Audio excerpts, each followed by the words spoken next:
Here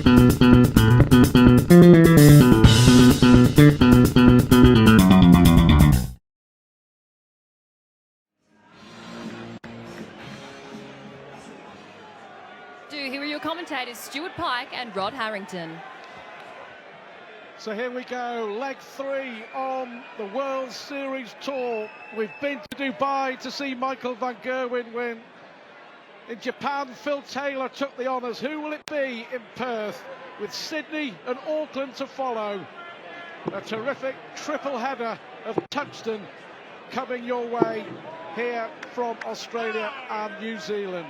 James Wade, newly married James Wade. Congratulations to Wade and his partner Sammy, now his wife, of course. They were married just last weekend. And flying straight to Australia. And he's taking on one of the Aussie qualifiers from Perth, Adam Rowe.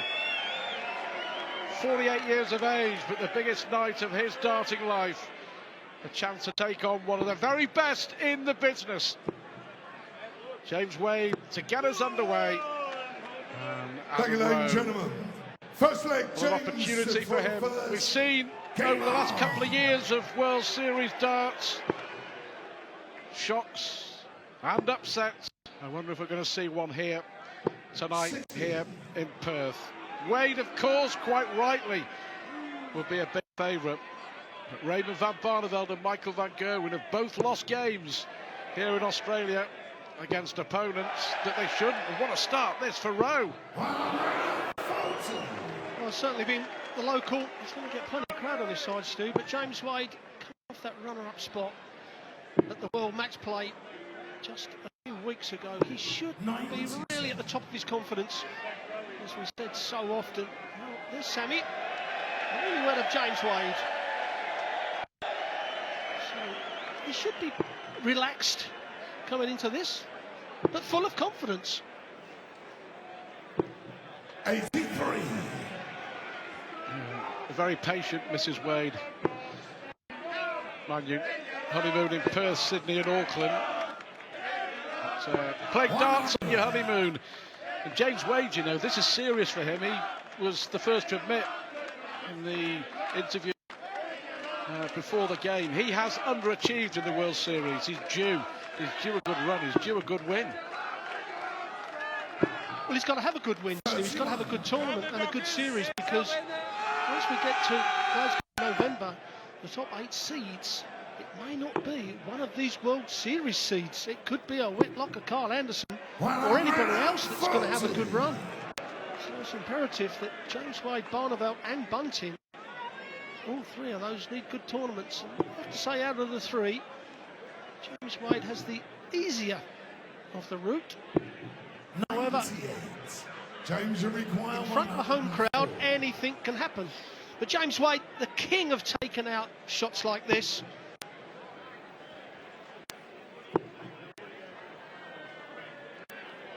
$64. To leave his favourite tops. James Wade between 100 and 120. One of the very best, if not the best. So 8 first-round matches here in Perth. All best of 11. First to 6 for a place in the quarterfinals, and this to win the opening leg. Double 10. It's on the first leg. James Wade, second leg. Double that he hits more than any other player in the world. Well, not the most exciting first legs, but certainly James Wade will be totally happy with that. A double 10 second dart. 70. It's always nice just to get settled into the game. And now James Wade should be confident, should push on from here. Not the greatest of players to hit 180s, Stu, but he hits a lot of 140s, a lot of 137s.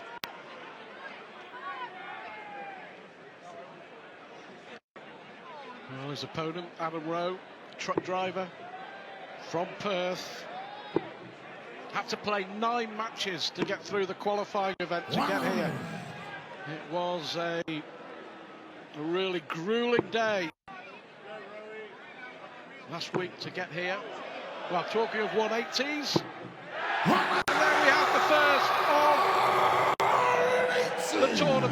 first of many. James Wade stealing a mark in this second leg. Yes, and I know we're only in the second leg, but he's pushed his average up to just over 100. Would like to break the throw, Alan Rowe, really early on, but he's got to follow that 180 up at least a ton, which he's going to do. A good solid follow up to the maximum. He's going to come back perhaps with a dart at the bullseye. Alan Rowe really needs minimum straight ton. 140 may give him a dart at the bullseye. 180 may give him 2 darts at double top. Oh, that was unlucky darts. It just deflected off the first 2. But now Wade, because Rowe's on a shot, he's got to go the treble 19. Now the treble 18 will leave him the bullseye. 98. So a chance for the Australian qualifier. 95. Adam Rowe, who reached the quarterfinals of the qualifying event 12 months ago, on the big stage. Well, he's gone for 6 double 16. Oh, that's fine, brilliant. Well, he had the option, didn't he, to go for the double 19, but that thought was never in his mind. 6 for double 16, and well, they were 6 brilliant darts from the qualifier. The 140, then the 95 out. James Wade, after that maximum, was a big favourite to win the leg. That's a warning shot across the Wade bows. It certainly was, and he went the aggressive route on the 95. A lot of people would have gone for the 25-20. And then a dab at the bullseye.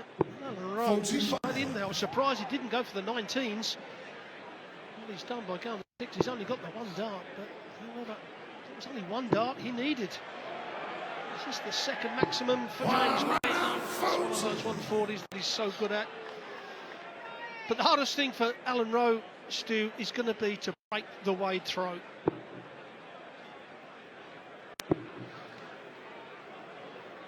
Well, we've had 8 World Series tournaments since the concept was born back in 2013.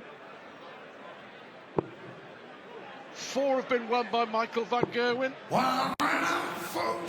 have been won by Phil Taylor, including the first one here in Perth 12 months ago. So are we going to see a new winner of a World Series event here in Perth this weekend?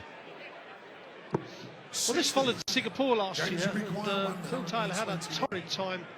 But when he came here in a better mood, and that did set him up for the Sydney Masters as well. 81. Yeah, he came alive, didn't he? Lost in the first round in Singapore, Taylor, and then won back-to-back World Series events in Perth and in Sydney.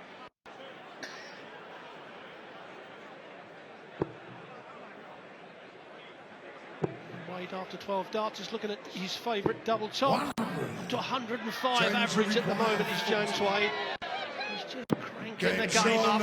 13 dart, third leg for James Wade. If he carries on like that on his throw, it's going to be virtually impossible for Alan Rowe. I appreciate a 12 darter would win it, but it's a tough one.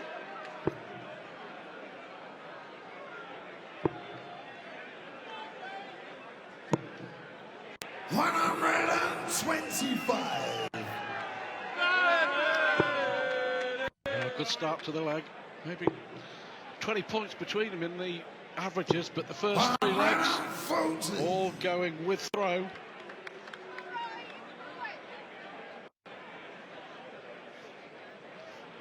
Yes, and Wade 4 140s already, 180. Starting to crank it up.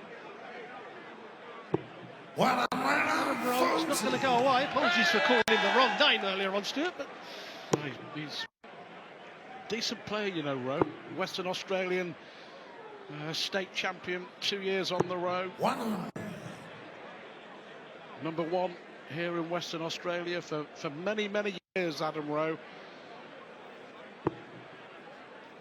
When you've come for a qualifier, you've had to play 9 events, 9 players, and there's a lot of good talent here in Australia, so he's had to play extremely well. So he's going to come here against James Wade. He's not going to be frightened. Although James Wade, an 8-time major winner, Adam Rowe, not scared of him. And it's those 140s that James Wade keeps throwing that does wear his opponents down. That's what beat Phil Taylor in the match semi-final. One of the performances of the year for me when Wade beat Taylor in Blackpool.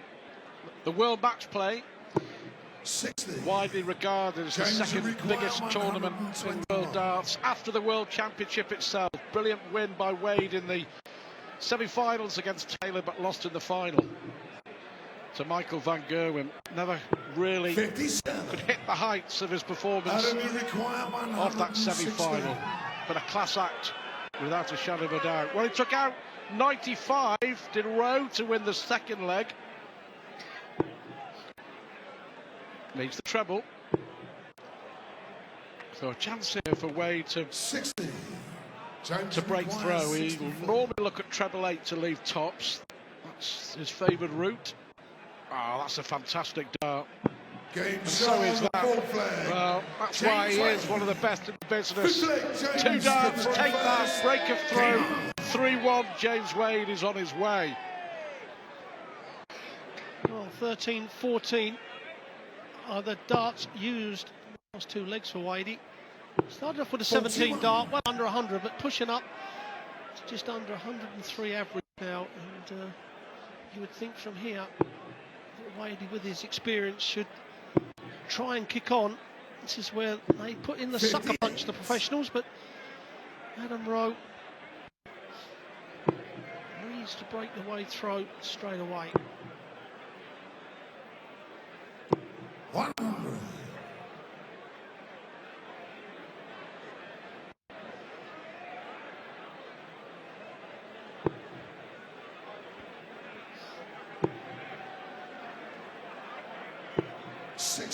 Winner of this to play Peter Wright or Paul Nicholson in the quarter-final on Saturday here in Perth. Convincing, isn't it, from James Wade? 105 average. And he just looks very, very good. Well, he looks very focused, doesn't he? James Wade is exceptionally good at playing the dartboard. We say you mustn't play the play, you play the dartboard. And I think he proved that against Mensah Suljovic in the match play. Mensah went and beat Gary Anderson because Gary got frustrated. But James didn't. He plays his own game. He does it in his own time, his own rhythm. And certainly at the moment, the rhythm of Wade is the telling factor. He's got himself Shanghai on 20s for a 4-1 lead.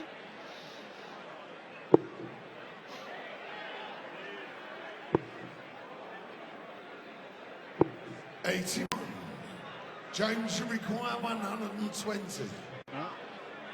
Treble, single, double. 100. That's perfect for Wade. Of course, no finish for his Australian opponent. Rowe, who was here 12 months ago in the crowd as a spectator. James should require 20. Living the dream here on the opening night in Perth. 5-5 for James Wade. James Wade is on his way. 4-1. He leads Adam Rowe. Get him to throw first. Game on.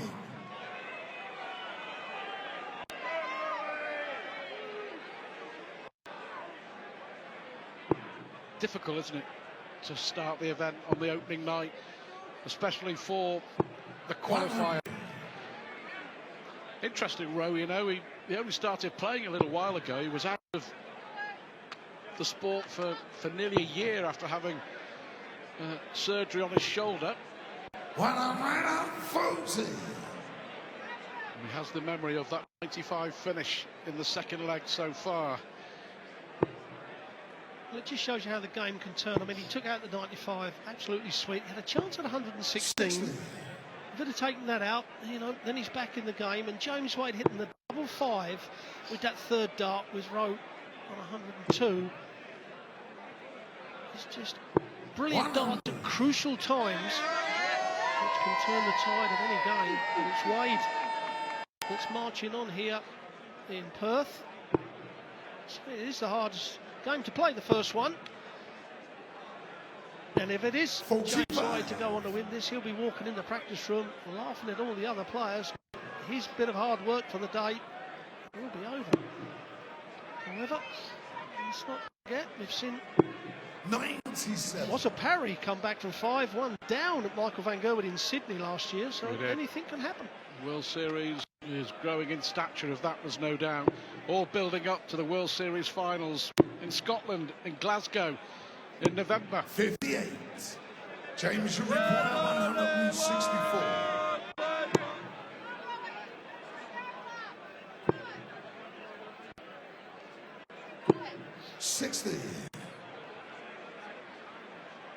The format of the tournament, we'll see the quarterfinals played over the best of 15, first to 8, the semi-finals first to 10, and the final on Sunday here in Perth.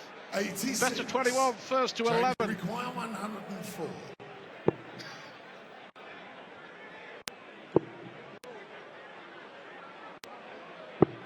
Oh, we're disappointed with that, James Wade. Adam, you require So an outside chance here for Adam Rowe. And it is the only chances he's really getting. Oh, the big checkouts, and he's not going to take the 152 out. Wade will come back.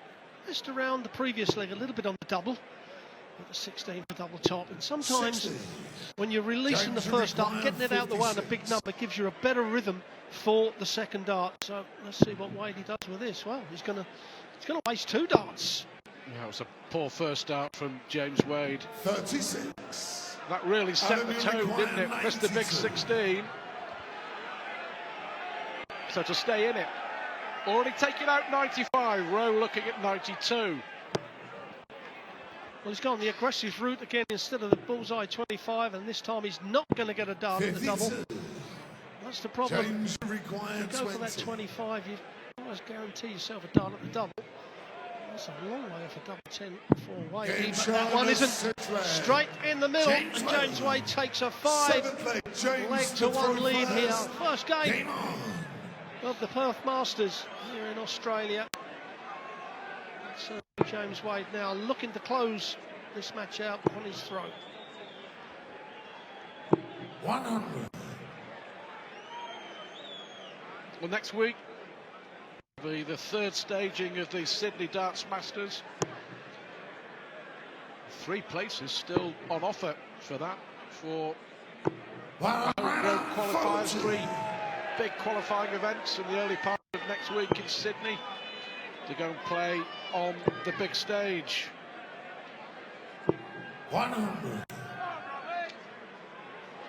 Of course, the Sydney Darts Masters next Thursday, Friday and Saturday at the Qantas Credit Union Arena. If you're in Sydney, in the area, tickets still available. Ticketek.com.au for Sydney Darts Masters tickets. Prize money here in Perth, by the way, $200,000. 137. James Wade will be chasing a slice of that, help pay for the honeymoon. I think he may have to need to win it to pay for the honeymoon. I was at the wedding. That was a very nice affair. 58. It's nice to be able to take the wives out and see everybody before we made the long trip down here. 24 hours in the air. 60. James Wade, for the 3rd time in this match, he gets 104. Just dropped to 95, just over the 95 average, but sometimes in the first rounds, averages don't mean a thing. You just got to get over the finishing line. James Wade just doing what he has to do. Look for the treble.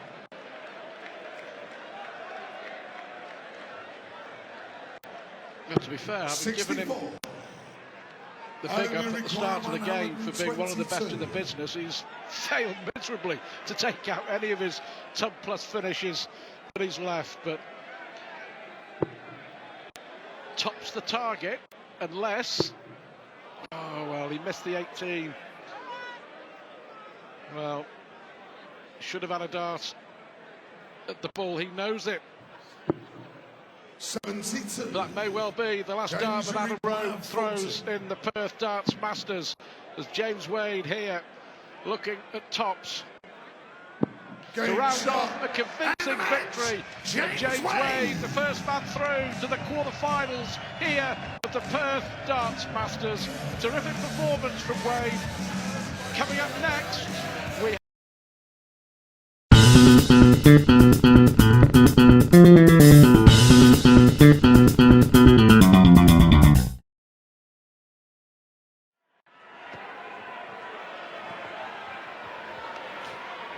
Here are your commentators, Stuart Pike and Rod Harrington. Thanks, Tara. The world champ on the stage here in Perth, making his World Series debut in 2015 and has lost semi-finals in Dubai and Japan to Phil Taylor. Gary Anderson means business. There's no doubt about it. Disappointing at the World Match Play in July in Blackpool. A disappointing performance for a world champion, he was the first to admit. But Anderson will be a threat this weekend in Perth, make no mistake about it.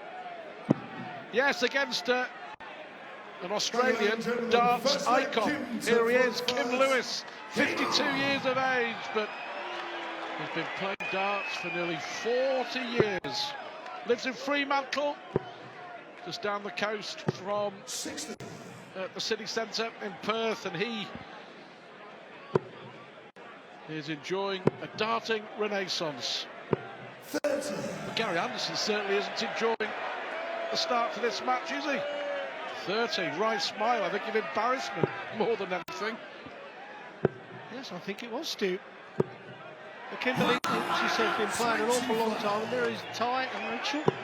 Flew over with them. I have to say, the little fellow was absolutely brilliant. As Gary Anderson, well, goes 30 and then makes it right with a maximum. Yeah, Anderson.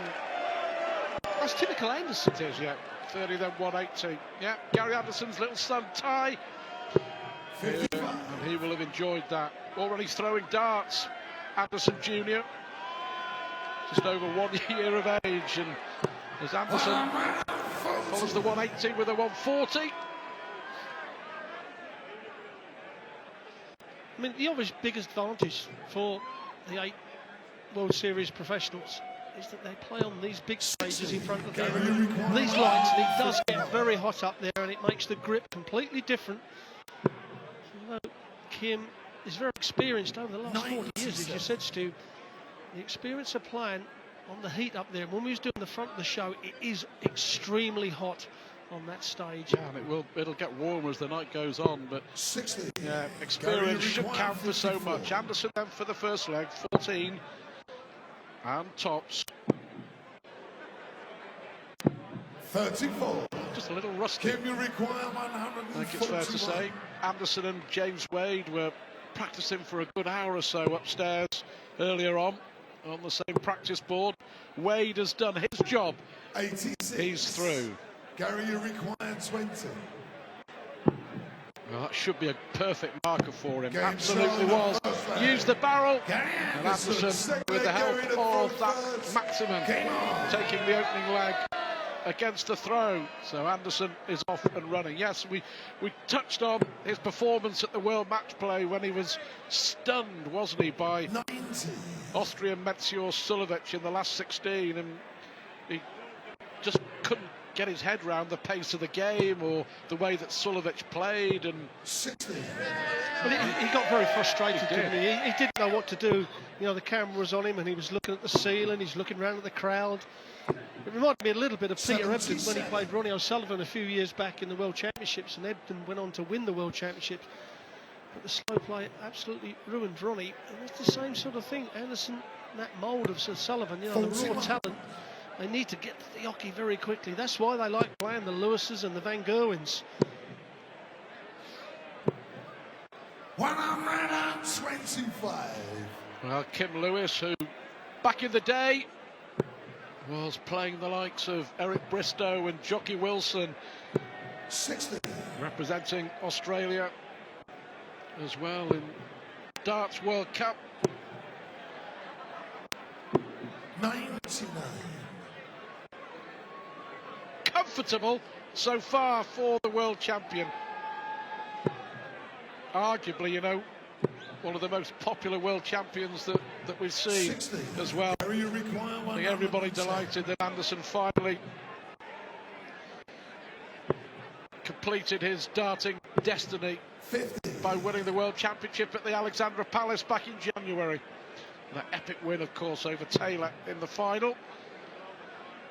Well, 13 sets. Yes, then he followed it up with the Premier League title. At the time, it was all talking Michael van Gerwen, but it was this man, Gary Anderson, that walked away with that title. 50. Yep. Just on those two tournaments, Yeah. an awful lot of money. Yeah, just a little sloppy from Anderson so far. See a shake of the head there. He may look at 2-4 here. Or is he going to go straight for it? Well, straight for the 5-5. Gets there in the end. Gary Anderson, He's missed 6 darts at double, Game on. but he's 2 up. He's scoring at the moment far too good for his opponent. Yes, I think at the moment, Kimberly Lewis will be a little bit disappointed with his form, and someone like Gary Anderson's only thrown an 81 average, 25% on doubles. You've got to punish him. However, you've got to admit that getting on the big stage makes all the difference. And still to come on the opening night here in Perth, the likes of Adrian Lewis and Phil Taylor, who has got out of his sick bed to play on the opening night in Perth. He's been ill for the last 48 hours, Taylor. 100. Stephen Bunting against Kyle Anderson. That will be a terrific game. Peter Wright and Paul Nicholson. And how about Barneveld? Raymond van Barneveld and Simon Whitlock. And then Michael van Gerwen to round off 100. the first round of the second staging of this Perth Darts Masters. Well, you mentioned 2 games there, Stu. Kyle Anderson against Stephen Bunting. That should be a cracker. The home crowd will certainly help Kyle Anderson there. And then Simon Whitlock against Raymond van Barneveld. Whitlock's got something to prove, not being an outright seed in this World Series. He could still, as we see Gary Anderson put in the second 180 of the match. I was going to say, you know, Simon Whitlock's got something to prove, and he could, if he plays well in these last 3 here, Sydney and Auckland, could actually jump in to be one of the seeds. Gary, you require 85.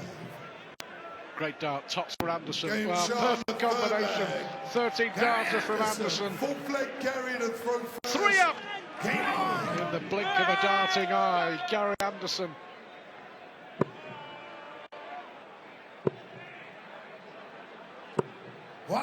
Yeah, lost the semi-finals of his World Series appearances in Dubai and Japan, both to Taylor. The first one convincingly. Lost to 8-7 to Taylor in Japan at the end of June. He was 7-6 up, and he had the darts in the deciding leg. He made a bit of a mess of it. 45. Taylor, of course, went on to beat Peter Wright in a thriller in Yokohama 6 weeks ago. 3 fabulous weeks on the way here in Perth, then Sydney and Auckland.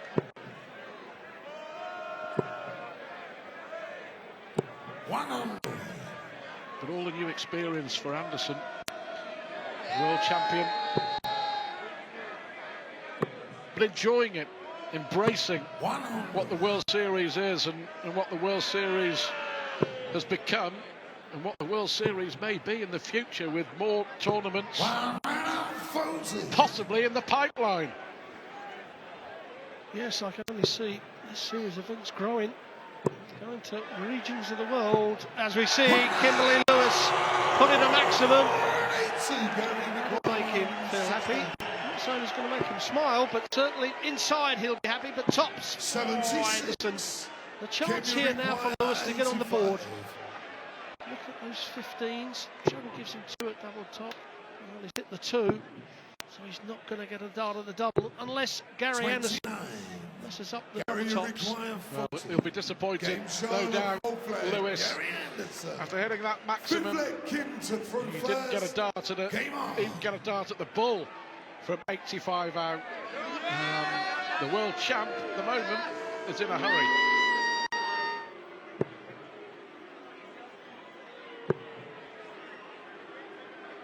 60.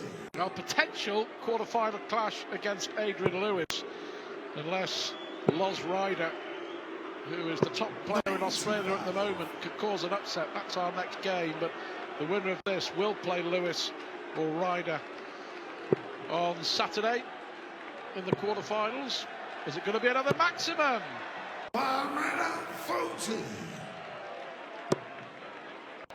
He's looked a little rusty at times, Gary Anderson, but all very comfortable for him. Yeah, he's not one that practices over much, you know, this Gary Anderson. He prefers just to come in and keep fresh. You know, sometimes if you over practice, you get a bit bored, and that boredom can come into the tournament play.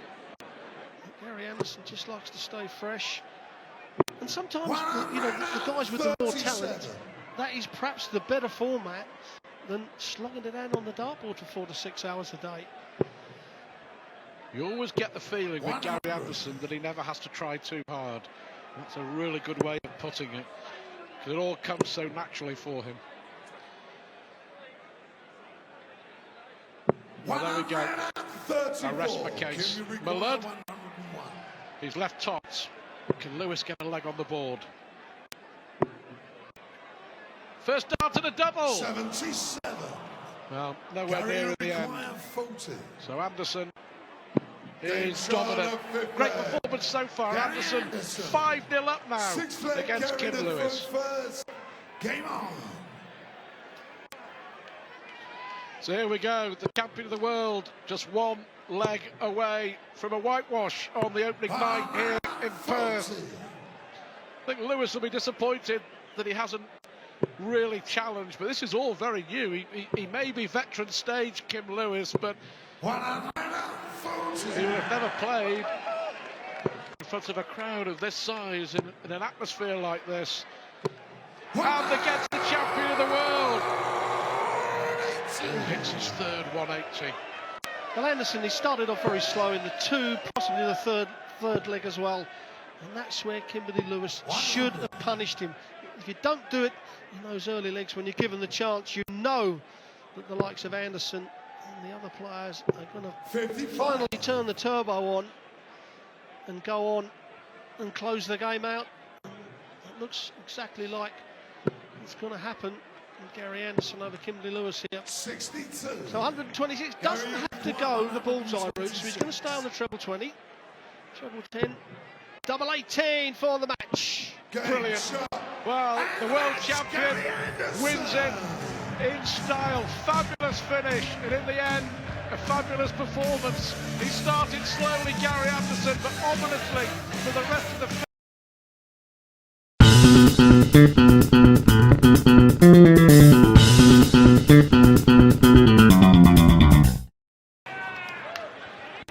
Here are your commentators Stuart Pike and Rod Harrington. Well, we've already seen 2 convincing victories for the seeded stars, James Wade and Gary Anderson. And Adrian Lewis, who hasn't had the best of times at World Series darts over the last couple of years. Will he be pushed all the way by the current Australian #1, Loz Ryder? Adrian Lewis, of course, just dropped out of the top 4 in the world for the first time in 3 years. Big disappointment for him. Now the world #5 in the official PDC Order of Merit against Loz Ryder, the 48-year-old from Perth, who is currently top of the Australian Grand Prix rankings, as Ryder looks to book a return ticket to the World Championship in December at the Alexandra Palace against a man who's won there twice. Well, he's very experienced, is Ros Ryder. Won't be frightened of Adrian Lewis. 140. Adrian Lewis is going to turn up. You talk about this young man's talent, but the one thing he has lost to is that consistency. You know, he fires off so many brilliant legs, but then all of a sudden he's been going off the boil in games, and it's been costing him the win. So he needs to stay focused against Ros Ryder, because Ros Ryder will be up for this one. Lewis here. 140. 140. Second 140 in the leg and being pushed all the way. Possibility of an 11-darter. Adrian Lewis, still only 30, you know. And you consider all that he's achieved so far in his young career and 60. the years that are ahead of him. We'll look at the ball for double 16. Double 8. 66. Well, up until those last two darts, it was a pretty good leg from Lewis. He knows he will return, but two sloppy darts at the doubles.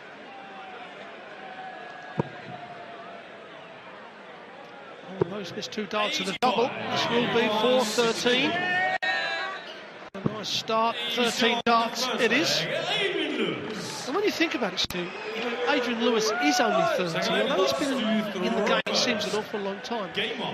In dart player terms, he's possibly only just coming into his prime. You know, you get to that stage where, you know, instead of being just relying on your flair, and throw a slider, ball kicks in with the first 180 of the match. Instead of just relying on your flair, you learn with experience how to grind results out. And perhaps that's where AD has lost tournaments that he should have perhaps won. So maybe we haven't seen the best of AD Lewis. Well, good player, Loz Ryder. You may remember at the World Championships 45. this year, had a brilliant victory over Justin Pipe in the opening round before eventually losing to Terry Jenkins. But 140. Loz Ryder and David Platt, who we'll see later on against Michael van Gerwen, have dominated the Australian Grand Prix scene in 2015. Just 4 points separating Ryder and Platt in their order of merit. 60. The winner of that order of merit, with 3 events to go, clinches a place at the World Championship. So a lot to play for Loz Ryder. 120. Playing well, isn't he, Adrian Lewis? Certainly scoring exceptionally well. Don't forget, Loz Ryder's hit a maximum in this leg, and Lewis very much in control of it. 44. Adrian, you recall Again, after 9 darts, AD Lewis is only looking at 101. Come down for the 19s. Well, treble 10 now will set it up perfectly, which it does. Could be coming back to another 13 dart leg. 116 average at the moment, Adrian Lewis. It'll be interesting because we see AD do this so many times and then just go off the board a little bit, perhaps in leg 4 and 5. It'd be lovely to see him, you know, really keep this performance up for the whole of this match. Great shot, great dart. 2-0 it is. Lewis is the first to admit that his Achilles heel has been, he switches off. It's a lack of concentration sometimes in the middle of matches, which affects him and sometimes hurts him when it comes to the big games. But an immense talent, already in control, and dare we already start thinking of Gary Anderson against Adrian Lewis in the quarterfinals here in Perth on Saturday. Well, that's mouth-watering. Right off Ross Ryder too much, because we have seen this man play darts in the Ali Pally stage and here in Australia a number of times, and at this type of ability anything can happen. But Lewis, as you said, Stuart, 60. does tend to go off the boil a little bit. Well, we talked about Gary Anderson and how he makes it look so easy, effortless almost. 100. Anderson, Adrian Lewis and Michael van Gerwen, probably the 3 with the most natural talent in the world of darts. And 140. Well, you go back a little bit further, you know, you put Jockey Wilson in that category, and you put them in Jockey Wilson's category. Yeah. I mean, it was, and it is, let's be totally brutally honest, the flair players are the ones you want to watch, to be quite honest. It's not to say that we don't like watching the others, but they just give it that extra bit of entertainment. 55. Adrian, you recall 125. Possible exhibition shot here. Well, went for the triple. That's okay. Treble 16 maybe for Adrian Lewis. The reason that he didn't go 77. for the 1-2-5 checkout. Loz Ryder back on 192, but it should be 3-0 for Lewis here, you would think. 140. We've got choices here. 8 for tops, 16 for double. 8 for tops it is. Well, that's a great adjustment. The first dart was so far away. Second, right on the money, 3-0. And Lewis already in control. At the moment, the Australian qualifiers are being taught a real darting lesson by the top professionals. If you are just joining us, the opening night of the third event of the 2015 World Series of Darts here in Perth. The Perth Darts Masters, Gary Anderson, a 6-0 winner over Kim Lewis, and James Wade dropping just one leg as he breezed past Adam Rowe in the opening game. And Adrian Lewis already seemingly a man in a hurry.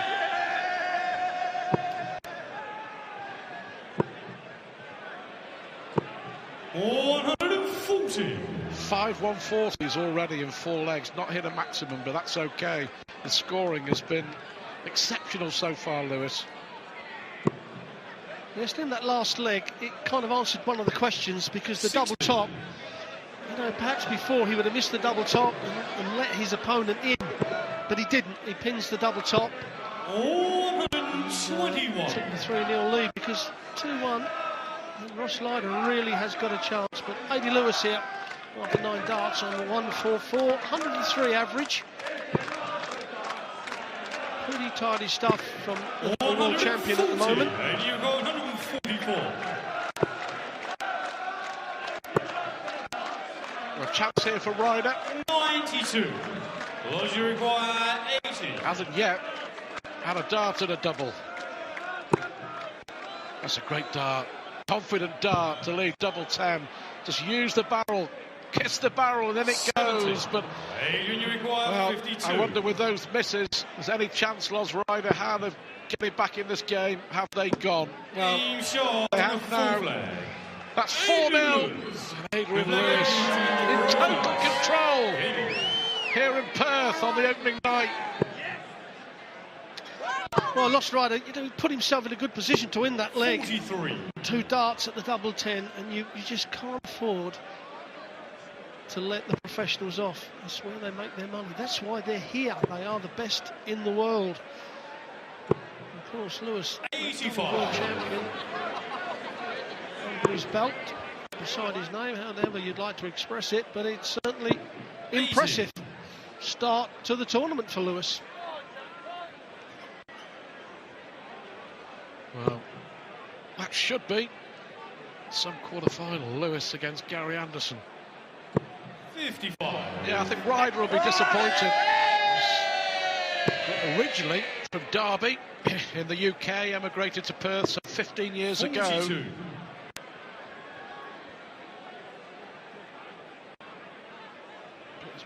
He and David Platt been so dominant on the Australian dart scene this year. 140.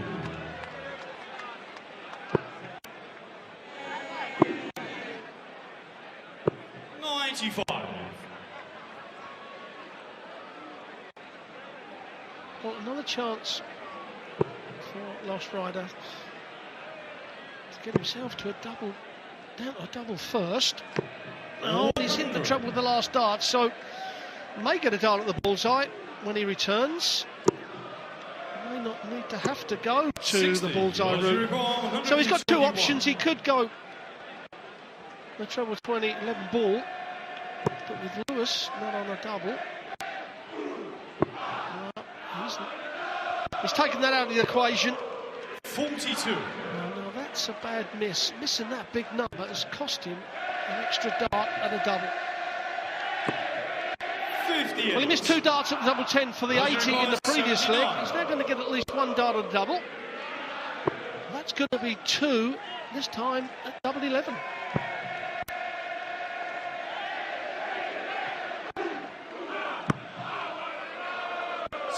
Well, never looked likely, never looked confident. Will he be back to try and win his opening leg? Bullseye for Lewis. Brilliant, Adrian Lewis! 1, 2, 3 on the ball. 1 leg away. Lewis superbly into a 5-0 lead. Yes, exceptional stuff from A.D. Lewis, although his average has come down to 100. just on the 94. And Lost Rider, the last 2 legs, 2 darts missed at a double in both those legs. 57. So he's only got to win those 2 legs, and he is sitting pretty still in the game. Admittedly 3-2 down, but certainly that would be a lot better than the 5-0. And Lewis, he's had a little bit of a blip, as we said he would, Stu, in the last 2 legs. I mean, he got out the gate exceptionally fast and put the frighteners on Ryder, but he just hasn't 63. carried on. And as you move forward in the tournament, you're going to take on players with the same ability. He's just going to have to tighten up. However, on saying that, again, as we say so often, getting over that first game is the all-important thing. He'll be happy with a 5-0, a 6-0 or 6-1 win, walk in that practice room, and 140. have a little smile. Another 5 players, over 5 seeds.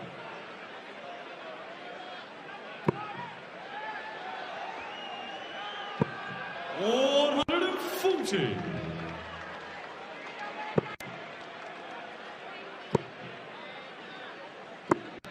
57. Ryder has had his chances. He's missed 4 darts at double. He should get another one now.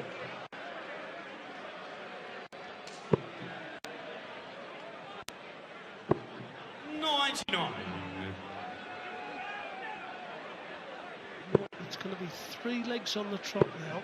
That Lost Rider is going to have 2 darts at the double. 58. And he finally put a leg on the board. 18 for double top. Double tops it is. Well done. Strike 1 for Lost Rider. A little smile, but much relief. He would have been embarrassed if he'd been whitewashed, but finally gets a leg on the board. But the end surely isn't too far away. Adrian Lewis throwing for the match. The thing about this game is when you're 5-1 down to Adrian Lewis and he only wanted 1 more leg, you know sooner or later he's going to rock up and throw a 12 dart, because that's what he does. That's the ability of this young man. We've watched him for a good number of years. The one thing he did do very well, the first 3 legs got out the gate. Exceptional average, good percentage on doubles, which he still has at 56%. And that 1, 2, 3, I think 59. was the telling check out after Ryder had 2 darts at the double.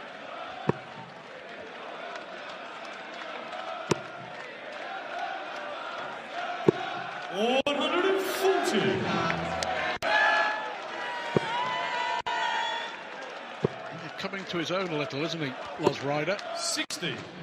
As you say, Adrian Lewis had just switched off. Well, he will win from here, surely he will win from here, but that's what we said in Sydney 12 months 60. ago, when Michael van Gerwen was 5-1 up on Kiwi Warren Parry and lost 6-5. Incredible night, incredible result. Those you require 120. So 120 to stay in it, Lost Rider.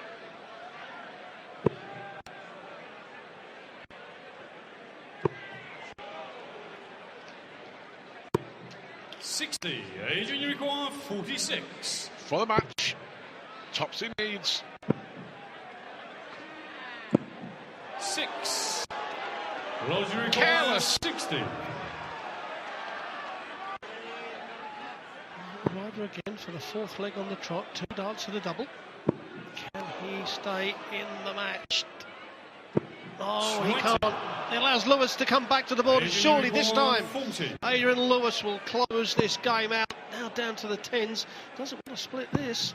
Game, shot, Well, and the match. Adrian Lewis Adrian started Lewis. like a train, lost a little focus as the game went on, but still far too good for the Aussie #1 Lost Rider.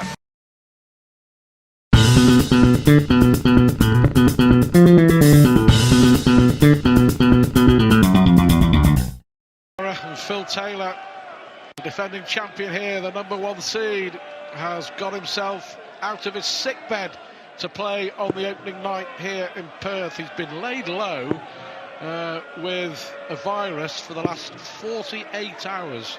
Phil Taylor, 55 yesterday. And he spent his birthday ill in bed. But Taylor is here.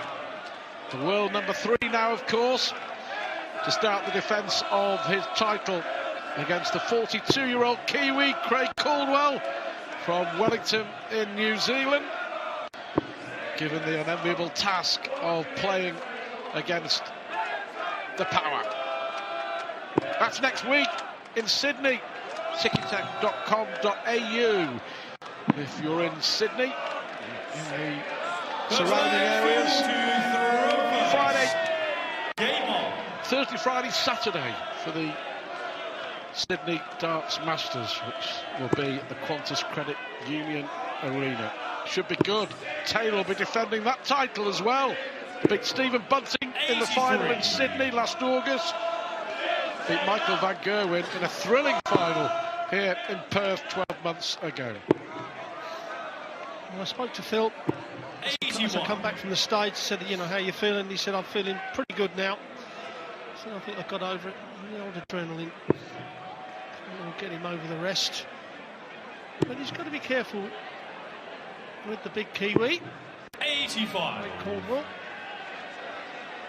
I don't know what Taylor can do, but not been firing on all cylinders in the last couple of months. Perhaps played very well in Japan, beating Peter Wright in the final. That's where he's got the #1 seed spot from. Yeah, just to explain, the seedings for the World Series event are not based on the world rankings. They're based on 68. how the players have done in the opening 2 events so far in Dubai and in Japan. And of course, Phil Taylor losing in the final in Dubai, winning the final in Japan. Hence, he is the #1 seed, and Michael van Gerwen is seeded 2. Van Gerwen coming up later, the last match of the opening night against David Platt. A little rusty, Philip Taylor, 95. at the start of this game. Yeah, had a nasty bug, didn't he?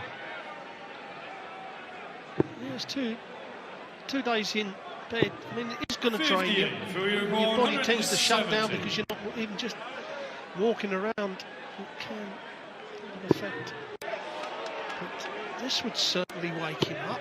This would certainly wake Phil Taylor up. I think that's called a miss. Bring record 167. Well, Taylor will claim he wasn't going for it. But he will be back, looking at double 15. That would have been a good start. 100. Do you require 30? Shaking off the cobwebs, wouldn't it? A 170 finish.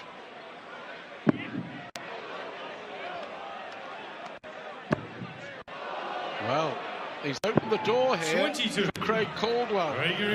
What a chance this is for the Kiwi against the darts. That's a brilliant, brilliant dart to leave double 8. Is that a good guide? No, sure. He's busted it as well. He's busted his score as well. I think Do you require the 8? adrenaline getting the better of Caldwell there. And yet that was a perfect guide to the double 8. Charles left first Phil leg. Taylor takes out the double 4. So Glenn Craig It's a lead off for Phil Taylor. As I said, you know, a perfect 51. And if you're going to miss, it's in the perfect position to miss. You know, you've got such a lovely guide. And as you said, I think the adrenaline just made him overpitch it. Yeah, played well, Caldwell, but what a chance he was gifted there by Taylor in the opening leg. That would have raised a few eyebrows. 139. Yeah, Phil Taylor now the #3 in the world. Lost his world #1 status to Michael van Gerwen last year and has been knocked out of the #2 45. position by Gary Anderson following the world match play. Anderson now 2, Taylor at 3. Peter Wright is now in the top 4. And Adrian Lewis down at #5. 140.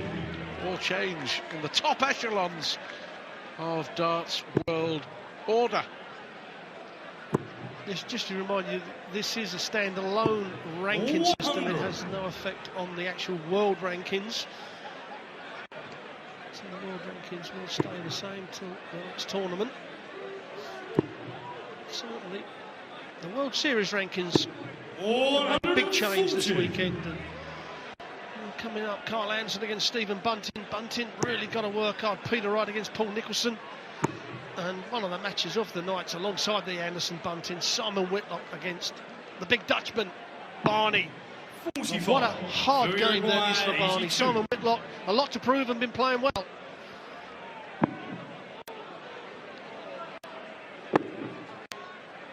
Tops for Taylor. 62. A long way off again. Because Taylor's 8-year reign as world match play champion was ended by James Wade in the semi-finals 99. in Blackpool We at require the end 20. of last month.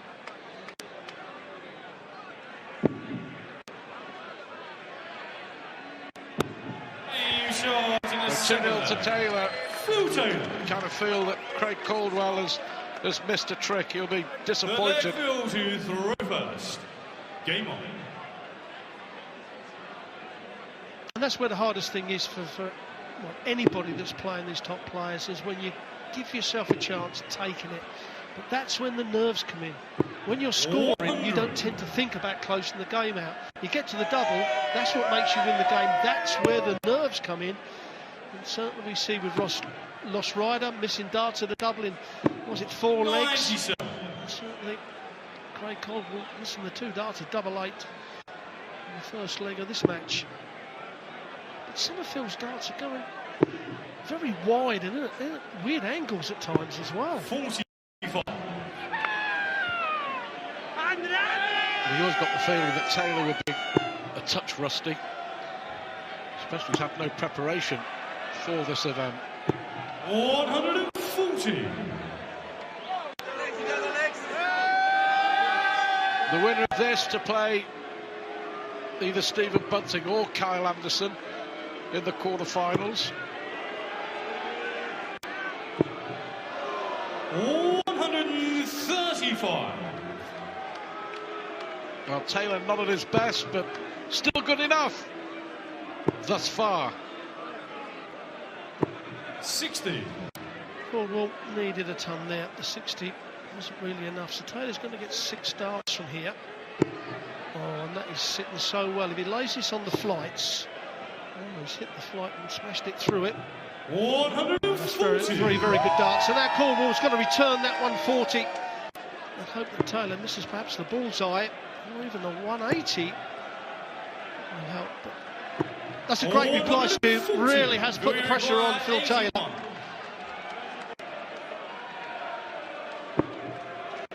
But will Caldwell get a shot? There's your answer. Clinical from Taylor in that third leg. 3-0 up. Craig to throw first. Caldwell, the Kiwi qualifier. Caldwell also has qualified for the Sydney Darts Masters 55. next week.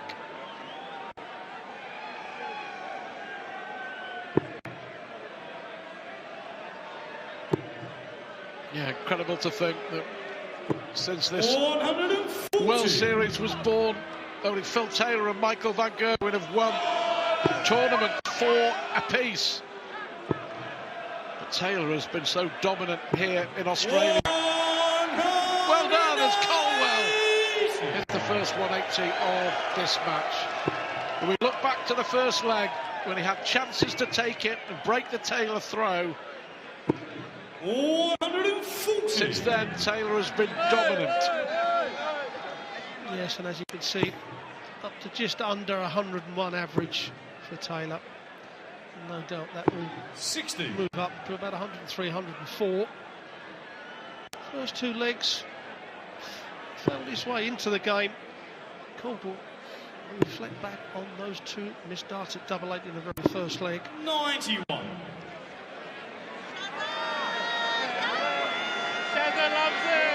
Well, the final here in Perth 12 months ago was an absolute thriller. 100. With Taylor beating Van Gerwen 11-9. Just one little slip up from the Dutchman was enough to hand Taylor the title. You look at the bull here.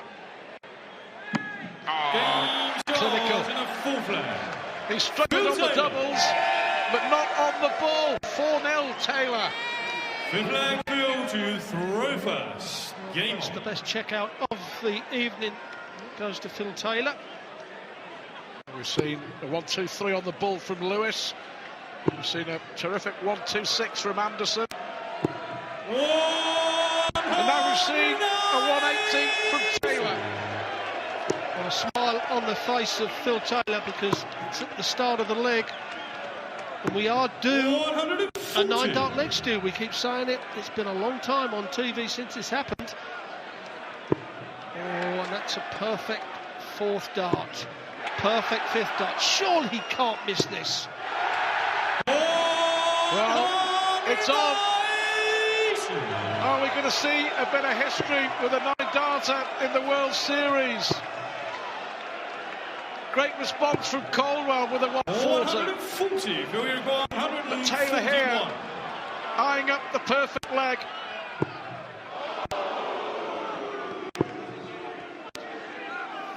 Well, I think he's been greedy. 95. Is it 10 9-darters that Phil Taylor's had in TV tournaments thus far?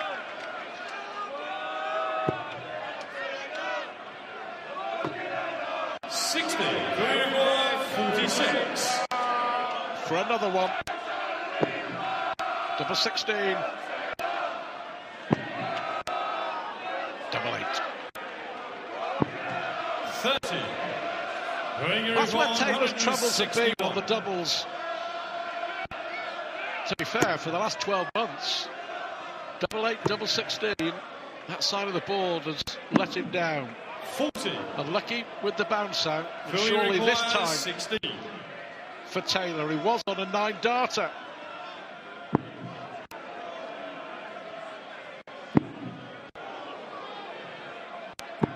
Well, Nice goal. That's incredible.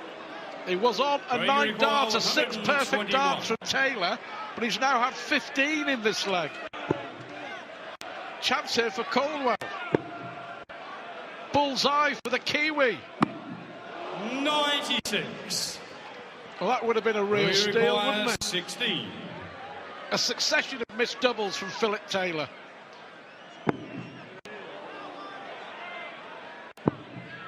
Wow. We can't believe this. Taylor certainly can't. 8. Well, 8 scored, 25. and 8 missed darts at double 16 and double 8 for Phil Taylor. Double 8 for Caldwell. Double 4 for a leg for the New Zealander. Taylor was on a 9-darter. He lost the leg. Incredible. 4-1. He leads. 6 leg break to throw first. Game on. Well, he missed 8 darts at double 16 and double 8, and that has been the problem for him, hasn't it? 85. Yes, and as you said, you know, most of the big misses where he's wasted an awful lot of darts have been down those 16s and 8s. He has no problem in hitting the treble. He just he seems to find that the 85. dart really slides to the outside of those 16s and 8s, and he can't seem to get inside of it. But at 4-1 up, you can't really see him losing. 140. But we go back to that first leg. Craig Caldwell, 2 darts at double 8. Crucial misses. 140. Well, the power has missed 13 darts at doubles in this match. Yeah, a bit feast and famine, wasn't it? 60. The fourth leg with the 130 finish on the bull, followed by 8 missed darts in the next leg at double 8 and double 16. 100.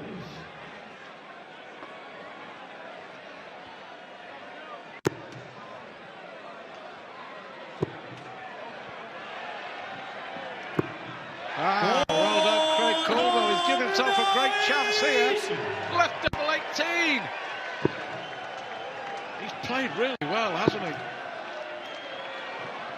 Taylor, though, 168. responds with a 168 to lead 36. double 4. Is it going to be back-to-back legs for the Kiwi? Terrific marker. Double 9. Well, you've got to say that the 168 from Taylor put the pressure, because he would have gone up there not thinking about it and probably got the double. But 168 from Taylor. That's why Phil Taylor has won all the titles that he has. One dart in the only took 2, Phil. But he's 5-1 up, and he's 1 away, and another leg that Caldwell has let slip. Yes, I mean, the double 18, so many players love that double, but the switch 99. those to the 8 to the 9s are really a bad switch.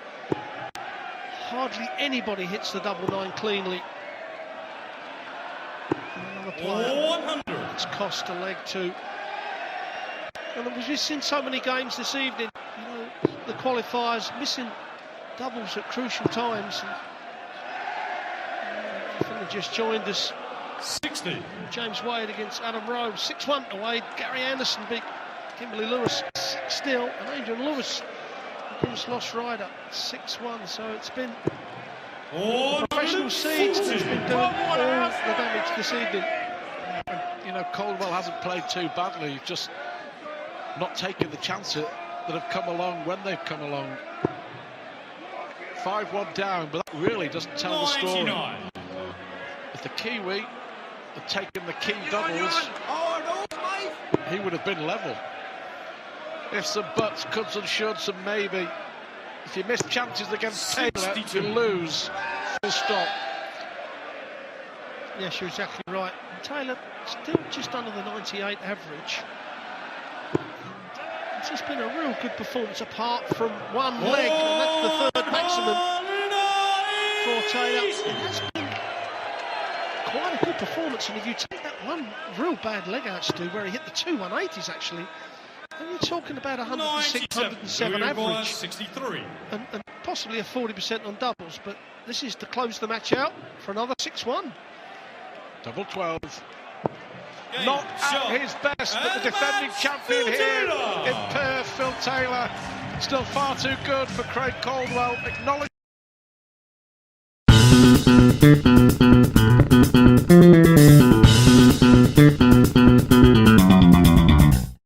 from the top players, with Taylor, Anderson, Lewis and Wade all breezing through to the quarterfinals. This one genuinely is too close to call. Stephen Bunting against Kyle Anderson. Bunting, who is only seeded 8 here, has it all to do against the hometown boy Kyle Anderson, who's made a brilliant fist of it, playing full-time on the PDC circuit in 2015, rewarded with a wild card to the Perth Darts Masters. Let's see what he can do here against Stephen Bunting. Anderson throwing first to 6 for a place in the quarterfinals and a clash with Philip Taylor.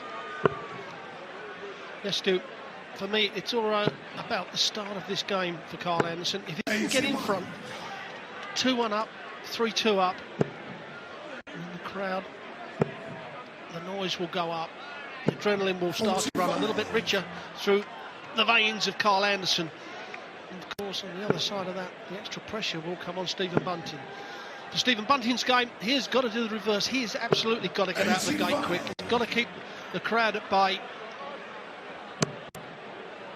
This man Kyle Anderson's proven over the last couple of years that he is a force to be reckoned with. He's got a good scoring power about his game as well.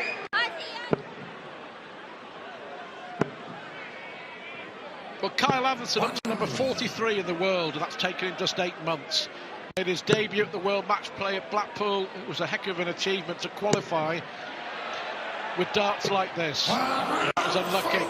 The slightest kiss off the barrel, taking it out of the treble into the single, but still a strong start here from Anderson, and Bunting will have to be at his very best. And he is at his very best. Crucial 180 from Bunting. Can't finish now, Kyle Anderson. 57. Knocked out of his stride, I think, as well by the 180 from Bunting to break in the opening leg. 15. Two chances. Cole will require 80. Well, he may come back. Kyle Anderson may only get one dart at the double. The treble 20 will give him two, so it's going to be one dart at double tops. This is to hold his throat, and this is a crucial dart. Oh, that is the class check out from Kyle Anderson. Stephen Bunting misses two at the tops, but it's Anderson who holds on to his throat, finds the double top, and turns round just to get the crowd going a little bit more. Brilliant 180 from Bunting, but missed his chance. Two darts tops. 140 to start the opening leg. On his throw, certainly, but Kyle Anderson held it all together beautifully. And do you know what? The pace of the game will suit both players here. They will rattle along with this. And for Kyle Anderson, who came so close to beating James Wade in the first round of the World Match Play, missed three darts to hold throw in the latter stages of the game and eventually lost 10-7, but showed enough on that night in Blackpool to suggest that if he keeps at it and keeps playing the pro circuit, he will be a major player in years to come. But glad to be back home in Perth after 4 months away from home, based in the UK in Nottingham. But it's done in the world of good. Playing against the top players week in, week out has brought the very best out of the Aussie Anderson. You're exactly right, and that's what he had to do. You know, and people go, you know, it's not very nice being away from your family. You know, every professional sportsman have to do it. And if you want to earn the big money, then that's what he's done, and he's taken the plunge. And you know, good luck to him. At the moment, outplaying and outscoring Bunting. Look at this. Anderson with a chance to go 2 up. Remember, I just wonder, you know, how important those two missed darts from Bunting at tops in the opening leg will prove to be. Crucial, I would suggest. Good use of the dart, wasn't it? Kyle Anderson, who beat Raymond Van Barneveld, Simon Whitlock in Sydney at the Sydney Masters 12 months ago. And that was a breaker throw. It was. So he steps up to go 3-0 up, and when he kicks off with a maximum, does Kyle Anderson, the local man from Perth, and he's certainly got the crowd on their feet, and that's going to help him. And I said that, you know, what he's got to do, he's going to beat Stephen Bunting, is get out of the gate quick. But Stephen Bunting, those two missed darts at double top, may come back to haunt him.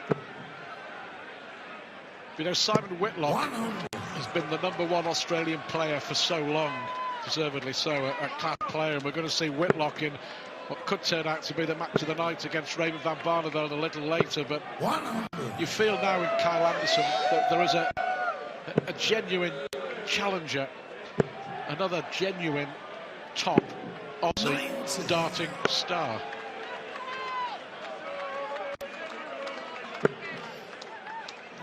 He's going. He's going to go above Paul Nicholson in the ranking, so it could be a Whitlock Anderson in the World Cup next year. That leaves 8. It could be 2 double tops. Well, unlucky.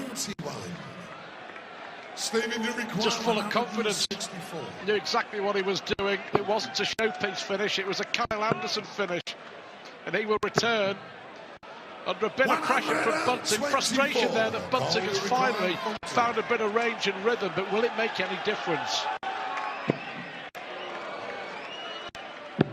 Oh, what a huge dart this is. Bunting is waiting. He's hoping. Oh, and he'll have to keep on waiting, keep on hoping, because that was a fantastic dart, and the Aussie Anderson races 3-0 in front against Stephen Bunting. Well, we see 180s, we see 170 checkouts, 161 checkouts, but that double 10 with his last start was so crucial for Kyle Anderson. 3-0 up instead of perhaps 2-1. And now this is where he's just got to stay straight. 60. Doesn't want to let Bunting back in the game. He's got to force Bunting into big scores.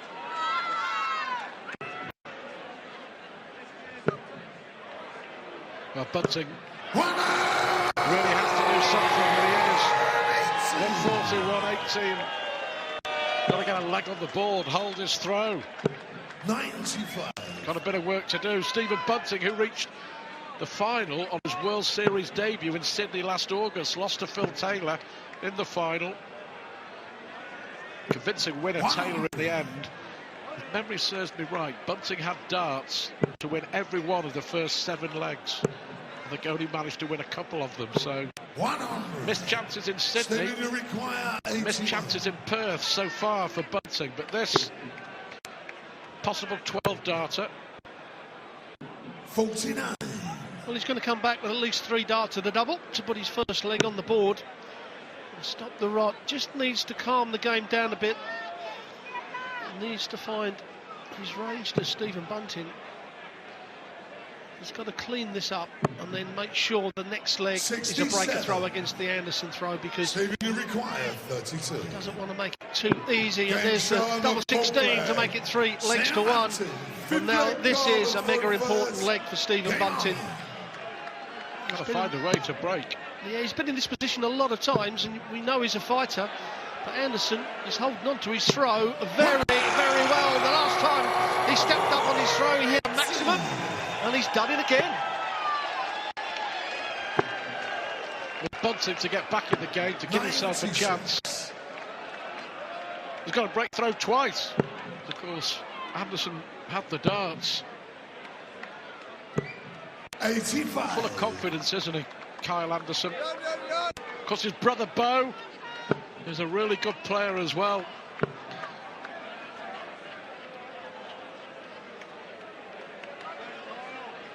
Yeah, terrific game. 58. We thought it would be, they haven't let us down. Anderson at the moment in charge. 1st to 6 for a place in the quarterfinals against Taylor. Here he goes again. 140.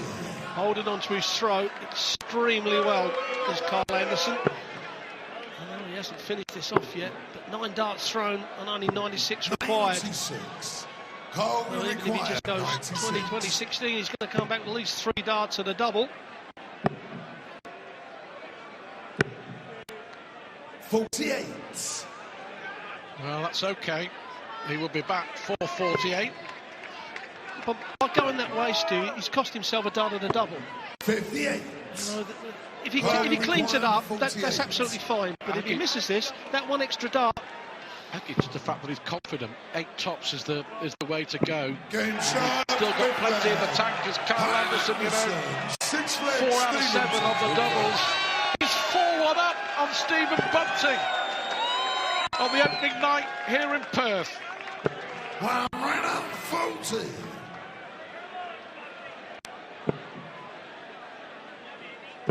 Well, certainly Stephen Bunting has got a fight on his hands, and we know him from a good few years. We know he's never going to give up. He'll fight right till that last dart, and he will be a fighter. Oh, and there it is, number 3 on the maximum list for Stephen Bunting. 135. Unlucky. Bunting averaging just shy of 100. Anderson averaging 95. 99. But those 2 missed darts to break the Anderson throw in the opening leg of this match. 100. At the moment, Stephen, absolutely you require key. 82.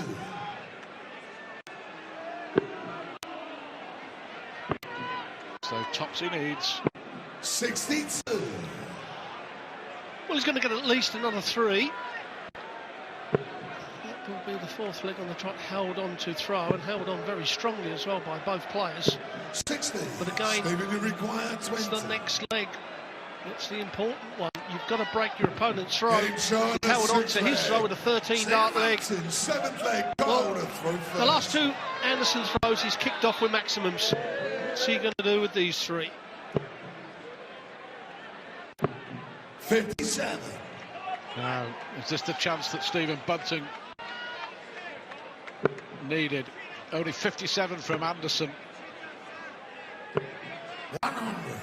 He needed another treble. Yeah, could have been better after the first dart. Yes, I thought the third one he was going to switch down to those 19s. He's got to hope that Carl Anderson misses another treble, which 60. he has. So now another chance for Stephen Bunting to get control of this leg. But he needs to power in, slam the second one into there, and then slam the third one between them. Well, control of the leg, he's got Bunting clawing his way back into this game. Kyle Anderson with a poor start to the leg. He responds! 7 180s in 7 legs of darts. Brilliant from both. Bunting averaging 100 and losing.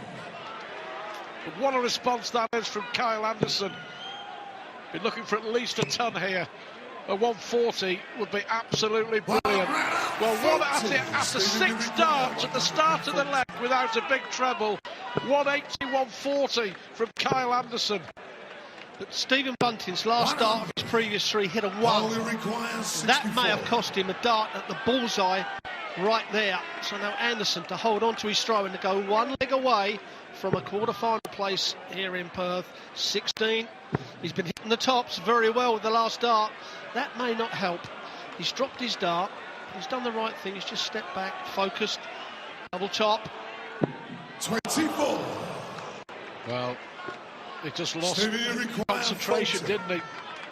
1 dart missed for 5-2. Game shown at 7. No mistake this time from Bunting. 4-3, and he has one of those breaks of throw that he needs. He still needs to break again, because of course Anderson would have the darts if he went to a deciding leg. But 1 dart might make the difference. We saw 2 misses from Bunting in the opening leg, but no mistake this time. 4-3 it is. It's as good as we hoped. 60. Well, we said it'd be close. We talked about what Anderson had to do, which was get out the gate quick, get the crowd on his side, get him lively. And he's done that. 60. Bunting just edging himself back into this game. 99 average. This is where Anderson's got to just get his form back.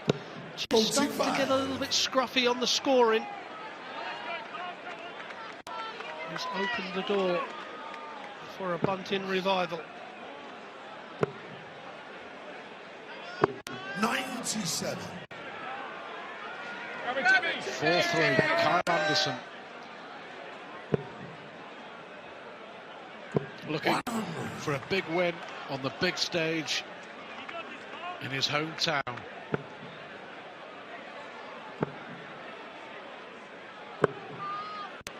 Well, a slip from Bunting. 140 here from Anderson. Yeah, well, he may get 9 darts from this 296, but he isn't finding that treble very consistently. 60. Just gone off the boil has the local man Kyle Anderson. And his opponent can sense it.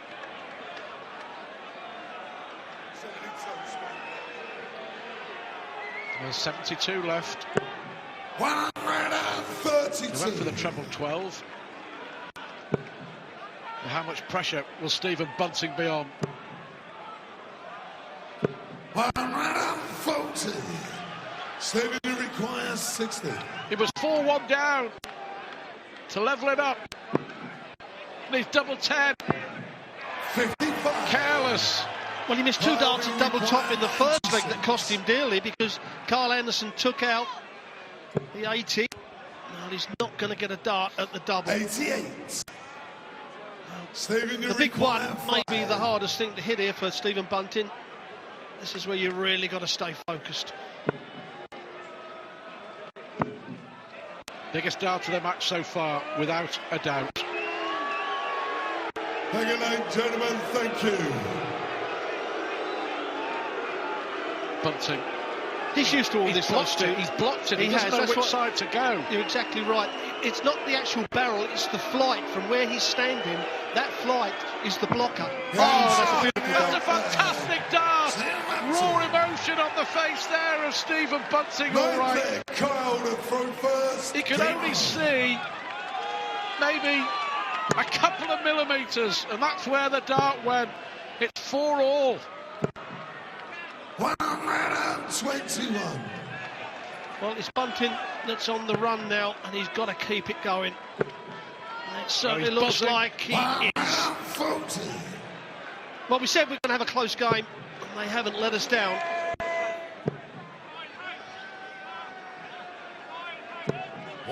It's still in Kyle Anderson's own hands because he has the darts in 2 of the last 3 legs if we go to a decider. But Anderson was waiting, wasn't he? He had a dart, 60. or had a chance, but that was a brilliant double 2 from Stephen Bunting, you have to say. 100. Steady response from Kyle Anderson. Remember, Anderson missed 1 dart at tops to go 5-2 in front. It's been one of those matches. 140.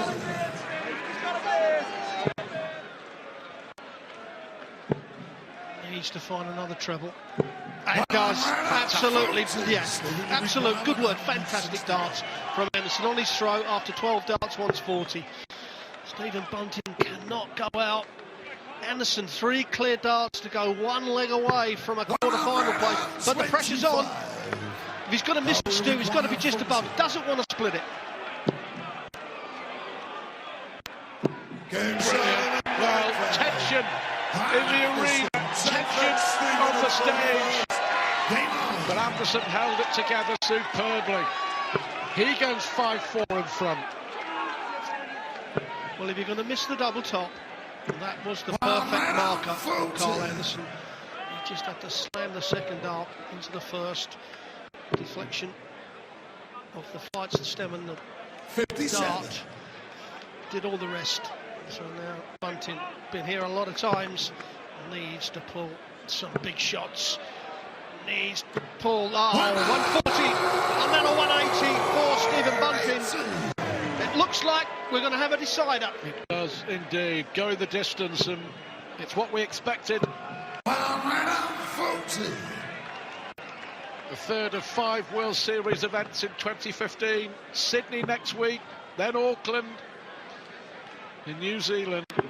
59. And on the opening night in Perth,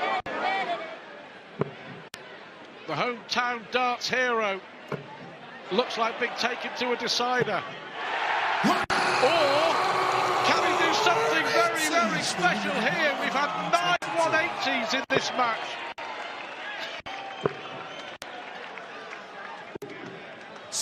Bunting has not had a dart at the bullseye. Can Kyle Anderson close this game out? He's hit the 180 to leave the 124. Now he needs the treble 18, and he's not going to. So, and that doesn't help. The dart on the floor now. Stephen Bunting, will he go for the 25? And if he does, he's got to be careful of hitting the bullseye. Brilliant from Bunting, under pressure, he responds. It's 5-all. 1 leg of darts to decide who plays Phil Taylor in the quarter-finals here in Perth. Who can hold it together for the next couple of minutes? 100. That's an important last dart. We've had 9 180s in 10 legs of darts. That's how good this has been. Could be another. What a response from Bunting at the start of a deciding leg. 4-1 down. 85. 85 may not be enough for Kyle Anderson. Well, Bunting has got the throw. Now he needs to find it, follow it up. Needs to find a treble. 57. Oh, he did so much work to kick off with the 180. He's opened the door for Kyle Anderson to get the throw back. Anderson's coming down to those 19s. Looks open for another treble 19. Another treble 19 it is. Superb game of darts from both players. Back comes Bunting. Back comes Bunting. Well, 180, 57, 140.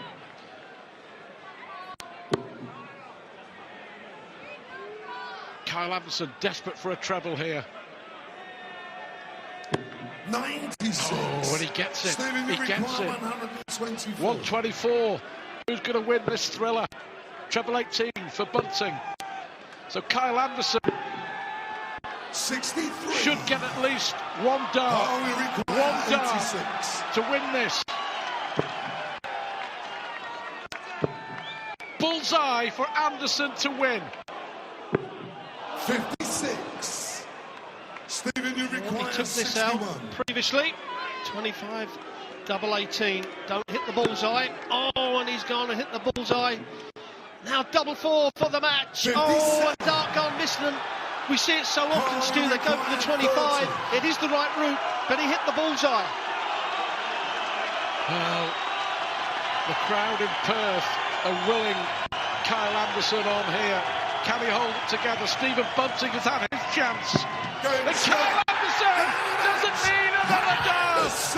Anderson takes out Bunting in a thriller in Perth, the match of the night. We saw 10 180s.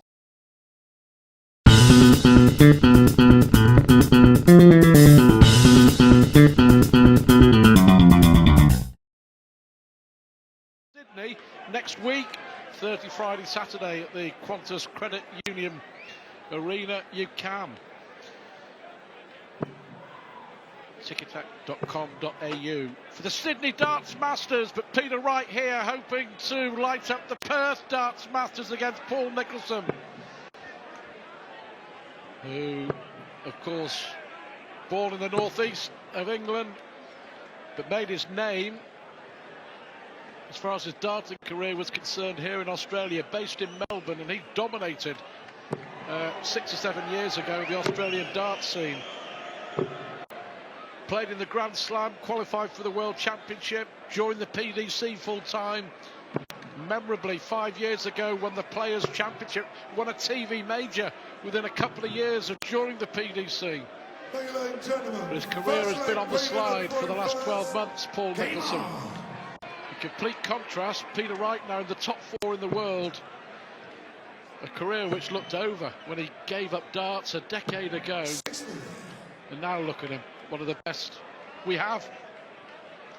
Certainly one of the colourful. I loved him in Japan. The amount of Mohicans we see there is incredible. Probably had more fans there than Phil Taylor and Michael Van Gerwen. He has dressed up for the occasion. It looks like they're snake-like trousers he's got on. Certainly the shoes are. Love the shoes, by the way, Stu. Yeah. I've got to get a pair of those. The green and gold, of course, the Australian colours for both Peter Wright and for Paul Nicholson. Very proud to play for Australia in the World Cup of Darts, Paul Nicholson. I'm not so sure that Peter Wright would be very proud of those shoes. Nothing wrong with those shoes, Stu. Like there's nothing wrong with Peter Wright's darts at the moment. It takes hours to do that hair and the paint in the head. It's certainly one of the most recognisable players in the world of darts. He's reinvented himself, pure and simple, hasn't he? And what a good job he's done. And he's backed it up with some terrific darts. Of course, got to the final in Japan 6 weeks ago. Lost out in a deciding leg to Phil Taylor, Peter Wright. He came from 7-2 down to force a 15th leg. And Taylor pinched it. But in control in the opening leg here against Paul Nicholson.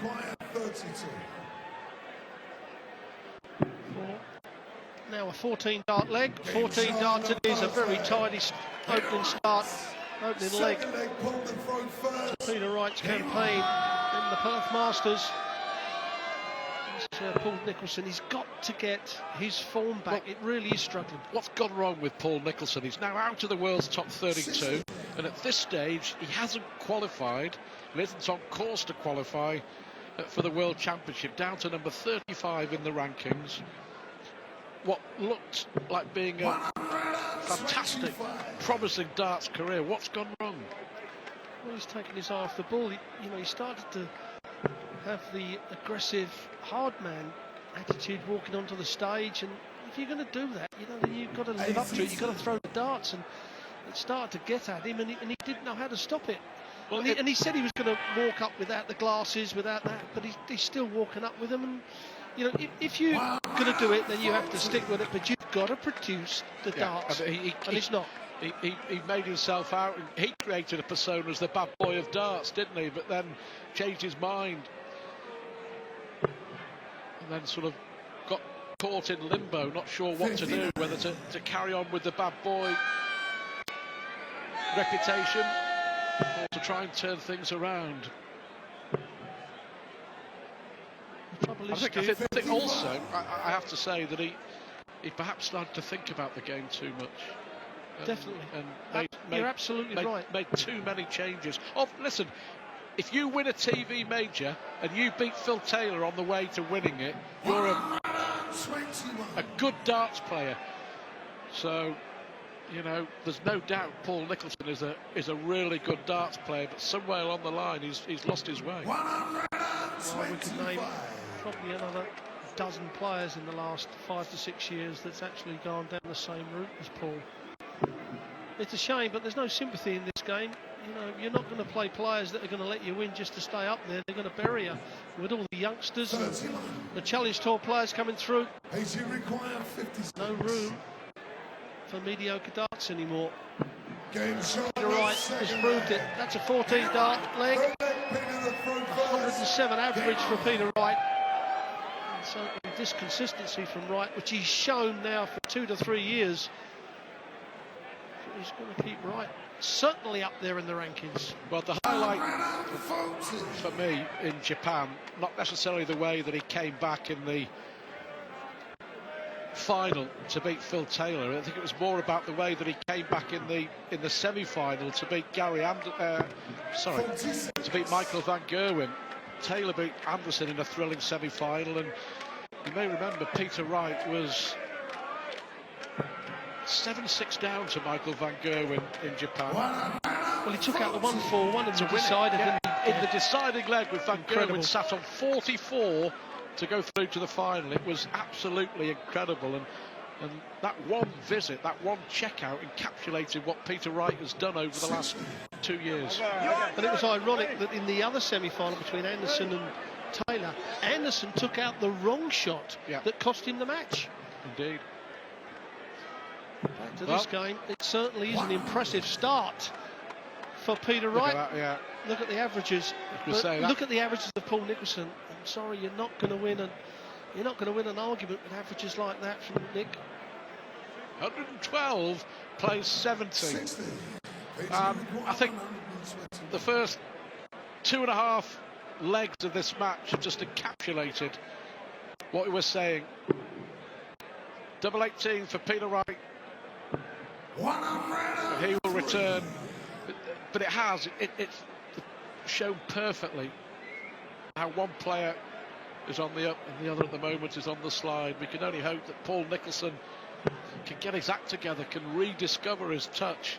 You can see there what he said after that dart went in the 5, and get to the stage. I'm sure that when it doesn't go quite right, the harder you try, the worse it gets. Well, I'm surprised to split it. Yeah, I thought he would have. I thought he would have done that there. Yeah, I thought 2-8. He might split it next time around. We shall see. The problem is Paul is not putting any pressure on. No. He's thrown 15 darts and still wants over 200. You know, and we've all been there. Paul's going through a torrid time at the moment. He's putting lots of pressure on himself, which is not working. That's probably the best thing that Peter Wright could have done was hit that 9. Well, he could have listened to you and split it. Well, he could have listened to me. He probably wouldn't have hit anything, to be quite honest. Yeah, the double 9 switch.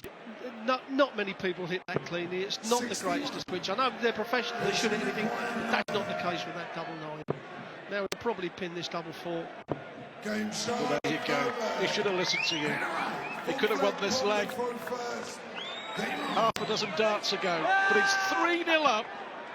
And it really is very easy, and you have to say all too easy for Peter Wright. Winner of this, and it very much looks like big Peter Wright, plays James Wade in the quarterfinals here on Saturday in Perth. Just to remind you, 34. Tickets for the Sydney Darts Masters next Thursday, Friday and Saturday on sale. Qantas Credit Union Arena, ticketek.com.au. If you're in Sydney and fancy watching the very best darts players in the world.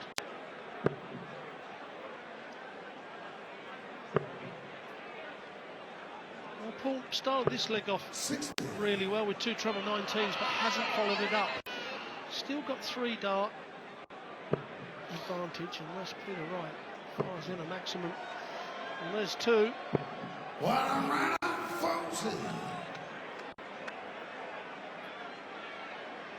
Certainly a colourful Peter Wright, and they keep talking about snakes, and that's the biggest snake I've seen for a long time on the side of his head there. If you met up with one of those when you're on your walks, I think you'd do a runner, Steve. Lovely smooth throwing action, producing darts like that. It is, as far as Paul Nicholson is concerned,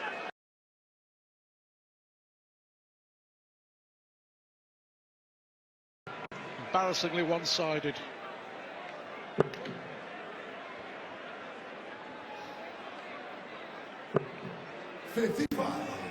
The majority of Paul's darts are lower the target as well, just losing a little bit of the power. And he doesn't have to go for the bullseye, so he'll just can go for the 20 or the 12. 20 will lead in the 16s. 49. And again, Paul Nicholson too far away to do any damage. This would be another breaker throw. And the wry smile from Nicholson, especially on those 2 darts, says it all. Well, he had the right idea. He was going for a 180.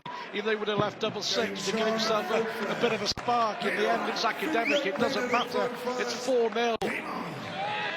And Perth Darts Masters 2015 is going very wrong for Paul Nicholson.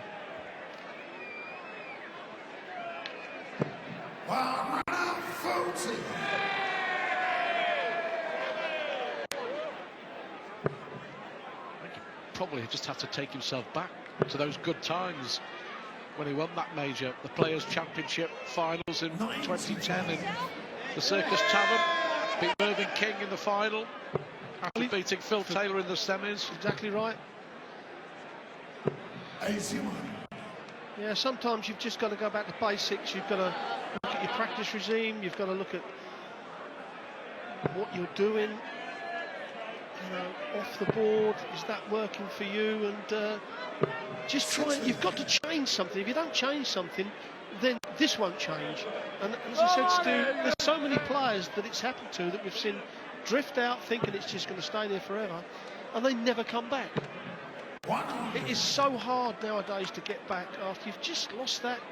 I don't know, it's like a boxer, his first knockout. He's never the same, and certainly it was the dart players.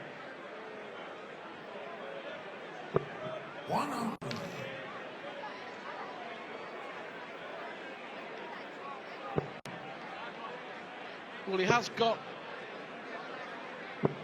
3 weeks to try and sort himself out, because Paul Nicholson will also be playing in Sydney and at Auckland. It could make it worse. I mean, 73 average, you know, he'll be the first to admit that's not going to frighten anyone. It's not going to win local league matches. And, you know, he could go to Perth and happen the same and really walk out of this World Series in turmoil. But tops for Peter Wright. But again, no pressure. Paul Nicholson, here we are in the 5th leg of this match, still hasn't had a dart and a double.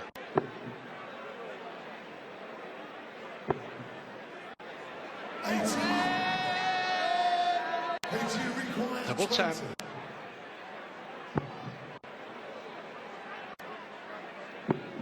Ooh, that was a real flyer.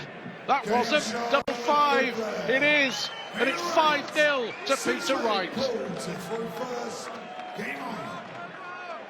Well, all we can presume is that first dart slipped, because the second one was bang on the money. Yeah, I think you call that a flyer.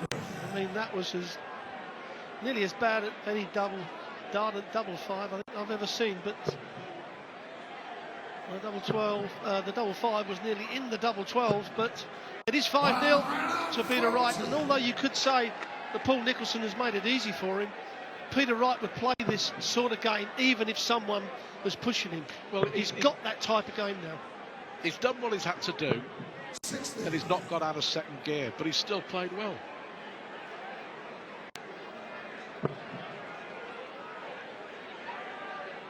Yeah, if you look at the stats, I mean, Peter Wright, 8 140s, 1 180. Nicholson has not hit a maximum or a 140 there, and the 140s are what you make your living from in this game, and certainly Paul is nowhere near it. He's hit a 137. He's only had one visit where he's hit 2 trebles, and that was a 137. Just saw in that visit there after the second dart, a shake of the head from Paul Nicholson. 45. Resigned to his fate. Certainly tonight he will hope he isn't resigned to his darting fate. Dust himself down and get on with it. 100. Still can't get a 140. Still hasn't had a dart at a double. Will this be the leg? Maybe. 44. Holding require 100. So a chance to avoid the whitewash. 6 darts from 156. He might need them. 80. Well, he should have a dart at least at the double when he returns. 60. Not a lot of pressure. Holding requires 76. Nicholson, the treble 20 will give him 2, but he's just got to make sure he doesn't miss the 20. Just. 56. His first dart at a double. Then another shake of the head. Can Nicholson put him out of his Wright put Nicholson out of his misery here? I wonder. 45. Well, Peter Wright is trying his hardest to give Paul Nicholson a leg. Nick doesn't want to split this double 10 with the first dart. Well, that's a good guide. Should be able to find the double 10 from there, and does. Puts a leg on the board, the first one for Paul Nicholson. Still finds himself 5-1 down, and that was with the throw. And now Peter Wright steps up to close this match off and to find himself in the quarterfinals here in Perth. Against James Wade. Well, coming up after this, Raymond van Barneveld, the 5-times world champion, takes on the Aussie #1, Simon Whitlock. And then to end the night, the world #1, Michael van Gerwen, takes on David Platt. A player that played on the professional circuit back home for a couple of years. He did. More of that later. Paul Nicholson. Well, he's avoided the whitewash. I just wonder if he's relaxed a little. But even when he had a chance to get a 140, he hit a single one. All very disappointing. 60. You know, it was possibly 3 years ago, perhaps 3.5 years ago, Paul Nicholson was 1 win at the World Championship away from getting a place in the Premier League. Yes, you're right, he had 1 foot in the Premier League after winning the Tour Players Championships at the Circus Tavern, like we mentioned earlier. And then all of a sudden it just went, I don't know if it went to his head and he just 60. thought it was going to happen. And some people have gone to the utmost to dress up Batman there. I mean, that is some outfit. All right, good to see you've made the effort as well. Finally, a 140! I don't think I could get into that Batman suit. And a chance here for back-to-back legs and a breaker throw for Paul Nicholson. Well, certainly a better leg. You know, this would be a 13 dart. This should perhaps move him on a little bit. 14 darts. That's better. The best leg of the match for Paul Nicholson. That's a breaker throw. So if he holds on to his throw, 5-3, and You never know. Peter Wright just switched off. The job was almost done. It's still almost done. He still needs one more leg.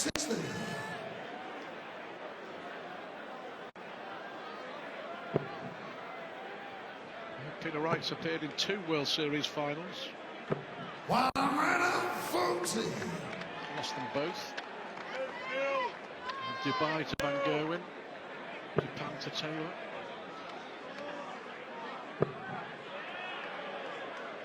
This is better. 140. 2 140s now for the man they call the asset.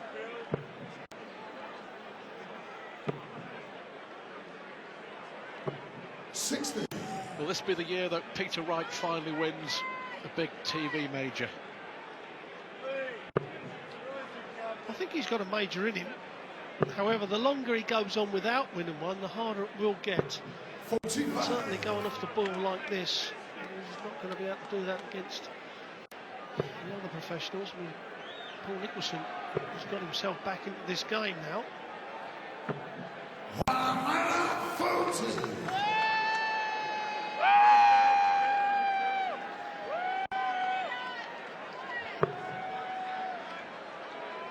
Possibly 6 darts for Peter Wright from here. 100. Hey, the require 161.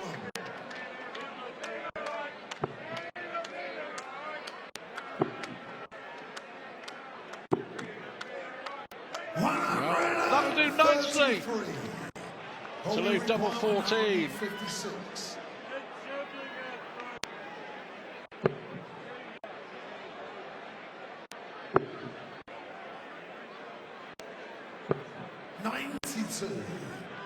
So to complete 28. a convincing win. Double 14 for Peter Wright. Game shot. Well, he got there at the end. Peter Wright. Peter Wright with a rueful shake of the head. But Paul Nicholson well beaten here.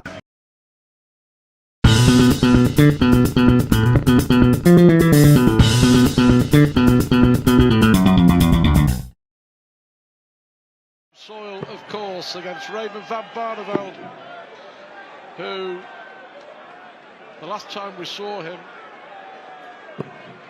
went through the exit door.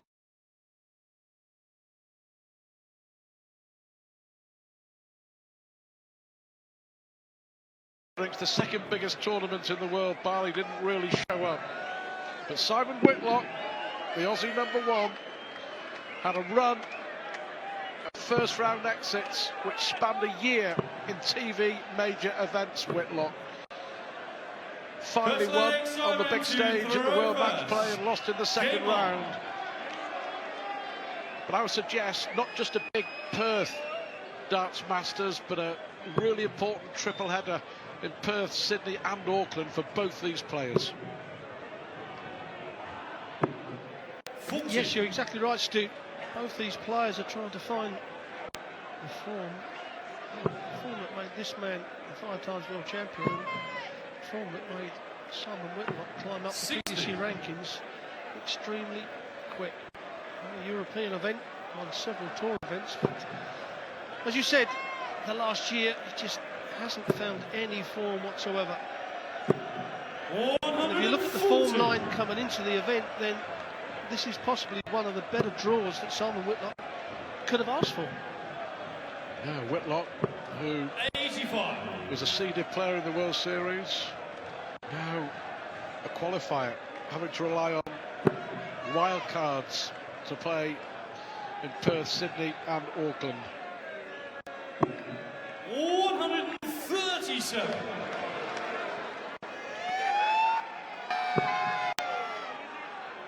Well, interesting news as Barney looks at a maximum. 140. Interesting news surrounding the 2016 Premier League coming out today as well. Barneveld, who's had to rely on wild cards, won the Premier League, of course, last year, lost in the semi-finals this year.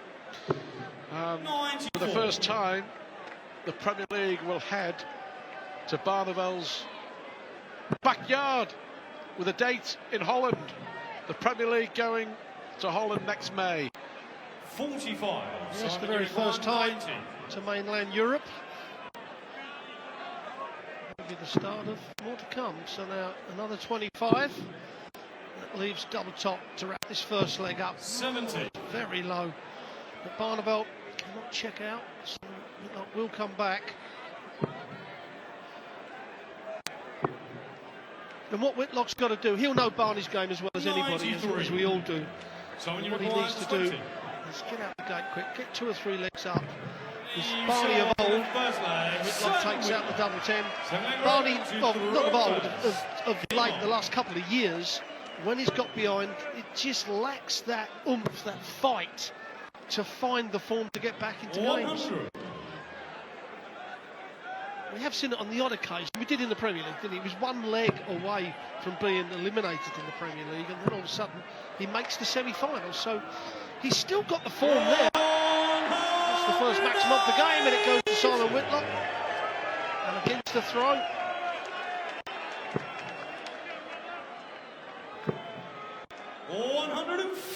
Good response from Van Barneveld. Whitlock, the perfect start to the leg.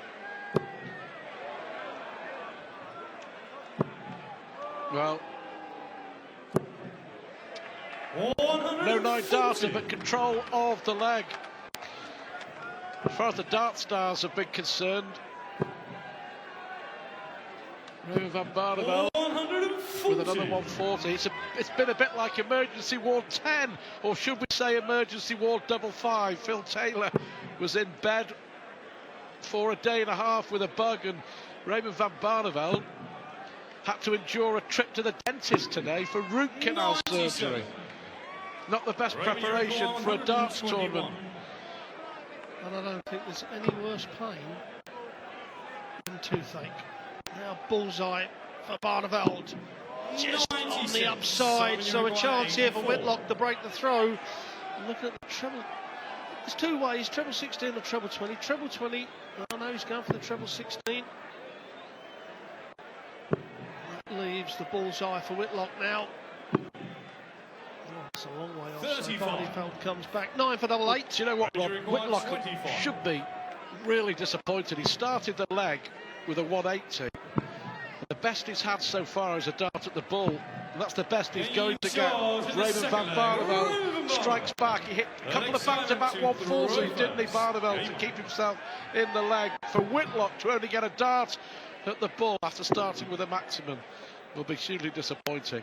What a piece it is. Yeah, Barney with awful problems with one of his teeth and emergency trip to the dentist. But it's done the trick. 96. You get the feeling Barneveld now just warming to the task. Where to play Van Gerwen, or maybe David Platt. Who knows in the quarter-final? That's our last match 60. on the opening night here in Perth.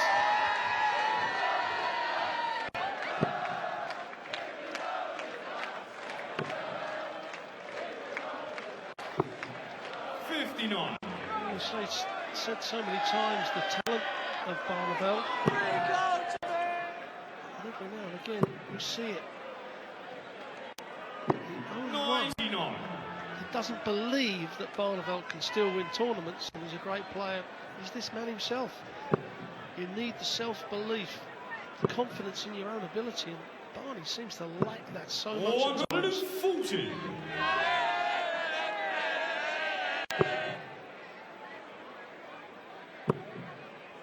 However, there's a chance here for Barney to nick the throw.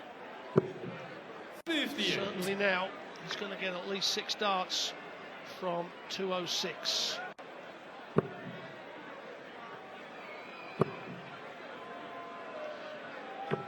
The Dutchman's found his range and the Australian has lost his, it seems.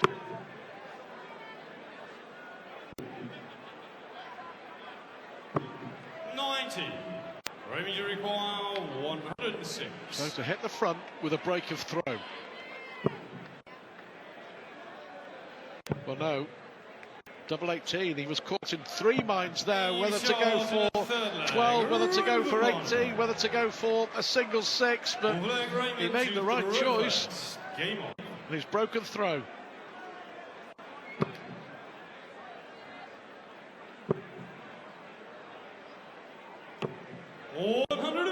40. Well, up to a 90, just under a 98 average for Barney, which is very reasonable. Simon got to get this breaker throw back.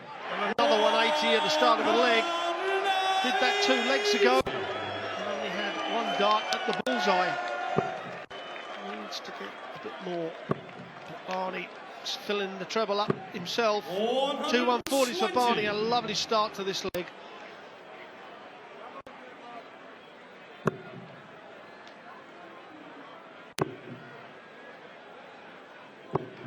58.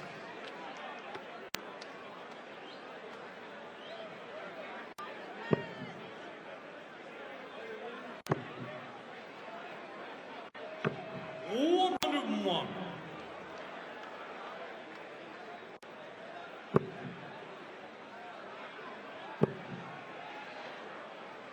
Simon Whitlock reached the quarterfinals here in Perth last year and lost to Dave Chisnell.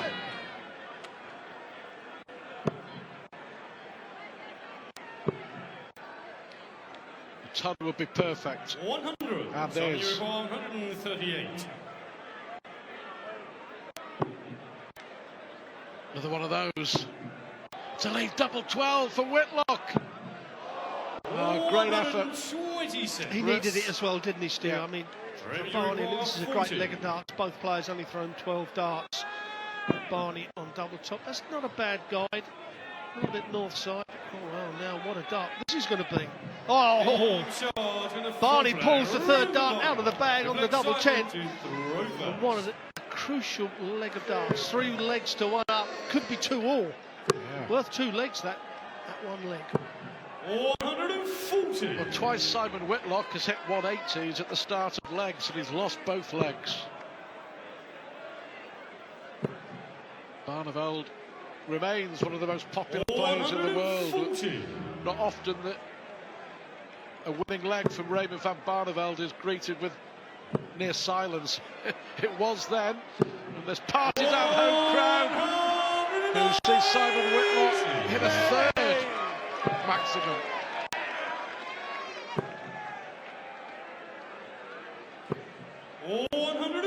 Perhaps toothache is the way to go for Barney. Perhaps he's thinking about that and not doubting his own ability. Certainly playing a good game of darts, over 100 average. Not hit a 180 yet. 7 140, 6 tons, and 43% on the doubles. Yeah, well, 7 140s and 5 legs of darts as well. Maybe another one. 100. So you require 92. A leg Whitlock simply has to win, you feel. Double 16. Wizard is back in it. Barney leads 3-2. Sigler Raymond to throw first. Game on. 11 darter from Simon Whitlock to win the 5th leg. 140. He needs to find 11 darter against the throw, though. That's the problem, because the way Barney's playing exceptionally well. Both over the 100 averages. But so far, Rod, the 2 games that we really thought would light up the night have Kyle Anderson, the hometown boy here in Perth, with that thrilling 6-5 win over Stephen Bunting. Whitlock and Barneveld 140. producing some terrific darts. Well, there we have the stats. 3 180s from Simon Whitlock, but only 4 140s, but 9 140s from the big Dutchman. That's where the damage has been. That's why it's been so hard for Simon Whitlock to get that throw back. Oh, but that's going to help. That certainly is going to help. If Barney doesn't take this out, 2 routes, 2 ways for. Now, will he go the aggressive route straight at the treble 18, or will he go the 25? Looks like it's the 25. Bullseye is going to get a dart. The double 16. Massive dart this for Simon Whitlock. 78. Chance going begging. Gone about 43% on doubles. 3 out of 7. 3 out of 8. He pins it. Games Stays, on. 2 legs clear, and a breaker throw up Up. on the Australian number 1.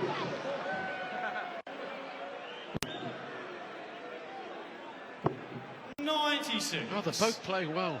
Key doubles missed by Simon Whitlock. Raymond van Barneveld still with that one big break of throw to his advantage. 59. I have to say, Stu, this is as good an attitude as I've seen Barney have for, well, since the Premier League. 80. You know, he isn't doubting himself, he isn't shaking his head, he isn't just strolling up to the board, you know, looking, well, not interested at times. Looks like he's pretty up for it. 58. Yeah, Van Barneveld lost to the quarterfinals of the other 2 World Series events so far this year in Dubai and Japan to Michael van Gerwen and Phil Taylor respectively. 43. May well end up playing Michael van Gerwen again in Perth on Saturday night if he can win here. 99. Important leg, Whitlock here with a chance to break back.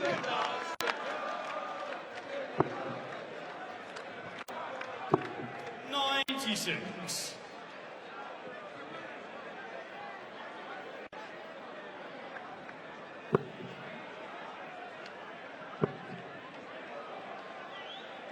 Oh, what a time for Barneveld to hit his first maximum. Has really put the pressure on the Simon Whitlock throw, and he's going to get 3 darts at 105 to go 1 leg away from a quarter-final place. We thought that this may look like another upset, but Raymond van Barneveld has turned up. Double top, surprised he didn't go the double 16 route. 85. Do you know, I mean, his favourite double skip is double 16. I'm very surprised that he didn't go down there. Double 15. Well, good dart from Whitlock to rescue the leg. A leg he had to win, and he did. Van Barneveld a millimetre away from tops to make it 5-2, and he would have been thrown for the match. 96. Such small margins. Games are decided. Whitlock still needs to find a way to break the Dutchman's throw. 59. Well, if you look at the stats, Stu, Whitlock, if Barney carries on playing the way he is, then Whitlock has got to find a 12-dart leg. Otherwise, he is not going to break the Barneveld throw. It's the second 180 in as many legs. Making it extremely hard for the number 1 Australian to get back into this game. 135. Deflection certainly doesn't help. Well, they played each other in the World Series in Singapore last year in the quarterfinals. Simon Whitlock was the winner on that occasion. But you feel at the moment this match in Perth is in Van Barneveld's hands. 59. Aiming to require 120. Well, he's got at least 6 darts. Like a 5-3 lead. Just don't miss the big number. Just a big 20 will do you. 60.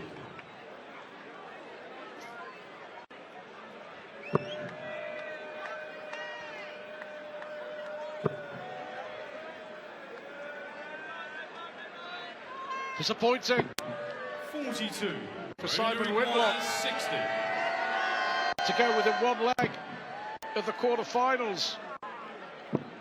At the moment, Barneveld is just too good for the Australian. 3 legs to go. Whitlock's got to win the lot. 58. And that sort of start is not going to help.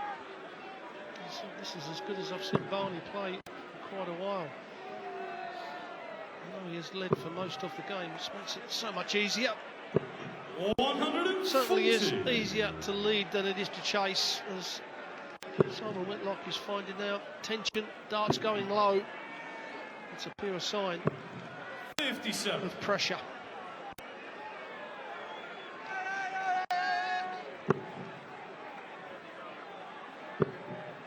He's got the darts. Can he really take advantage? 55. Well, unlucky with the last dart, certainly. It's now or never for the Wizard here in Oz. 100.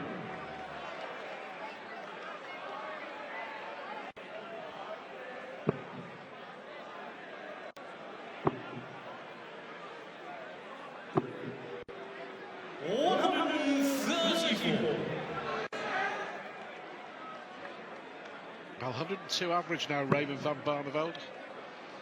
Simon Whitlock just shy of 3 figures. This will help. Will it be perfect timing? 140. I feel that's not enough. Barney may get 6 starts from 172. Oh, that's brilliant darts from Van Barneveld. 146. Make or break time for Whitlock. Needs the 146. He's not going to do it, so Barneveld comes back. His favourite, double 16 to take out the Australian number 1. And we see this game as possibly an upset, but Barney has stepped up to the plate. Ranger requires 32. To complete a terrific victory, to silence the crowd here in Perth. Simon Whitlock, the Australian number 1, is out. Raymond van Barneveld, a 6-3 winner with 103 average. Much more like it from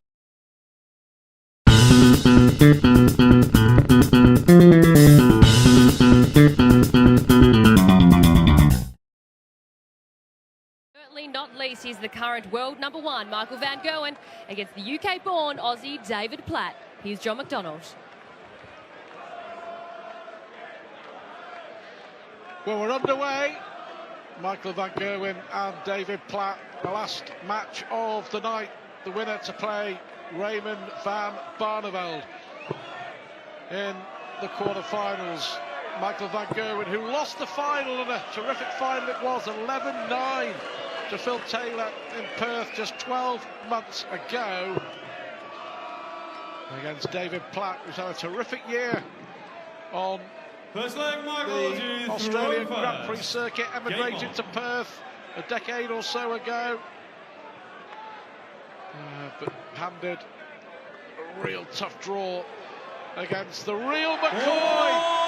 3 darts, it's all it's taken, and Van Gerwen's on his way.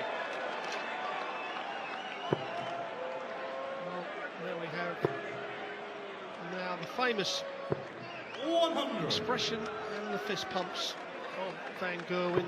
Oh, and that is absolutely perfect. And he's dropped the dart, but look how they're sitting. He can't miss this. Michael, this is too easy. We're on. The first leg, talk about making a mark on the World Series. He's on a 9-darter again. 80. Michael, you require 141. More history for Van Gerwen. Treble 19.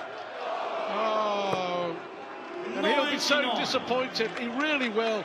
The amount of times as well that Michael van Gerwen has missed double 12 in 2015 for a 9-darter, I would say that's in double figures. But he missed a treble 19 this time. 60. Yes, and it was a little bit overpitched. But this is for 11 dart leg. 11 darts it is. The first leg, Michael van Gerwen. We talk about Second getting out leg, of the game David quick. to throw Certainly first. Michael van Gerwen has done that and taken the game to David Platt. But David's been here plenty of times. I mean, said he played on the circuit for a good couple of years when he was back in England. 60. I remember my first World Championship as a commentator at the Circus Tavern in 2003, and David Platt 100. played in that. Played in a couple of World Championships, David Platt.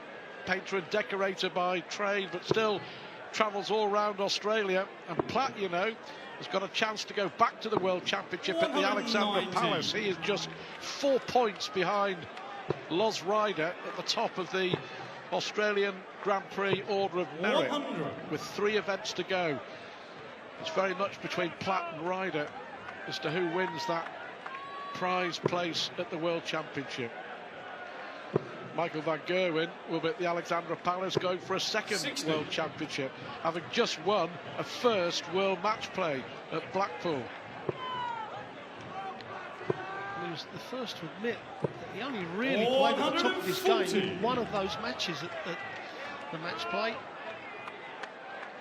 James Wade didn't really push him as he did Wade when he beat Phil Taylor. That's what great players do. They win tournaments even when they're not at the top of the game, and this man certainly is winning tournaments for fun at the moment. He set that up absolutely perfect. 12 darts, once double 12. He really is piling the pressure on David Platt. He's going to go to the 18s. 4 18s and leaves the bullseye.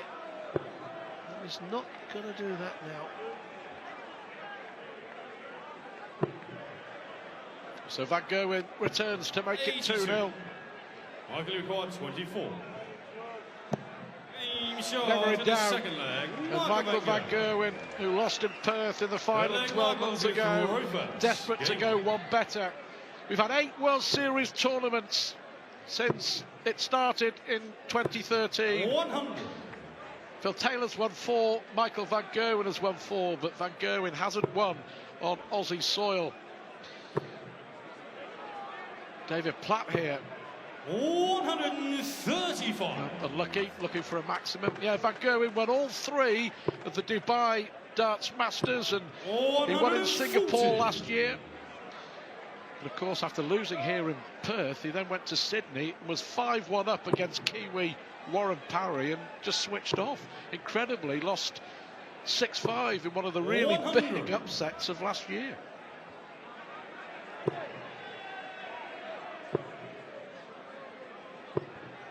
I think that possibly taught Michael one of the biggest lessons of his professional career. You know, he started messing around, just going for bullseyes everywhere when he didn't have to. And was the Parry got one leg back, then he got another. 99. When he went to 5-4, Parry took out another bullseye. All of a sudden, Michael was under pressure. 80. David required 167. Now the 48-year-old from Perth, born and raised in the West Midlands in the UK. He's treble 19.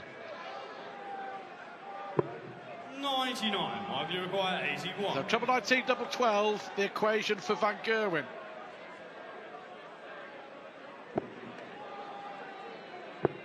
Double 13 instead. But it's the same result, 3 out of 3 on the doubles for Michael van Gerwen. An average of just 115.62. I think he's sending out a statement, don't you? I certainly think he is. He's come in as the favourite.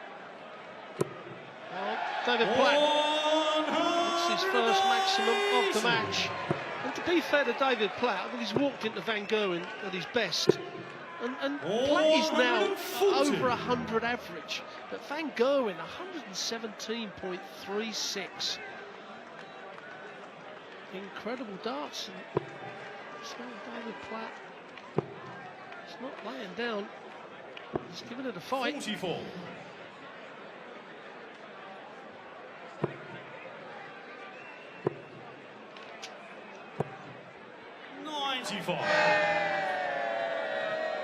Platt has qualified for all 3 World Series events this month, so we will see him in Sydney and in Auckland. 80. One good performance from David Platt may just see him through to the finals 96. in Glasgow in November, the World Series finals, because it's all dependent on the draw, isn't it?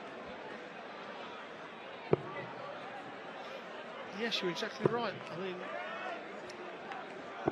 anything can happen. I mean, none of these plays are easy, but there are easier draws. Certainly, this was one of the tougher ones for David Platt. But he's going to get 2 darts at the double to put a leg on the board.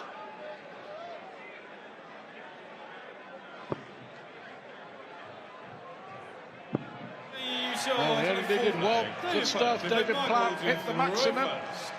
finished off the leg in 13 darts, and he's on the board. 177. But a brilliant 177 from Michael van Gerwen to start off leg 5, as his average goes up to 119. Well, if he can follow that up with the 180, the 144 is far better to check out for a 9-darter than the 141. That's not going to happen now. 99. Looking good though, isn't he? Yeah, he's looking very good. 100% on his doubles, 3 out of 3. 118 average. Well, I would say that's pretty good darts. 39. Yeah, in the World Match Play, he was pushed all the way by Ian White, wasn't he, in the quarterfinals, and I think it was 6-1 down, came through to win. It was a real test for Van Gerwen, but he found a way, and in the final against James Wade, he did what he had to do. And he's doing a job on David Platt here. That's a third maximum to add to a 177. 96. Michael, you require 45. Double 16. It's brilliant from Van Gerwen. 119 average. 4-1. He leads. To throw first. Game on. 4 out of 4 on the doubles as well. We could be heading for a record televised average. Well, we keep saying 118.66. Taylor, correct? Soon. We keep saying that someone will break the 120 sooner or later. 118.66. 140. Well, he is now over the 120. He needs 2 more legs. 2 12-darters will guarantee 120 average. 118.66. Philip Taylor. I believe that was against Kevin Painter, wasn't it? UK Open. 140. Well, this could be a bit of history here for Michael van Gerwen. Highest ever televised average. Is it going to happen on the opening night of the Perth Darts Masters? 100.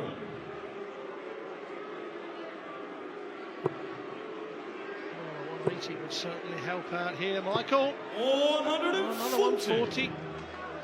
It keeps him online for a record that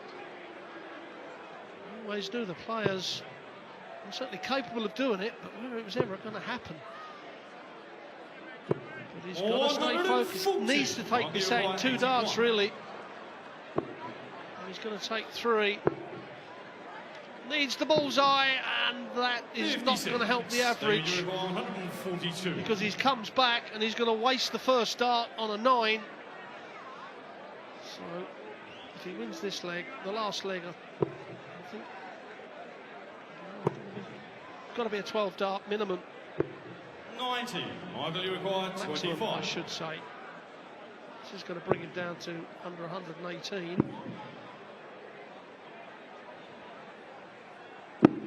Oh, 9. Well, that won't help because his average has now dipped to 115 because of those misses. Disappointing for Michael van Gerwen, disappointing for us all. However, Stu, sorry, if he wins this, David Platt, it now gives him 2 legs to get the 5 points back. If we're talking about breaking the 120, then that was actually the best thing that could have happened. 43. Well, he's frustrated now. He's thinking about all those misses, Michael van Gerwen. But he's got to stay focused because David Platt has been playing fairly well in this match and he doesn't want to let him back in the game. 59. Look at those percentages. I mean, David Platt's is 2 out of 2, and Van Gerwen at 57, you would certainly take every day of the week. 137.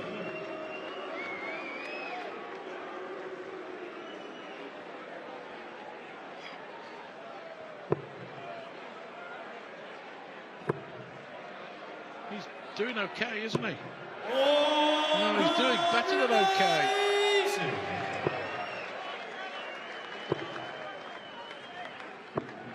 59. He's putting pressure on Michael van Gerwen. All of a sudden, Michael van Gerwen, who was absolutely cruising, not even thinking about it, throwing brilliant darts, but after losing that sixth leg when he had 3 darts to make it 5-1. He's just lost his range. He's starting to get a lot of darts low now, especially the first one. And all your range and rhythm comes from the first dart and the power scoring, and certainly Michael has lost that. Good visit from here. Could see David Platt say going to break a throw, but now he's opened the door for Van Gerwen. 6 darts from 206. 138.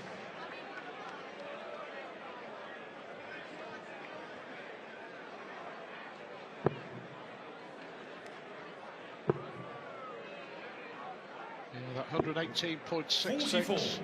Taylor against Kevin Painter, UK Open 2010. Tops for Van Gerwen. Well, he went back to tops after missing the darts. At double A. 5-2 it is. Normal services resumed. The average has dipped to just an ordinary 109. I was going to say that. I mean, we're all hoping that he was going to break the 120, but David Platt hits his third maximum. 109, 110 average is absolutely exceptional throwing. Do you know what? He's played really well, David Platt. He's blown away in the first 3 legs by an inspired Michael van Gerwen, who started the match with 7 perfect darts. 58. He's acquitted himself really well. Of course, the main priority for Platt this year is to win a place at the World Championship. The main priority for Michael van Gerwen is to win the World Championship. To win everything. The enthusiasm. Well, do you know what? He's won that he has in every tournament. He's won an incredible 13 tournaments this year alone. Amazing record. He does go and play every one of the tournaments, from Pro Tour events to our European events, and the TV events, and now the World Series. There's quite a few players that duck out of the European events. Why? I don't know. Great darts from David Platt, sets up to 32. We have done a lot of talking about Michael van Gerwen, but we've got to give a lot of credit to David Platt. He stepped up there, he hasn't been scared of him, and he has been hammered, especially, like I said, in the first 3 legs. But you know, David Platt, 3 out of 3 on the doubles. He's 5-3 behind against a player who's averaging 108 with 4 180s and has hit 5 out of 8. Michael van Gerwen has only missed doubles in 1 leg of the match. That was in the 6th leg when he missed those 3 darts for 5-1. Otherwise, perfect on the finishing. And he's been tested here by Platt. Well, Michael wants to close this game out here. He doesn't want to let David Platt nick this one, because if David Platt steps up with the throw and makes it 5-all, anything can happen in that last leg. As we see last year in Sydney, with was a parry. The Kiwi against Michael. 100. Yeah, Michael van Gerwen has still got some work to do here. He's trying to work out who that guy was supporting. 96. Yeah, 5-1 up at the Sydney Darts Masters 12 months ago. New Zealander Warren Parry winning 6-5. 100. Here, Van Gerwen 5-2 up. And off the boil. 26. Well, what a chance here for David Platt to get another leg back. Van Gerwen missed 3 darts for 5-1. He was coasting, and all of a sudden now David Platt is putting him under incredible pressure. This for a break of throw to get within 1. 140. Well, he just threw that last dart, and he really needed a 180. The 96 is not given. I mean, David Platt, the way he's playing, he's 100% on doubles, 3 out of 3. Double top for 4 out of 4, and a breaker throw. Oh, that is a crucial double top for David Platt. He gets it back to 4-all. He's just broken the throw of Michael Van Gerwen. And now if he holds the throw, we're going to a decider. Well, it was a little over 5 minutes ago that Michael Van Gerwen was on course for a world record average in a televised darts match. Now he's under enormous pressure against an inspired David Platt. Are we going to a decider? This would be incredible. 100. Van Gerwen, just to remind you, has only missed darts and a double in one leg.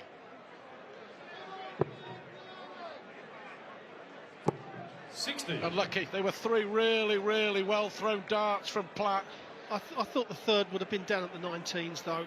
He really couldn't see that treble 20. His darts going pretty horizontal. And, oh, what a time to hit his 5th maximum low.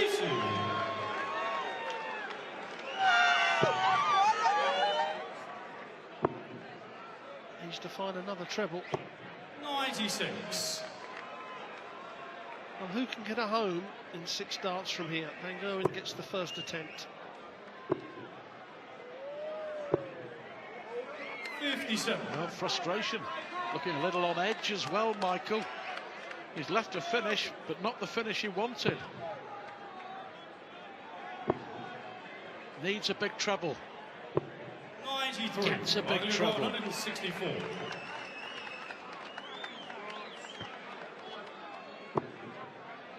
That's a great dart. 124. Well, terrific from Michael Van Gerwen to leave tops, but David Platt here. This is your moment.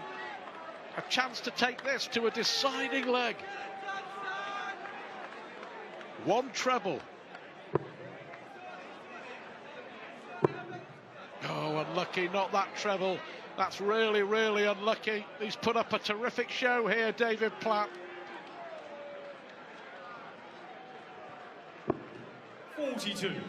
Michael, you got 40. Game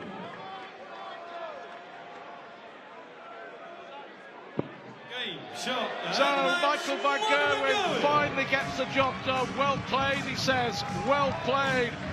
Michael Van Gerwen wins by 6 legs to 4. He has been given a real run for his money.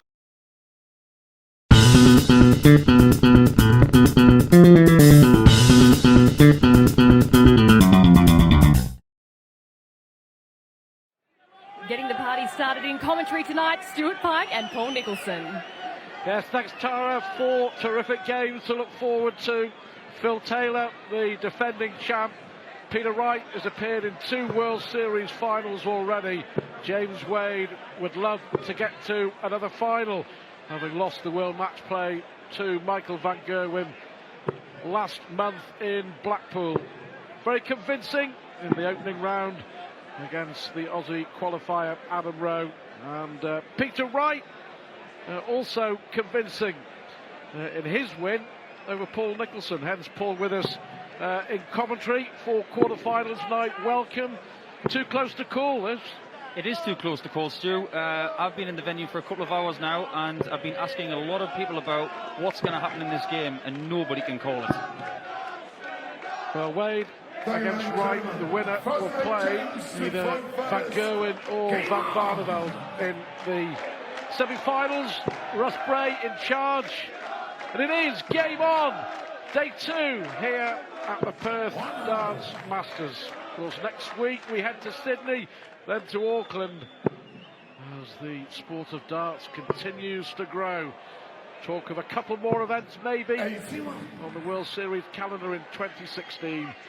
But for now, the here and now is Perth and James Wade and Peter Wright. What do you think of Peter's outfit tonight, Stu? That's quite an eclectic mix of hair and clothing. I've never seen Peter wear this one before, so it's rather interesting, isn't it?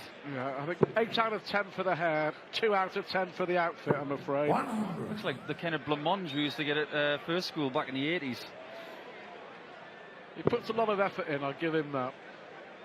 I remember Peter, when I first met him 7.5 years ago, he didn't have much hair and he wore normal clothes. Things have changed. He's actually not Peter Wright on that stage anymore. He's actually Snakebite. He's actually separated himself from being Peter Wright up there. He actually said to me earlier on tonight that he modelled himself on what I did with my act, and I found that as a very, very big compliment. Yeah, darting persona, that's for sure. Quite a few people will be surprised to know that away from the big darting stages, Peter Wright actually quite a shy chap, isn't he? He very much is. He has a very quiet life where he lives in Lowestoft, and he's a very shy guy. He keeps himself to himself, but when he gets up there, he explodes. James Wade for the opening leg, no trouble whatsoever. Impressive finish from James Wade, who actually has a really good record. So the amount of times that they play each other, the head-to-head 11-3 in James Wade's favour between these two. So Wade will know that. You know, players will tell you, oh, they can't remember the last time that they played player A or player B. You can be absolutely certain they can remember every match. Peter Wright will also be aware that he has a poor record against James Wade. That's absolutely true. What you've got to realise about James Wade, that he has a very, very good memory about games he's lost and games he's won. And if he has a really good record over here, he is going to remember it without a shadow of a doubt. He's not just a machine on the dartboard, but he has a machine-like brain that remembers everything that happens in games in the past. What people don't probably know is that James has a very good record of playing in events in Australia before the World Series started. He won the William Cross Pro-Am back in 2008 at Shoalhaven Heads, New South Wales. So he really does feel comfortable playing in the Southern Hemisphere. Well, they actually met here 12 months ago at this stage in the quarterfinals. Wade won a decider. 8-7, real close affair. Both had chances in the deciding leg. But James Wade here is putting a little bit of pressure on Peter Wright. Peter going for the bullseye on that last dart. 105. If he hits the 25, leaves the 170, but a little bit of a bonus hitting the bullseye, leaves him 145. James trying to put the pressure on. He's left 160, so Peter's got to get pretty close to this. 60 is going to be his first shot, which he gets. He's going to go downstairs for 45, treble 15 now. Doesn't get it, so now treble 10. Well, one of the best outshots I've seen all year came from Peter Wright in Japan, the Japan Darts Masters, and the fantastic semi-final win he had over Michael van Gerwen in a deciding leg with Van Gerwen sat on 44 to win. Peter Wright took out 141, quite brilliant. He needs 60 here to hold his throw. Tops. Tops it is for Righty. Great shot. Little flick off the first dart. I think that actually helped it. 1-all on throw.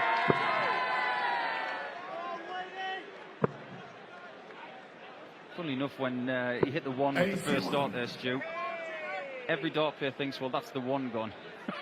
You've got to hit an odd number at some point. You may as well hit it with the first dart. 100. For the world number 4, Peter Wright now. Career high world number 4 against James Wade, who just dropped a place down to number 6 in the world, but two of the very best, very, very consistent, both. I was talking to Peter about 2 or 3 hours ago, and we were talking about his equipment changing reputation. He actually has a setup now which he hasn't changed for quite some time. I know that during the World Cup he had 2 days. he had the wobbly points at the World Cup, which he loved, but he's gone back to the ones that he had during the Premier League. But he feels that these are the ones, and I'm going to quote Peter Wright at this point. He says, these are the darts I'm going to use to win a world title. And it's very hard not to believe that, because he thoroughly believes that he's destined to win one. Well, he's destined to win a big TV event, that's for sure. Not many people get the chance. Peter Wright has had a few chances, losing in finals at the World Championship, the UK Open, lost a couple of World Series finals as well, but you feel that it's only a matter of time. Maybe this year, 2015, that he breaks his duck and wins a big TV tournament. It could well be this year. There's a lot of darts tournaments on television after this World Series is over. James Wade, Tops for 2-1, 60. but he leaves his favourite because Peter's back on 186 and he can't finish that on this occasion. But he's going to want to put the pressure on. 60 isn't enough on this occasion because if you're going to put your money on anybody to hit double 10, it's going to be the machine. It's a perfect lie. Maybe not. Double 5 for 2-1. There it is. I just like the way that James Wade is always, you see with some darts players trepidation when they're going for the double 5, but James Wade goes for double 10 so much that he's always aggressive when he goes for double 5, and you know he gets it more often than not. I think he's got a game plan. You notice with certain players that they have different areas of the board that they favour. With James, it's tops, it's 10s. He hits 5s a lot because he loves double top. He loves the top of the board. Consequently, his other favourite double is double 12. You don't see him a lot at double 18, and you don't see him in the bottom left corner at double 16 a lot. He has a game plan of how to get 501 points his way. Phil Taylor's the same. He has 2 favourite doubles. He doesn't have a favourite double. But James, he has a game plan every single time, no matter what points he has left. Well, totally outscoring his opponent here. Wade averaging nearly 100. Yes, we're only in the 4th leg. Peter Wright struggling, just 82.5. But 6 140s already for James Wade. Haven't seen a single one from his opponent. And a real opportunity here for Wade to perhaps steal a march and break the throw, but dominant as far as the scoring is concerned. You've got to think that James, winning the bullseye, would say to himself, I want to win this first leg. I want to keep my throw going into the break. And he's doing that at the moment, but he's putting Wright under pressure for 2 reasons. One, he's scoring higher, and secondly, Peter just isn't doing anything coming back to him, so he's making it a little bit easier for James. Wade, he's got time here. He won't like that 44, but Peter has a chance. He'll be looking for the 177 to leave tops. On this occasion, he's going to have to look for 2 trebles possibly, but he didn't want the treble 5. James, you require 117. 117. The treble 19 would leave tops. Yeah, disappointing end to this leg from James Wade. He's just opened the door ever so slightly, hasn't he, for Peter Wright, who was a long way back, but he's going to have to produce something special here, Snakebite. Well, that's the first part of the combination. Is he going to go for the treble again? He did, but he's got the 18 for bullseye. Pulled that in a big way. Never felt that he felt confident going for that, but James Wade will be going for tops here. This for a break of throw, and never ever in doubt, was it? Wade breaks the throw, 3-1 up. A rueful shake of the head. I think he knows he should have won that leg more comfortably. I think he liked the fact that he allowed his opponent a dart to win it. But 3-1, and Wade in total control, you have to say. Absolute control, Stuart. And you saw just before that leg started, a little shake of the head from Peter. He will be extremely annoyed, not just with the way that he's playing so far, but the fact that he gifted his throw to James in that 4th leg. And of course, the first quarter-final, James Wade and Peter Wright. We saw Peter Wright beat Paul in the first round on the opening night here in Perth. What's happening with you? Where are you going to be? Because at the moment we know you're out of the world's top 32, so a slippery slope. Are you going to be heading back in the opposite direction? Well, let's hope we do. I've got a lot of work to do. I think last night was a real marker to say where am I at the moment, and I was very disappointed with the performance last night. But there were some things to be positive. You know, I managed to get a couple of legs when I was 4-0 down, which showed a little bit of mental toughness. But getting back into that top 32 is probably going to be the hardest thing I've ever done as a dart player, because of the talent that we have in the game now is just so fantastic. Going forward, I've got a lot of challenges, you know, hopefully with the aid of equipment manufacturer and some great work with Steve Feeney, the coach of World Snooker Champion Stuart Bingham. We can hopefully get back into that top 32. We'll talk a little more as the match goes on about Paul Nicholson's trials and tribulations, but here James Wade looking at 70 to make it 4-1. One dart he'll have at tops. 50. Wadey will be furious with that. There's a lovely lie on that 20, just to flick it over the top, but Peter has to hit this. Double 16 for 3-2. Not a brilliant lie. He's going to have to go inside. Slight shift to the right. 30. And again, he's going to be really annoyed with that. 20. Well, you're just wondering, those two darts, has Peter Wright chucked away any chance of getting back into this game? We shall see. Again, needs that double 5, aggressively goes for it, middle of the bed. I'll tell you, that is a brilliant dart, under a little bit of pressure as well from James Wade. 4-1, and at the moment, it's just far too easy for the machine. Far too easy indeed, and what Peter's got to do is get that first start in the 60 and give himself some confidence in visits. But as you can see on that occasion, the first start hits the 60. Peter has the ability with his darts to put them over the top, to the sides and underneath with the force that he's throwing them. But on this occasion, that was a bad 100. If he'd have hit the 60 on the last start, it would have been a good 100. At the moment, James Wade dominating. It just finally, before we leave the subject of Paul Nicholson and his dart career, the one criticism, if you like, that we'll just see if James Wade can open his account, and he can with a perfectly timed 180 to pile more pressure on Peter Wright. Is that perhaps in the past reply from Peter Wright that you've possibly made something that's quite simple, very complicated, i.e.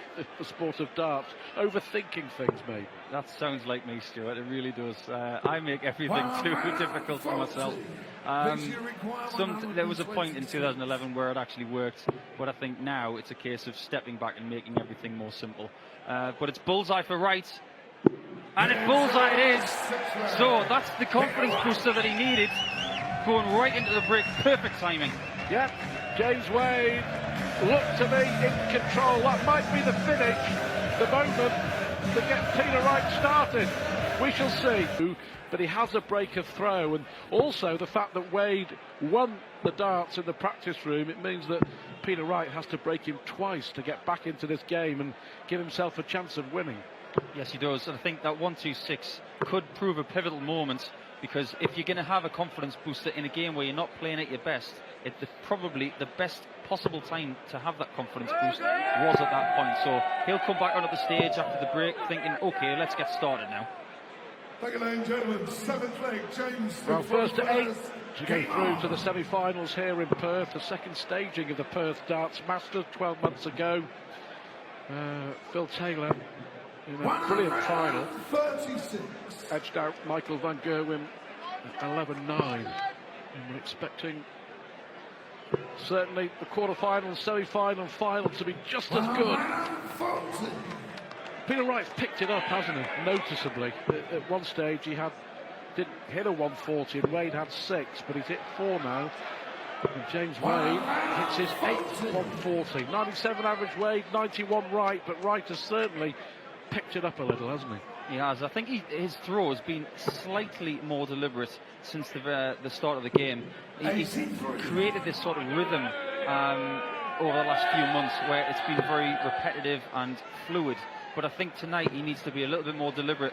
But Wadey really is piling in these 140s. He seems to have a game plan tonight of just pummeling with 140s and get down to that sort of 81, 85 range after 9 darts. And that way Peter Wright's going to have to hit a lot of 140s and 180s.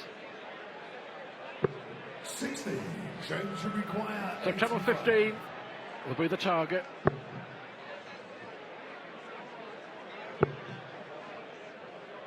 These tops. 45. James won't be worried about that. Peter back on 2-1-8, and there's only one option here. 180, put some pressure on. But Wadey's still going to come back for one of his favourites. James looking very comfortable at the moment, not just in the game, but looks like he's having fun up there. Can he hit double 10 this time? No, he can't, but double 5. Another one, aggressive. 30. Too aggressive this time. So Wright, unexpectedly, has a chance. Can he do it again? 2 legs in a row, 1-2-6 last time. Treble 20. Not to be. Wadey coming back for double 5. James required 10. Yeah, 4 out of 14 on the doubles for James Wade.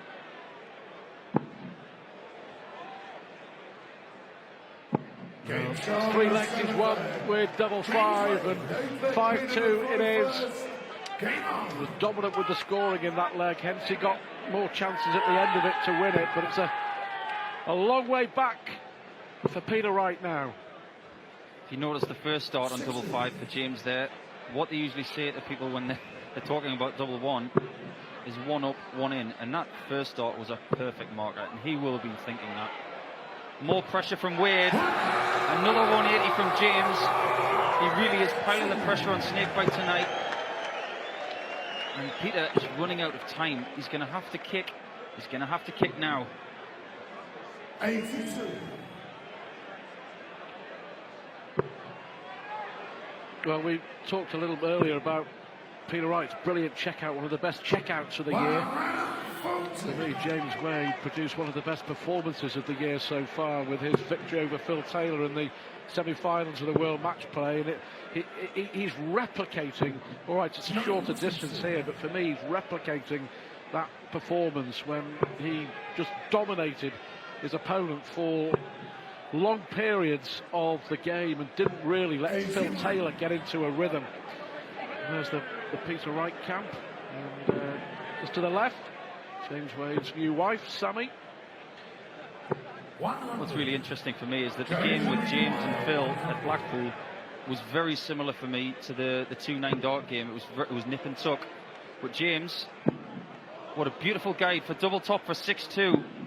Oh, I think that's just 1 out of 7 on tops for James Wade in this match. He should return. And he will return. But James's face was like 1,000 words there, as if to say, what was that? But he has a chance to rectify it. 3 darts in hand for tops. Right in the middle, nowhere near the wire. 6-2 it is. That would have got you a victory last night. He's got to go to 8 this time. He's got a 4-leg lead with another break. Really good performance, you have to say, from James Wade.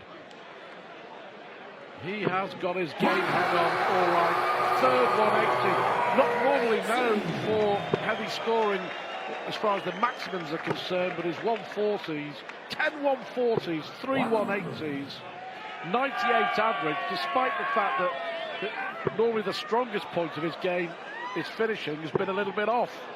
Absolutely, and if you've got strengths like hitting doubles and you've got a strong scoring game, if you put them both together, you have your A game. But on this occasion, James's scoring is getting him through this match, which means, you know, he's definitely got other gears, and that's got to be encouraging for James. If he potentially wins this match, he could win an awful lot more legs and possibly this tournament. Well, at the start we thought it was too close to call. How wrong were we, but how wrong was everyone, because a lot of people thought this would go 8-6, 8-7 either way, and James Wade has proved everybody wrong with as dominant a performance as you could see in this quarter-final. Total frustration for Peter Wright. That's the beautiful thing about darts, isn't it, Stuart? It's so unpredictable sometimes. James here, he's going to go treble 14 to leave tops, as he does. 9 out of 10 dart players would probably go for bull there, but James is so strong on treble 14 and double top, usually. That's his way, and that's part of his game plan. It just looks very confident. He was hugely disappointed to lose that World Match Play final last month to Michael van Gerwen, but to be fair to Wade, he's played really well all year. Finally hits double 10 for the first time in the match, and that double 10 takes him a leg away from what will be a terrific victory. What a performance from James Wade. We don't say that very often, do we, Stu? He's finally hit double 10. It's usually, oh, he's finally missed it. What's really interesting is that if you go back on some of the interviews that James has done, you know, when he's lost a lot of tournaments to Phil Taylor, he said, I would have been a millionaire if it wasn't for Phil Taylor. Well, it's a bit like the whole Phil Mickelson syndrome, isn't it? Now that, you know, people are beating Phil on more occasions, it's actually Michael van Gerwen that's costing him a lot more money. like replacing Tiger Woods with Rory McIlroy. Yeah, well, at the moment, Michael van Gerwen certainly is dominant. Van Gerwen against Van Barneveld to come. That's always a fantastic match to watch. Whether they're playing for a packet of peanuts or whether they're playing for, you know, £100,000, I would pay to watch that match, and I'm sure everybody around the world and in the darting public would do the same. People from Perth are definitely doing that, because we're not far away from that game at this stage. James is in full control. Now, so much so that here we are in the 10th leg. Peter Wright's only had 5 darts and a double in the entire game. A couple of those have been at the ball. I think this is probably one of Peter's worst performances in a while. What he will do is he won't take it to heart. He will go straight back to the practice board and get his head on for next week in Sydney, because he knows that the World Series Finals is just around the corner, and he wants to be as high a seed as possible for that. He wants to back up what he did in Japan and what he did in Dubai. It doesn't look like it's going to be his week, but you never know. In order to have great comebacks, you've got to put yourself in these positions, so you just don't know. Yeah, the World Series Finals in Scotland, in Glasgow, the Braehead Arena in November. Ticket information through the PDC website. Tickets still available, but here Peter Wright, who will be there, he will be playing there.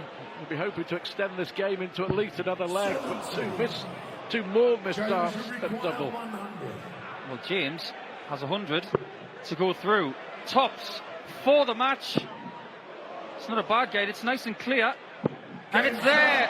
8-2 James Wade. Brilliant performance, you have to say, from James Wade. That really was. Peter Wright, the disappointment etched all over his face. Dominant from Wade, machine-like from the world number 6, through to the semi-finals. And he'll play the winner of our next.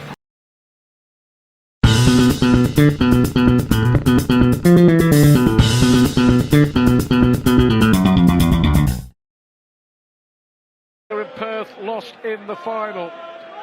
Raymond van Barneveld has, well, in recent times, a really poor record against his illustrious opponent. Can you believe that Michael van Gerwen has won 10 out of the last 12 meetings? Barney's 2 victories have both come in the Premier League, including en route to winning the 2014 Premier League. World number 1 against the world number 16. The times have changed as far as Dutch darts is concerned over the last two and a half years. Yes, they certainly have, Stuart. But let's not forget, Barney's still got the game to turn up tonight and beat Michael. There's no question about that. He's become a 5 times world champion, and his performance last night suggests that he's in, a good mood. We know Barney, when he gets behind, starts to shake his head at times. But if he does that tonight, then Michael will certainly jump on it. Yeah, Van Gerwen, 105.69 in his 6-4 win over David Platt. Was pushed all the way. Platt 4 out of 4 on the doubles. And Raymond van Barneveld, in the end, a comfortable win over Simon Whitlock, wasn't it? 136. With 103 average. And it's interesting, I shared a car with van Barneveld to the venue earlier on today. And the key for him, there's Sylvia, Mrs. van Barneveld. And Barney was saying the key for him last night was just being relaxed. Just going on stage, actually trying to enjoy it and not worry about, if he has a bad throw or if he misses a double, just relax. Well, we've all been telling him that for an awful long time, though, Stuart. He's never listened to, people that are in the know. And when you've got a throw like Barney, I mean, it is really as smooth as silk when he's on form. If you're going to get frustrated, it's going to tighten the arm up. That's when you're going to start missing. So if you are relaxed, your throw's going to be more relaxed, and you're going to hit more of what you're actually aiming at. But this man, Michael van Gerwen, his throw's completely different. It's a real aggressive throw. Double 16 for the first leg. Nice clean 15 dart opening leg for van Gerwen. Well, Michael van Gerwen has used the same darts for many, many years, and absolutely precious to them. A lot of players, they switch, don't they, and they change. And Michael van Gerwen last night actually had new points on the darts, but that, for Michael van Gerwen, that's as much change as he will do with the darts that have brought him so much success. Yeah, it's a good point, but the youngsters don't tend to change their darts much. When they find a set of darts that's working, like with Michael, nothing ever comes into their head about changing. As the majority of players get older, 140. they do tend to change. I mean, as you get older, your physique changes, your arm changes, and that's why people have changed their darts. If you go through a bad spell, right, a set of darts, well, if you see Barney putting the first 180 of the match. We're talking about those darts. And Van Barneveld changes darts more than, well, him and Peter Wright, possibly more than any other player, but Barney has gone back to the darts that he had so much success with in the Premier League. Now the 180, setting up a chance to level with a 13 darter, but yeah, the darts that he did brilliantly well to get through to finals night. Now the ones that he's brought here to Australia and New Zealand for the World Series, and no trouble at all. One apiece, and two very strong holes of throw from Van Gerwen and Van Barneveld. The winner will play James Wade in the semi-finals. 129. Disappointed with the switch, treble 3. This is the key to the game for Barneveld for me, Stuart, that he's got to hold on to his throw very strongly. And he's going to start, throwing 15 darts in his throw and not having a pop at a double, and Michael will punish him for it. But the longer the game goes on and Barneveld is still in the mix, the more confident Barney will get. We've seen that when he beat him in the Premier League a couple of years ago. And of course, being a 5-times world champion, you don't win world championships through being a rubbish dart player. So 45. as we see the averages there, both players exceptional averages. Well, for 5.5 legs of his match against David Platt in the first round, Michael van Gerwen was averaging over 120. He was looking for a world record score in a televised event, but a few missed doubles. Dipped a little, but here he is, 132. 92. Interesting there, Stuart, on 132 when your opponent's on a shot, the 25 bullseye's the route. And also, some players, the flair players like Van Gerwen, will go that way any time. He's totally focused tonight. No interest in going for that bullseye. Just wanting to set it up for a 13 dart leg. Maybe 14. Oh, now then, this is a big dart. Look, Barney's waiting. And Barney will get a chance. 3 missed darts from Michael van Gerwen. What a chance here for Raymond van Barneveld. Oh! You're only going to get 1 dart instead of 2. Tops to win the last leg, and well, the single one. How costly will that prove to be? Let's put that down your sheet, Stuart. 1 missed chance for Barney. Van Gerwen finally takes some, and little chances like that early on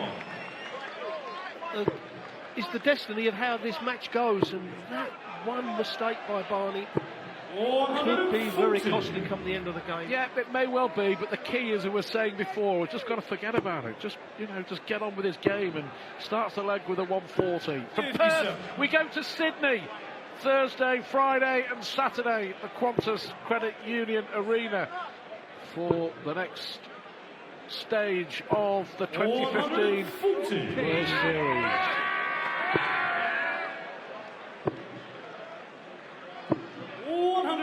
Well, as you suggested, Barney didn't worry about this in the doubles. He's kicked this leg off with 2 140s. Yep. He's going to do that on his throat. They're not going to lose a lot. 90.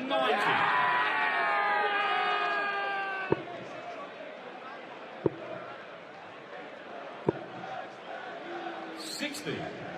Raymond to require 131. Just wants to set this up. Treble 17 now, that'll leave him double top. It's very wild. And the thing about this, Barney may only come back to 1 dart on the double, so if Van Gerwen can fill this treble 20 up, 138. certainly he's put some pressure on the 74. Oh, he's missed the 14. Great recovery to leave double 10. That's brilliant.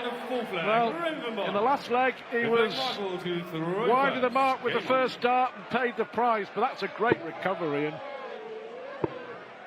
it's as if nothing is bothering him. He's just determined to get up and play his game. 2-all. Good stuff, this. So let's not forget that Barney's had dental surgery at the start of the week. Yesterday. Yes, that's incredible. Yeah, root canal surgery. 57. Came to the venue, played brilliantly well to take out Simon Whitlock. Pain-free for the first time in a while. And playing pretty well against Michael van Gerwen.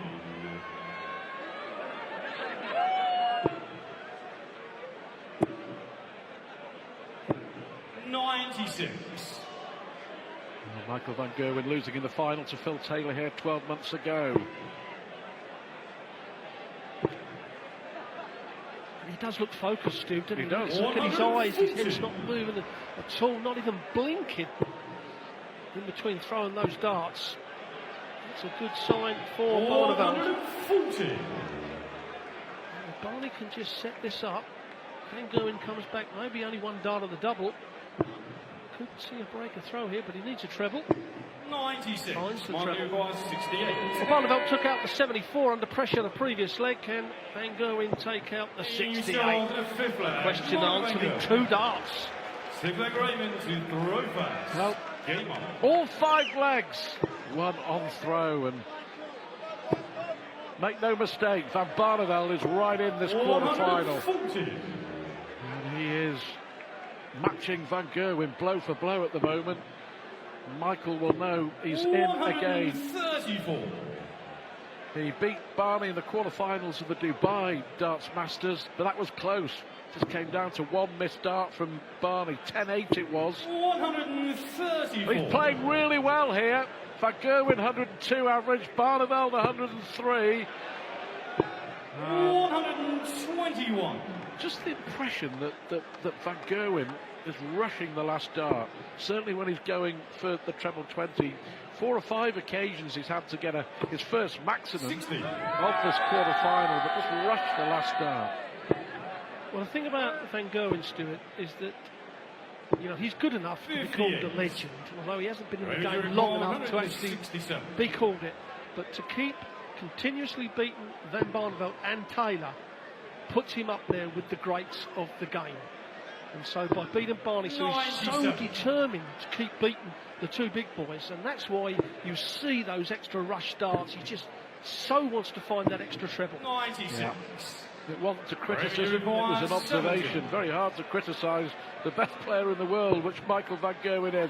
What a good dart that is from Raymond van Barneveld. Barney is playing beautifully. This is a terrific quarter-final, and Raymond van Barneveld, make no mistake, is right in this. The world #1, big push. Top players will be in Sydney next week, Thursday, Friday, Saturday, at the Qantas Credit Union Arena. If you're in Sydney, in the area, and fancy going,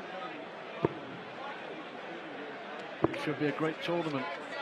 Phil Taylor winning here in Perth and in Sydney. Michael to Last throw year. first. Game on. Michael van Gerwen, desperate to go one better and win the Perth Darts Masters, but he's going to have to produce his best darts, his first maximum.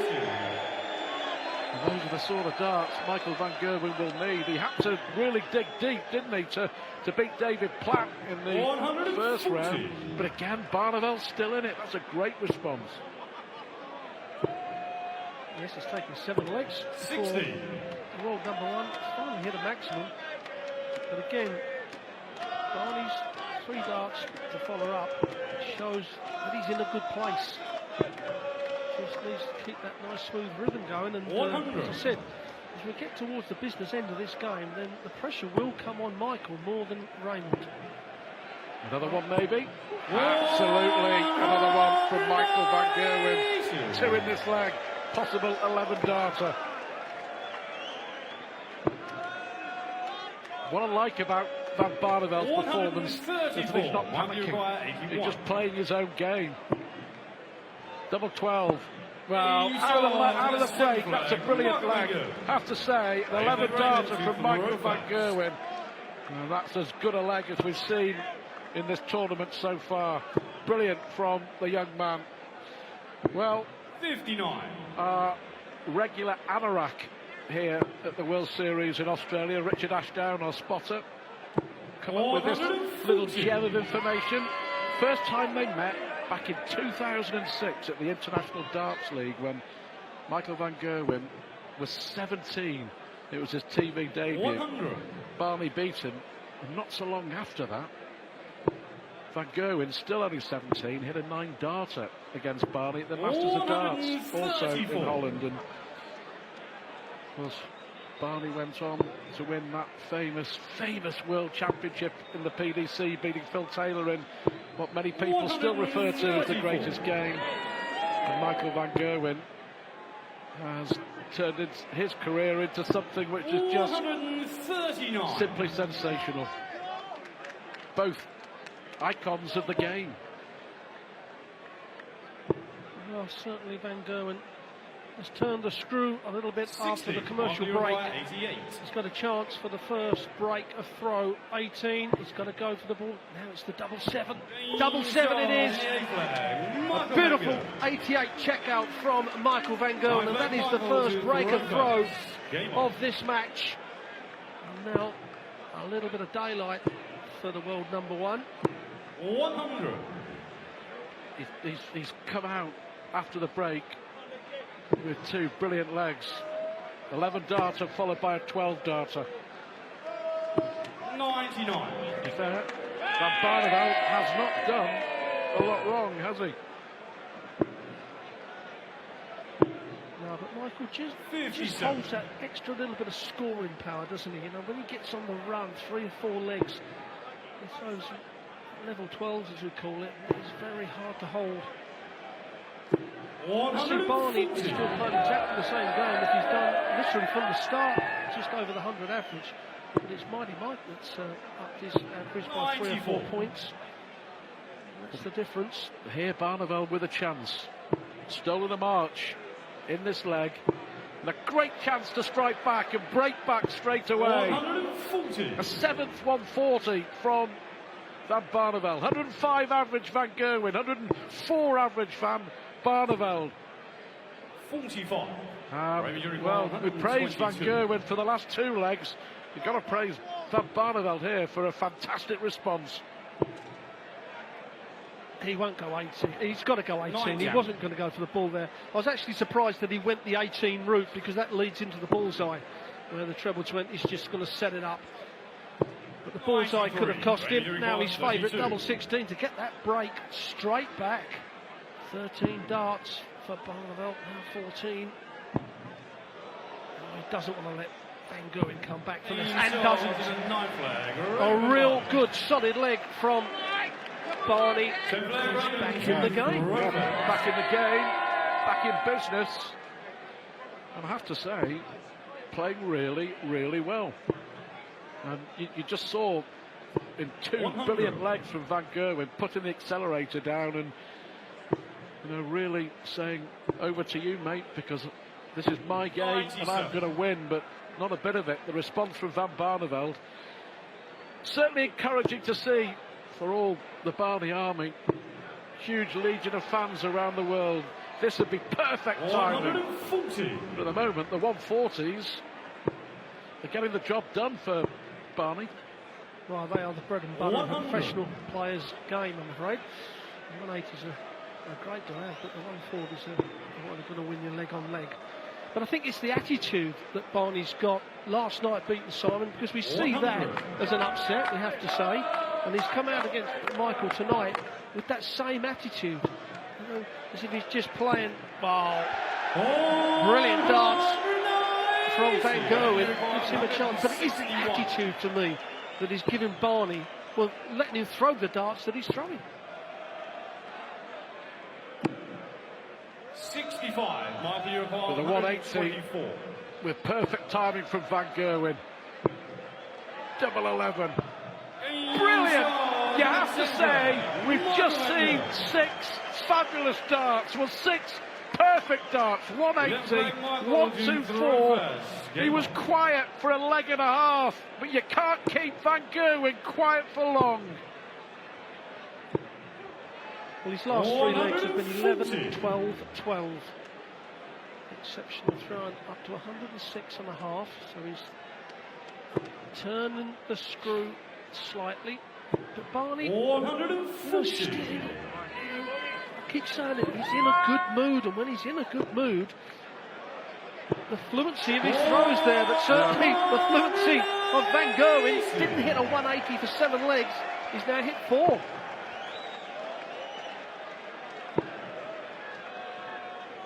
.304 with 6 darts from absolutely nowhere when Raymond van Barneveld was in charge of the leg and looking favourite to make it 5 apiece. 59. Not a bit of it, and that is why Michael van Gerwen is the best darts player in the world at the moment. That's why he's won 13 tournaments this year. 100. But he isn't the world champion. 22. The world champion will be on the stage later on, Gary Anderson against Adrian Lewis. 82. So Van Gerwen here looking like stealing a march. 106.5 average. But Van Barneveld hits back with a perfectly timed 180. Will he get a dart and a double? There's the answer. 7-4 Van Gerwen. Sensational for the world number 1. Game on. Well, Raymond van Barneveld has played really well, make no mistake. Michael van Gerwen is 1 leg away from winning this game and going through to the semi-finals. But Barney hasn't done a lot wrong. 5 180s in the last 5 legs from Michael van Gerwen. So let's put this on record. This is encouraging for Raymond van Barneveld. It's very encouraging. This performance has been excellent from the 5 times world champ. He hasn't been far away from Van Gerwen. 97. I couldn't agree with you more. Barney playing like this is a joy to watch. The fans always love him. If he can just keep upbeat like this, and he hasn't lost his focus, he hasn't lost his concentration, and the confidence in his own ability is totally there. The only the only mistake that Van Barneveld has made was missing a dart in the 3rd leg to break when he needed 16, hit single 1 with his first dart. Apart from that, he's played really well. He needs the ball for a 1-2-1. 96. Markley required 124. Well, Van Gerwen took this out in the previous leg. Now 1-2-4. He's going to go the bullseye route this time. Bullseye route it is for Van Gerwen. Oh, that's a long payoff, as you can see from his expression. 25. Barney, don't miss the big number here. He's missed it twice, and the match has not double 8. 21. Unlucky. 47. Michael van Gerwen for the match. Needs tops. And double 10. And double 10 it is. A really good game. Raymond van Barneveld played brilliantly. And that augurs well for the rest of the year, for the rest of the World Series.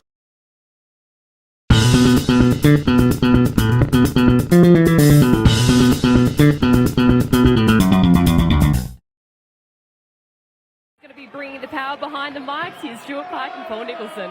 Well, what a chance for Kyle Anderson to etch his name in Australian darting history. Anderson, who has made a real name for himself over the last 12 or 18 months, lost to Taylor twice at the Sydney Darts Masters in the last couple of years, but this is a different player, a different person, back home in Perth. I'm hoping to cause a huge upset against the defending champion here at the Perth Darts Masters.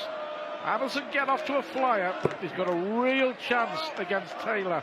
Despite his 6-1 win against the Kiwi, Craig Caldwell looked a little rusty at times, struggled on the doubles. And what a chance here for Kyle Anderson to make a big name for himself in Australian darts. He's got an absolutely enormous chance tonight, but he is going to have to get out the blocks. He's done the first job, which is win the bullseye. And, 12 months on from when he made the semi-finals at the Sydney Masters, what has Kyle done? He's stepped up.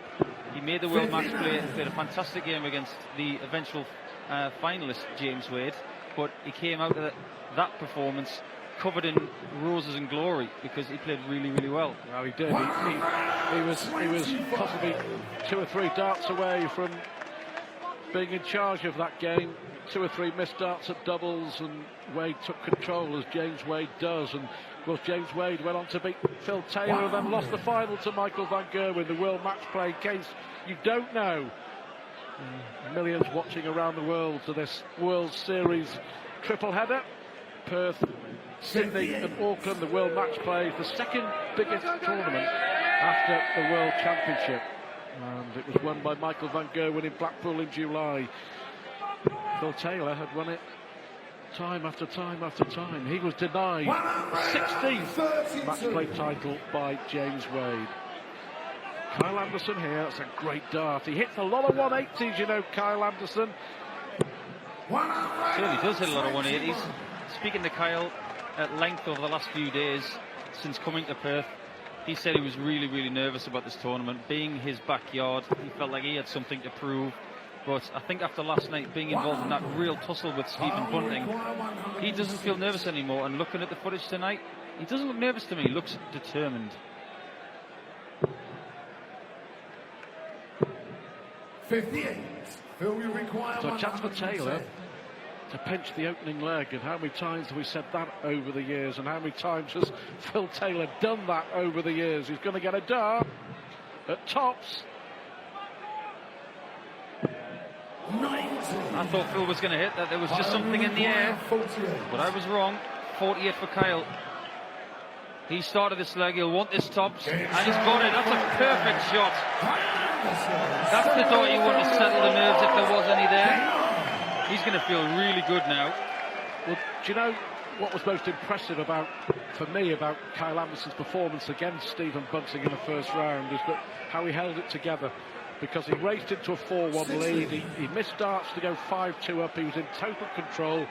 Bunting, of course, got it back to force a deciding leg. Both had darts to win the match in that last leg before Kyle Anderson did. But he looks good here, doesn't he? He does look good. He looks like he's got an air of confidence about him. And if you're going to beat Phil Taylor, you've got to beat him when he's not at his best. Because if he plays his best game, he's almost unbeatable. Well, he's already stolen the darts. Look at this. What a chance here for Kyle Anderson in this second leg. We'll have to switch now. Could do with a treble. Good dart from Kyle Anderson, who from nowhere in just 7 or 8 months has got himself in the top 50 in the world. He took the gamble of committing himself to play full-time on the PDC circuit, which meant living in the UK, in the Midlands, in Nottingham, while his family were back here in Perth. Heck of a sacrifice, but it's been worth it. Well, that's the word. Simon's done it, I've done it, Kyle has now done the same. He's made that big trip back to the UK, and it's about that word sacrifice. And now it's a different kind of sacrifice that he has to do to take the next step. It's sacrificing time with your family, your friends. You spend your time in the hotels, on the flights, get yourself in the tournaments. He's got himself in the best possible position to kick on, and now he's got to do that because he's never going to have a better opportunity. He's young, he's confident. I've never met someone much more confident than Kyle Anderson. He just believes in his ability, and he believes his destiny is to be a fantastic Aboriginal advocate. Naive, I think you have to say, with the last dart there for Kyle Anderson, trying to leave a finish and hit a single 5 and didn't. But look at this, 147! 111. But Anderson, with that last visit, never really gave himself a chance. He's now going to rely on Phil Taylor missing. 127. Now it remains to be seen whether that little 36. tactical shot from Kyle will get into Phil Taylor's head. He'll have done it to try and mess him up a bit. That's not a good lie for Phil Taylor. This is a great shot if he hits it. 27. Maybe that 7 that Kyle hit was a little tactic. He's going to have 2 darts at tops for 2-0. Great lie to the right, and he went to the left. What a chance. 2 darts missed at tops for 2-0. Phil's got 9. That's the hard one. Double 4. There it is, right in the middle. Kyle has to save himself. He had a chance. But on this occasion, he didn't take it. All's not lost, though. 1-1, and it's on the darts. But you know, Paul, for me, those are the chances that Kyle Anderson really has to take if he's going to challenge Phil Taylor. And 2 darts, big moment, fluffed his lines. Got to hold it together now, but that was a great chance for 2-0. It was a wonderful chance, especially when his first dart was a fantastic guide to actually nick that leg against the darts. Shane Burgess famously once said that you do get chances against Phil Taylor, which are 161s and 164s. But on this occasion, 52 is a monumental opportunity, and unfortunately didn't take it. And he knows it. He's made a poor start to this 3rd leg. I think he's actually weighing on his mind. He knows that was a great chance to steal a march on Taylor. Sydney Darts Masters 2013. Kyle Anderson was very much an unknown quantity. Taylor won 6-1. 60. And then Anderson went to the World Championship, hit that historic 9-darter at the Alexandra Palace, and then reached the semi-finals in Sydney on the World Series Tour last year. Taylor won that 10-4 comfortably in the end, but all part of the learning curve for Kyle Anderson. And at the moment, this is turning out to be a harsh darting lesson for Anderson. What's very interesting, Stuart, is that this time last year when we were going into the Sydney Masters, Kyle Anderson was talking about coming back to Australia and not going back to England to play the Pro Tour. One tournament changed his life, the Sydney Masters last year. He went back to the UK, played so much better on the Pro Tour over the last 12 months, had a very good World Championships, qualified for the World Match Play, and now he can't wait to get back to the UK to play more tournaments. Because it looks like he will be going to the World Grand Prix in Dublin this year as well. Yeah. Heck of an achievement to qualify for these big tournaments from a standing start, really. Taylor to break. Game 2-1. And that second leg and those chances that Kyle Anderson missed now. Game on. Looking to be important. Kyle will be very disappointed with that. By winning the bullseye in the back room, he would love the fact that he'd be throwing first in the majority of the legs that they're going to play on that stage, and he basically gifted Phil Taylor the advantage there. And the look in Phil Taylor's eyes, you just see it sometimes. It doesn't look like he wants to give Kyle an inch tonight. Well, I know you're very good friends with Kyle Anderson, but he's after your job, mate. He wants to represent Australia at the World Cup of Darts in Frankfurt next June. That means knocking you out of it. Well, a lot of people think that he should have got my spot this year. Well, if he could have double 18 better than me, maybe he should have had it. But as long as I'm above him in the rankings, I'm going to be pulling on that Aussie jersey, that's for certain. But if I have to surrender my place to Kyle, it'll be because of effort and results. And if he gets it, I'll wish him all the best. Yeah, fair enough. 140. Well, good response here from Kyle Anderson. Just like the way he goes about his business. He hasn't started as well as he would have hoped, and he certainly hasn't scored as well as we've become used to 83.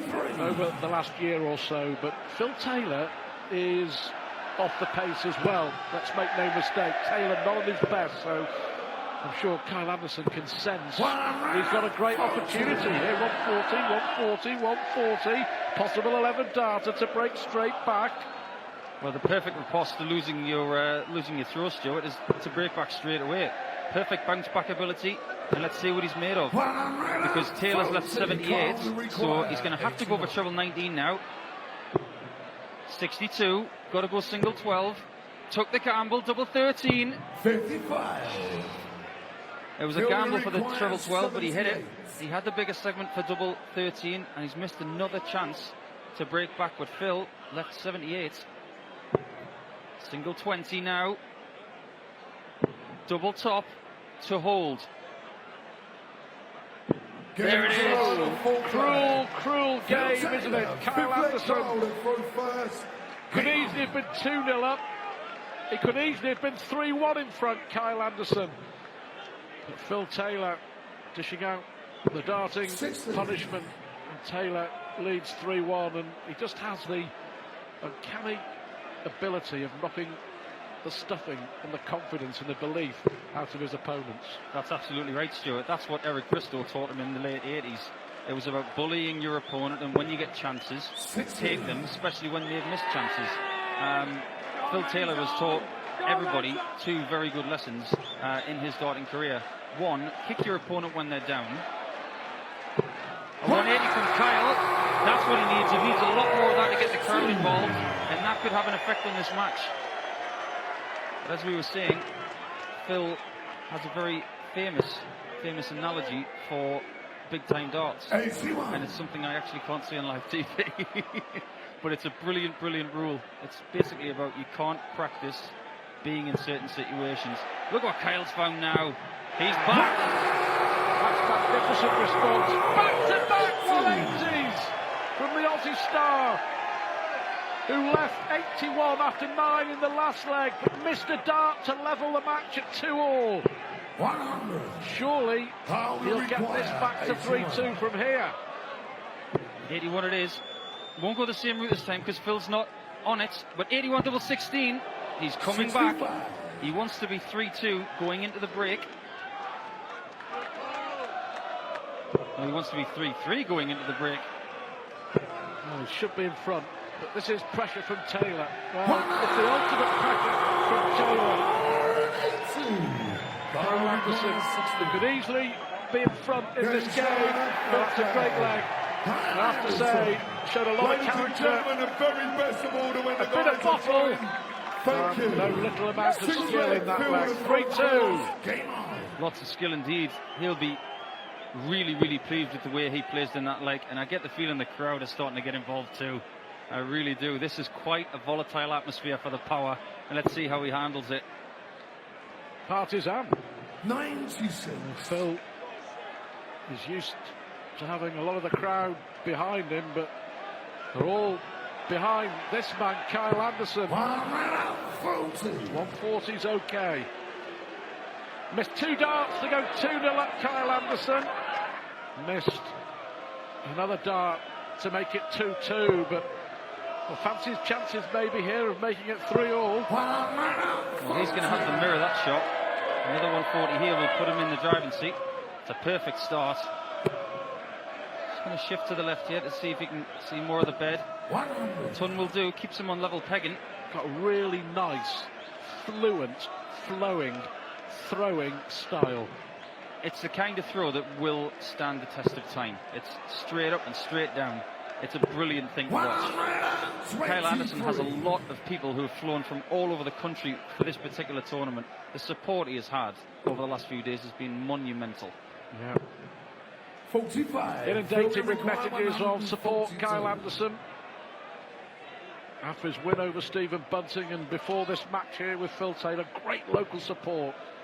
As it should be, partisan. Cheer on the hometown boy. Absolutely. I mean, this is Kyle's hometown. Home advantage, why not? Be the same if I was playing in Melbourne or when Simon plays in Sydney. There are backyards.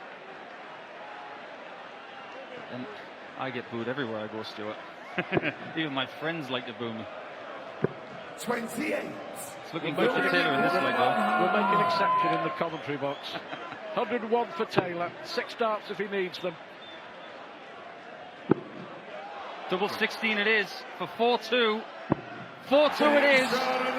And Kyle doesn't get to 3-3. It's 4-2 to the power. Yeah, clinical as well. And Phil Taylor having a word with Russ Brave, the referee. I wonder if that's about the partisan home crowd. We shall see. But Taylor here leads 4-2. But Kyle Anderson, the latest Aussie darting star, is right in this quarter-final. Race to 8. Taylor 4-2 in front.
Well, terrific game so far between Phil Taylor, the defending champion here in Perth, and the hometown hero, Kyle Anderson.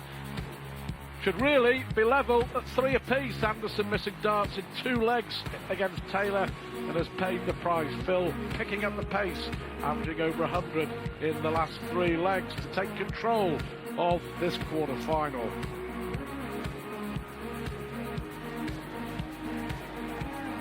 Next on the World Series Tour, next week, Thursday, Friday, Saturday in Sydney. Michael Van Gerwen against James Wade, our first semi-final here in Perth. Phil Taylor or Kyle Anderson against Adrian Lewis or Gary Anderson in the second semi on Sunday here at the HBF Stadium. Well, Phil is in control here, 4-2 up. He's in the same position that James Wade was in against Peter Wright earlier. James reeled off 4 consecutive legs.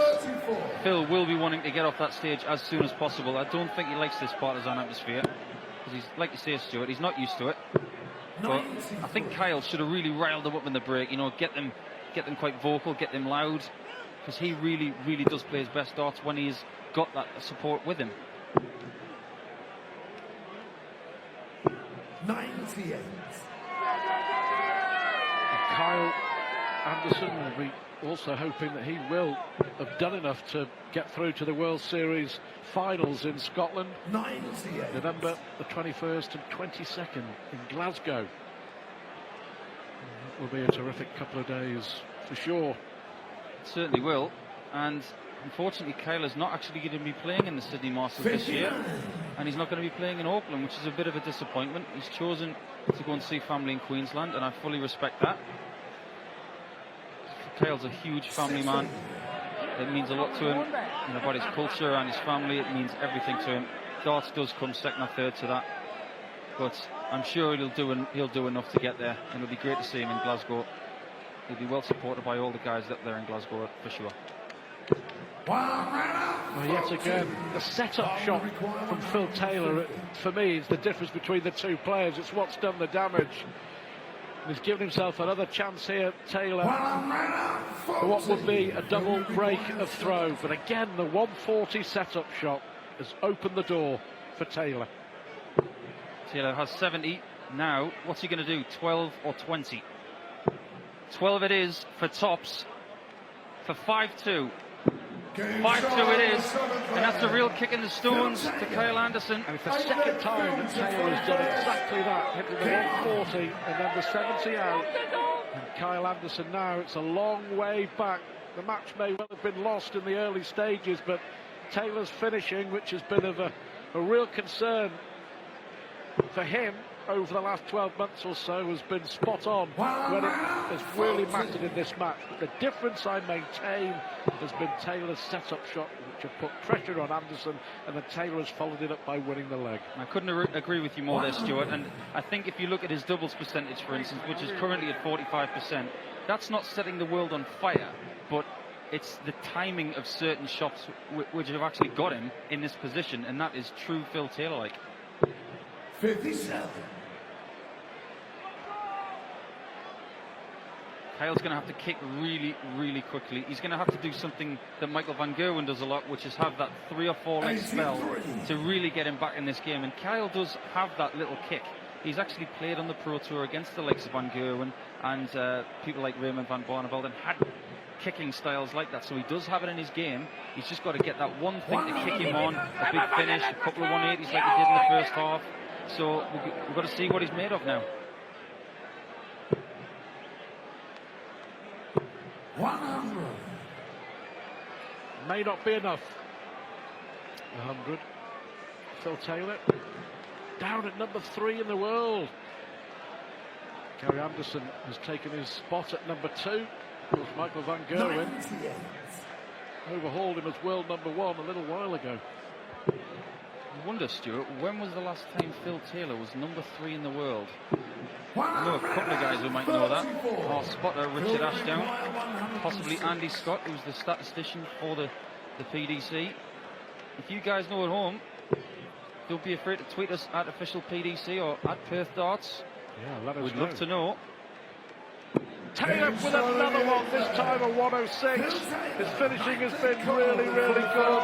2 top plus finishes and 3 out of 4 on tops for Philip Taylor.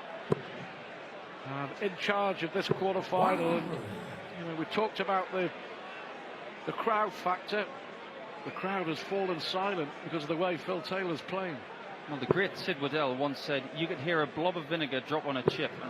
You could hear a blob of cheese drop on a Parmigiana in Australia right now because the crowd are silent. And that's what Phil Taylor has done. He has governed this game.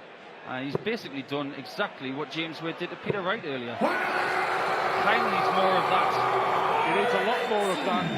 51 180s so far here in Perth 2015. Will it be 52? Not quite, but Phil's going to be happy about being 6-2 up. That is the only stat he's looking at right now. He can't wait to get to 8. The only person who can stop him is Kyle Anderson.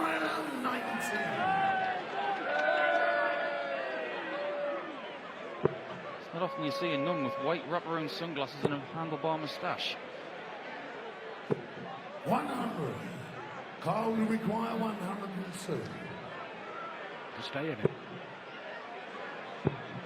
Double 16. Beautifully done. In a rhythm, when he gets in a rhythm, that's what he can do. That was a very natural shot, wasn't it, Stuart?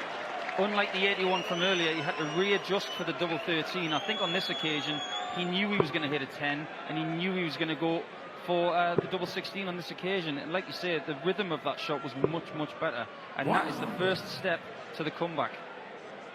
Well, Kyle Anderson, as we mentioned, has rocketed into the top 50 in the world, number 43 at the moment. Where do you think potentially he could be in 12 months' time? Well, if you look at players who have really, really good spells, like Stephen Bunting, I remember Mervyn King when he first joined the PDC, and he managed to get in the top 10 in the first couple of years, which is a phenomenal achievement. I think for Kyle, a realistic ambition by the end of this year is possibly top 24. Well, he'll qualify for the World Championship by merit, and that was his only aim at the start of the year. So everything else that he has achieved and is achieving is a bonus, but certainly top 32 in the next couple of months is the aim for Kyle Anderson. But yeah, I agree. I think if he sticks at it, he can achieve whatever he wants to. But it's going to be really difficult for him with the family being back in Perth, and they're not going to move back to the UK whatever happens. So it's striking that balance, isn't it? It is striking that balance, and I'm sure it's really difficult for Kyle having his family so far away, and the only thing that really will make it worthwhile is if he's successful. So he'll want to do everything in his power to basically make it worth not seeing his child grow up and spending time with his partner. Well, he won't go for the double 19. He splits it, 6 to leave double 16. Taylor here looking to go within one leg of victory. There we have it again. His finishing percentage 47%, up to 50% now. Success rate 7 out of 14, and that's much more like it from Taylor. It's looking very ominous for Kyle, isn't it? He's now got to go 5 perfect legs to beat Phil Taylor. How many people can say that they've won 5 consecutive legs from the greatest dart player ever? Michael van Gerwen did it once at Minehead. But that's the riposte from Mr. Power. 177. So he'll be looking for a 9-darter to finish this match. Well, Michael van Gerwen, 7 perfect darts in his first round victory over David Platt. He was thinking about it, wasn't he, Taylor? Certainly was. The best time to hit a 9-darter is definitely the last leg of a match. There has been a 9-darter in the Southern Hemisphere. Only one of them by Mervyn King in the South African Masters against James Wade a few years back. I don't think there's another televised recorded one.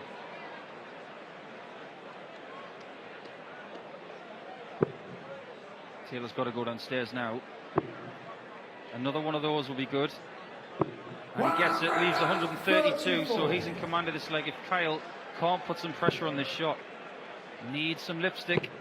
There it is. Another one will be brilliant. 100. Phil, you require 132. Ball route.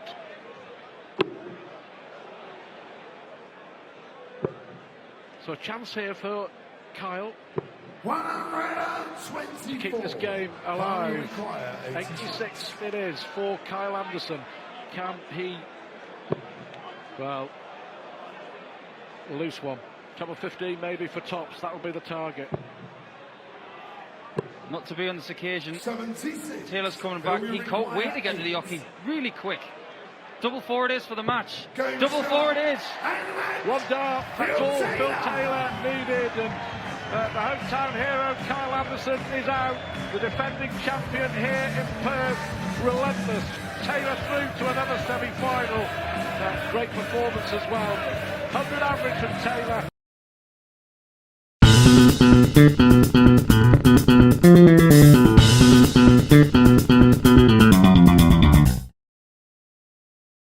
Well, they've been flying up in the commentary box all night. Here's Stuart Pike and Rod Harrington. So Gary Anderson or Adrian Lewis to take on Phil Taylor in the semi-finals.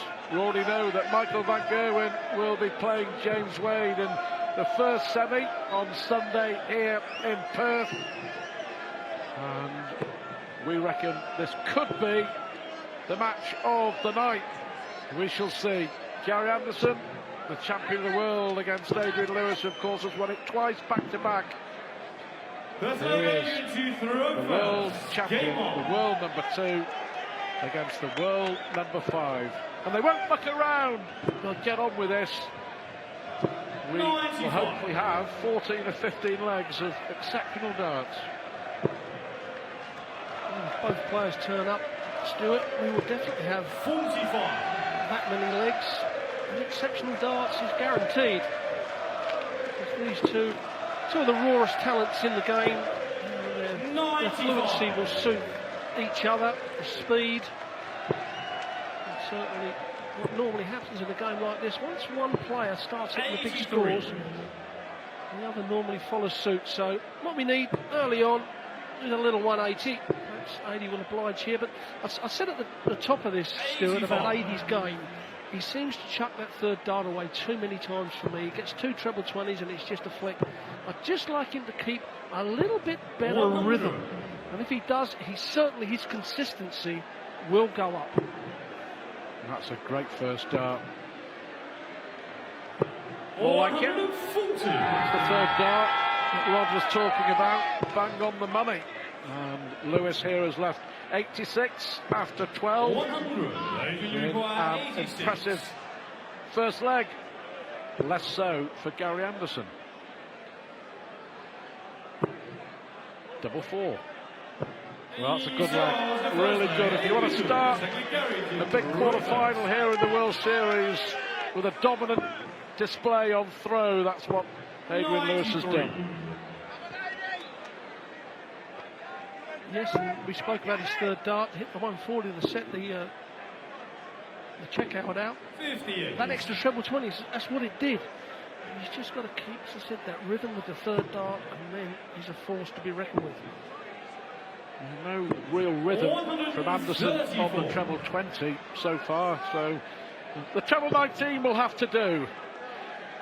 Does very nicely. Thank you very much for Gary Anderson. 100.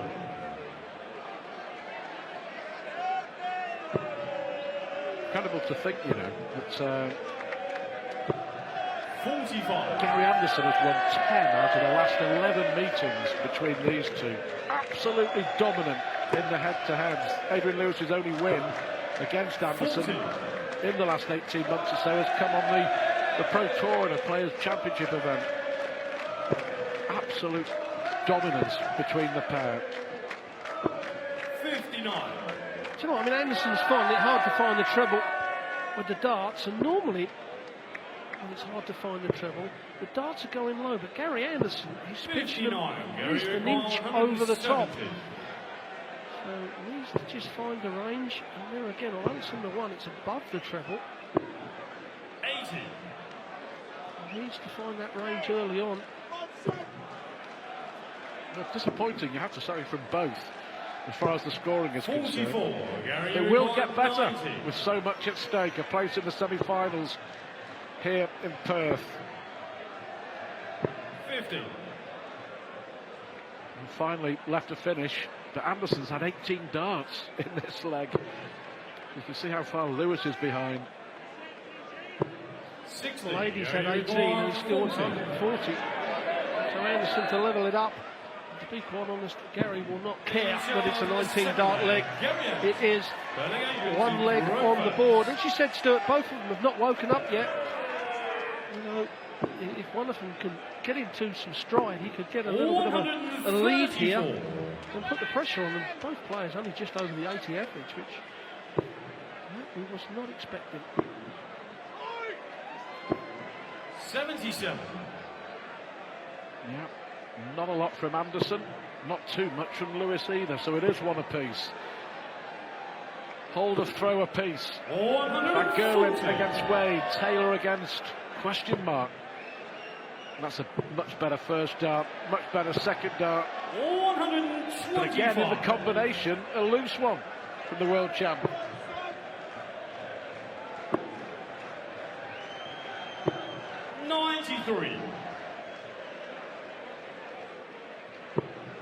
Well, he certainly has got the first dart going a lot better now.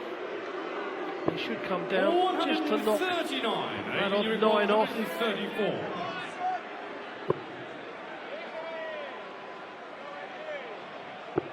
Well, he went for the treble 16, would you believe, to leave the double. You can see a puzzled, confused look on the face of Adrian Lewis. Gary, you recall 160. Never looked likely, did it? Strange old start, Rob, 44. really has Gary, you been. recall 52. Yeah, sometimes with players like this, we do build it up, and the first few legs, it just doesn't happen. However, what you find with Adrian Lewis makes it 2-1. As soon as one of them starts to hit the big scores consistently and hit 180s, then the other one normally follows. But certainly at the moment, Gary Anderson has got a stray dart. We talk about Adrian Lewis's stray dart, but Gary Anderson's certainly got one. Now that's a perfect Adrian Lewis. Should be a maximum here. And a maximum it is, the first one of the match. Fourth leg. Against the darts as well, when it really matters, and perhaps that 180 will wake them both up.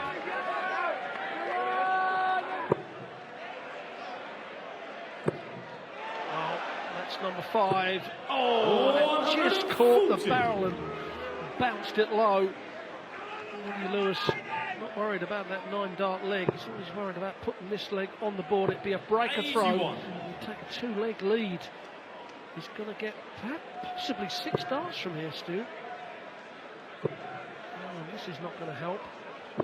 82. It's a great last dart there, isn't it? Still left a 3-dart combination. Too many flyers from Anderson in the 5 and the 1. 40. Well, only 40. A really, really odd performance. It's a good way of describing it here. Double 16 for Lewis. 83. Now perhaps this can get Gary Anderson into the match. A 10+ finish. Well, he needs the treble 19 when he hits so often. Now the double top. You heard it just click the wire. So Lewis is going to have 3 clear darts for a breaker throw. Only needs the single one. And that's a big blow for Gary Anderson this early on. It's the 180, the 140 start gave Lewis the chance he took. Strangely out of sorts, though, the world champion. 100.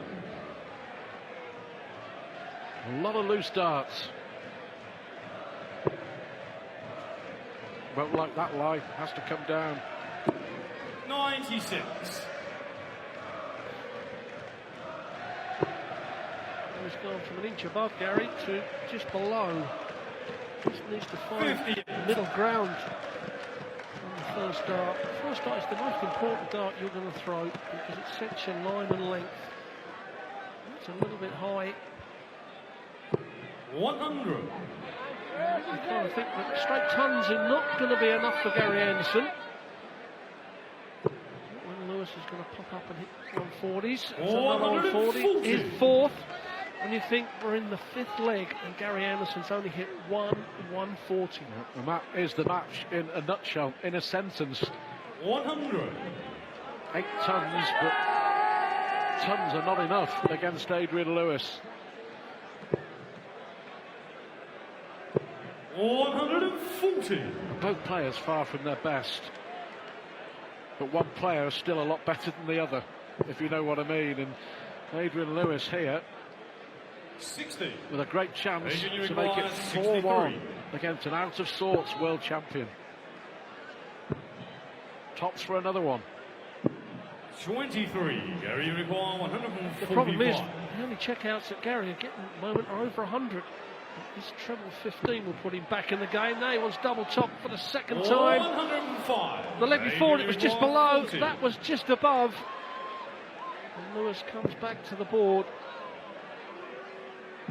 Oh, straight in the double 10, he takes a 4-1 lead. 3 legs clear for the world champion. Lewis dominating here, surprisingly so. But despite how poorly Gary Anderson is playing, 39. he could actually be 3-2 up. Missed tops for 117 in the fourth leg, missed tops for 145 in the fifth. Millimetres in it, but 120. this is a really puzzling performance from the world champion. I'm sure that 95. no one is more puzzled by it than Anderson himself. Also, what can happen? He can get more frustrated and it gets worse. It's actually making it quite 140. easy for 80. 80 only just under the 94 average, which to be 4-1 up against the world champion with a 94 average. You wouldn't have believed it if you said it to him before the match. But that's what's happening. Got to win this leg, pure and simple. Cannot afford to go a 100. double breaker throw behind in a race to 8. Somehow has to find a way, but another loose one into the single one. It's 76.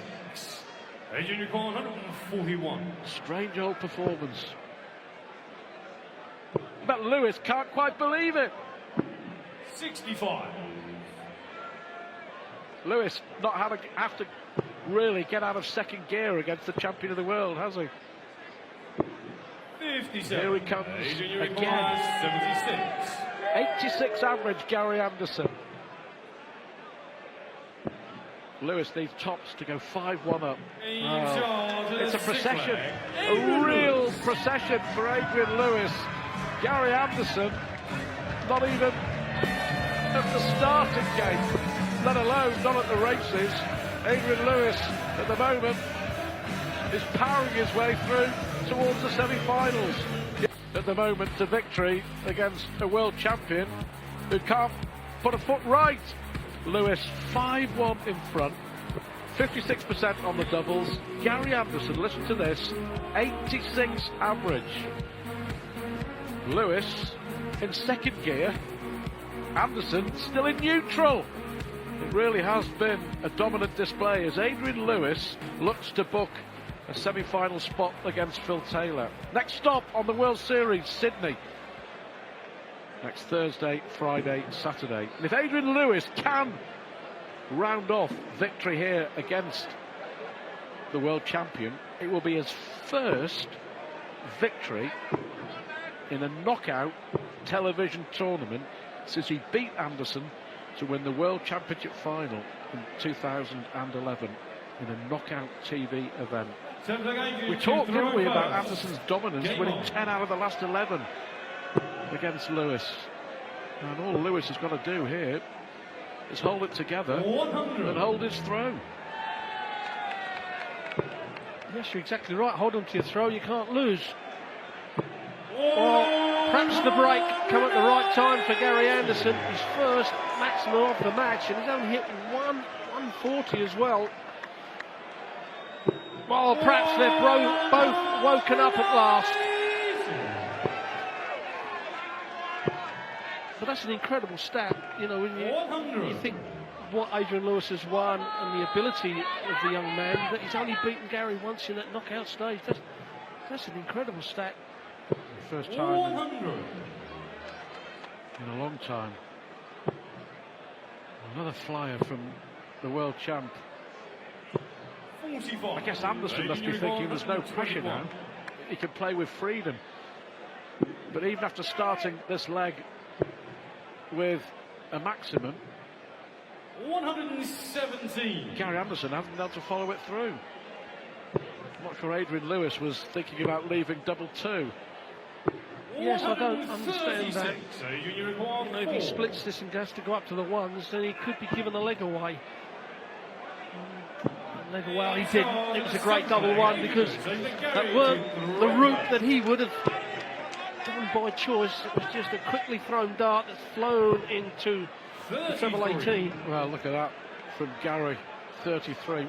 Is it just one of those days? It happens, and you know, I think Anderson's just going to have to write this one off and move on to Sydney and 83. start thinking about the next one. If it is going to be defeat here against Adrian Lewis, it's going to take an almighty turnaround for Anderson to get back into this game. But it happens. The best of them just have a bad day at the office. A bad night in Perth for Gary Anderson as Adrian Lewis finds a third maximum.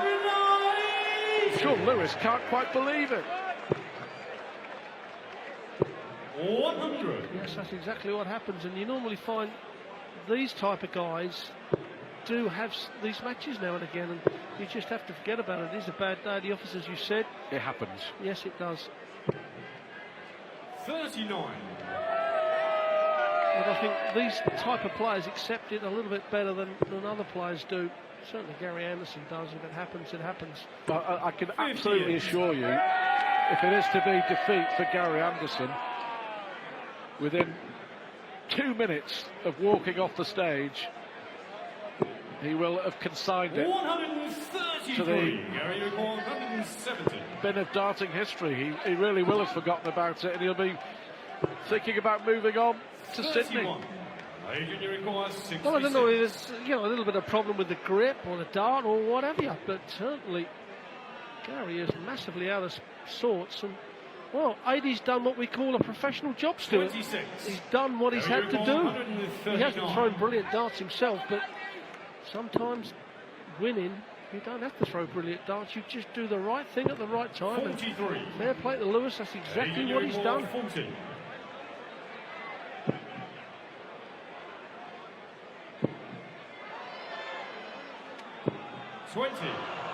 Gary, you recall 96. First time he's missed with 3 darts in his hand, a double in this match.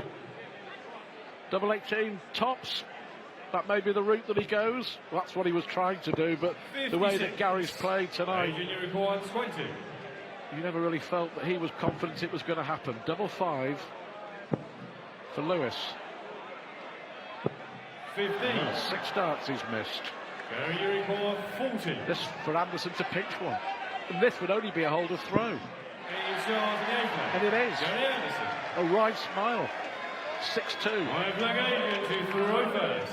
Game on. Well, he's got to stay focused, and don't think that those missed darts is going to hurt him, because if he does, Anderson could start picking up a few legs, but 140. no fear of that from Lewis. He's 7th 140 of the match. Anderson's second maximum of the match. Like I said, Adie has got to stay focused here, Stuart, because if Anderson can win this leg, all of a sudden he's back in the match. Because neither player is throwing brilliant darts. 95. Well, nothing to lose. As we mentioned, he just may as well go up there and have a go and see what happens. It would be an astonishing turnaround if Anderson finds a way back 59. into this. But we've seen it over the years many, many times when you least expect it. So you never know. 100. But he's left to finish after 9. This is by far Anderson's best leg of the match, by the way. Great response, though. 139. Gary, you call 126. Well, the 19s route is where Gary Anderson will be looking, and he normally hits the treble 19s fairly well. That leaves the bullseye. 77. He's really wayward for Anderson. I mean, that's a good 1.5 inches away. Great dart to go within one. Double 12 for Adrian. Well, 2 more missed darts Gary from Lewis. Starting to think of the finishing line, perhaps. Well, he's picked another one. Well, in the last 2 legs, Adrian Lewis has missed 8 darts at double. If he hit them, he'd be off the stage, looking forward to a semi-final with Phil Taylor. Pinch 1, pinch 2. Pinch me if Anderson gets back into this. 100. Well, he's only one breaker throw down to get it back to level pegging. And we have seen Adi, he did it last night, went off the 97. boil, and we've seen it so many times. You know, he plays brilliant and matches, hit a lot of big scores, then all of a sudden he'll have 2 or 3 legs where he just loses it. 140. This is not a time for that to happen for Adi. He needs to get that scoring power back. You know, 7 140s, 3 180s. You know, that's pretty tidy scoring. But he needs to find a few 140s right now. And you know, if Anderson can somehow get another one back and really put the pressure on Lewis's throw in the next leg.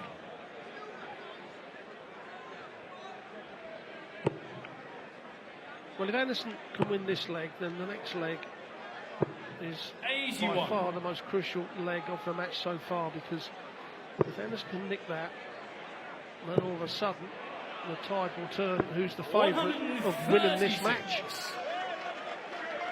Well, we didn't even see a mini revival coming, did we, 5 minutes ago? But here we are 54. with Anderson looking to win a 3rd consecutive leg. 6-1 has become 6-2, 6-3, 6-4, and I'll suggest the pressure now is on Adrian. Great response, great response. 177. Brilliant response from Adrian Lewis. Yes, and exactly what he needed. But look at this. Anderson's come right back at him. It's taken a long time for this match to get really off the floor, but it's certainly moving towards the ceiling. Wow, great stuff. 100. Disappointed. Surely have to come down now. 97. Yeah, good last dart. Oh, nothing in it, but Adi's got the first 3 darts. Needs to find 1 treble. A visit without a treble is not going to be good enough. 60. That's exactly what he's done. He's missed the treble, although he's on a checkout. And Gary Anderson, a 140 here. 100. The 164. 100 may give him a dart at the bullseye. Now, this would be a checkout of all checkouts, and that's not going to happen.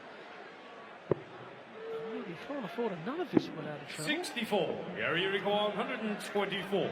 He may get 6 darts from here, Stu. He may only need 3. Oh, that's unlucky. He was looking for the treble 14 to leave double 11. I think he's hit the treble 11, hasn't he? I think he's hit the treble 11. Yeah, he actually pulled that dart as well. 100. He had a few snatches in the game. Adrian Uriquois 100. Not so much snatches, just a little pull. So, Adi Lewis now, will he go tops, or is that flight in the way? He went for the tops. 60. Gary Uriquois Those 2 darts are a long way off for Adi. And Anderson gets another one back. 6-5. Game on. 12th leg, Gary to throw first. Would you believe this? Anderson now ahead on the averages, and from absolutely nowhere he's won 4 consecutive legs. 41. But only 41. What a chance Anderson had at the start of this leg. What can Lewis do? Is Lewis now the man under pressure? 100. Well, Lewis kicked that last leg off with a 177. You know, on your throat, you're not going to... You can't give those legs up. 100. Anderson come back with a 180. But Adi, as you said, could have easily been walking off the stage now, the winner. Missed darts 60. in 2 legs when he was 6 up. And now the pressure really is on Lewis. I don't understand why he's trying to go for that treble 20. 100. Well, that's exactly why. That's why I'm sitting here and he's up on that stage. What a good dart that was. That was an exceptional dart. 43. And because Gary Anderson is so good on the treble 19s now, you just automatically think he's going to move.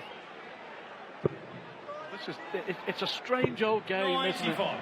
Just goes to show the vagaries of darts. Adrian Lewis was 6-1 up, and then in the next 2 legs he missed 8 darts at double, which would have given him the game 8-1. 134. And Anderson has won 4 consecutive legs.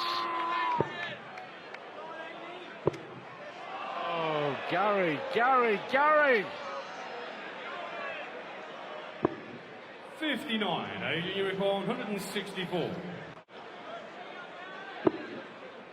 Another one of those. Leaves the ball. 139. Gary, you require Wire 106. of the ball. Giving himself a chance. Double 16. 74. Now a chance for Adrian Lewis 25. to get 1 leg away from a semi-final place. He's going to get 2 darts at double 8. Needs to come inside of that, and he's missed again. Doubles, missed by Adrian Lewis. And it's 6 here in Perth. Amazing. Anderson cannot believe it. I'm sure Adrian Lewis can't believe it either. 140 will do. Just nobody would have predicted that Lewis went 6-1 in front. No one would have predicted that Anderson would fight back. Amazingly, he is! A 4th 180 from Gary Anderson. 137. Well, we did say you never know what can happen in this sport. And this match encapsulates all of that and proves it. 5 perfect darts from the world champion. 140. Well, Adie's going to get 6 darts minimum from 224. Needs to find a maximum himself. A ton may not be enough. Needs to find another treble. 100. He doesn't find it, and you can see by his face what he thought that meant. Now, perhaps 6 darts for Gary Anderson. Been finding the treble superbly in this leg. May go 25 now. 100. Oh, he's picked off the treble with the last leg. Big shot here for Adie Lewis. Yes. 14 the shot. Bullseye for Adrian. Brilliant. Out of absolutely nowhere. From absolutely nowhere. Adrian Lewis, who has missed 10 darts at doubles in the last half a dozen legs, finds a fantastic 1-2-4 on the ball. 123. Now, can Anderson take us to a decider? That was an exceptional check out from Lewis. You know, for 5 or 6 legs, he just hasn't been able to find it. And right when his back's up against the wall, he pulls out the bullseye. And that shows some character because, you know, what must be going through Adie Lewis's head after being 6 legs to 1 up and having darts to go 7-1 up and darts to go 8 and win the match 8-1. He finds himself 7-6 up. 95. Well, unlucky with the last one, Gary Anderson. Chance here, another 140 for Adrian. And Lewis. 20 minutes ago, we never thought we'd be saying that. Double 16! 111. The double. The lady will be thinking, Anderson, although the professional should hit any double, he doesn't like this side of the board. He's a top 10s man. That has put no pressure on whatsoever. I said he doesn't like that side of the board, but he likes this side. He likes the 18s and the double 4 just beside it. We are going through for a decider. We would have believed it. Yes, I'm still saying it. We would not have believed it 15 minutes ago. Lewis is in the zone. 140 would be brilliant. 140. Right to script. Anderson needs another treble 20. 83. May not be enough. Lewis was 6-1 up. Somehow Anderson has managed to force a decider, but Lewis here, was that a bounce out? Was that 60 points on the floor? 80. It may well have been. Anderson, you feel, needs the lot here. And certainly a 140. 140. He's got, puts him back in the leg. Lewis still with the advantage of throwing these 3 darts first. Not a time to miss. No, it's not a good miss. Another 140 from Gary Anderson gives him control.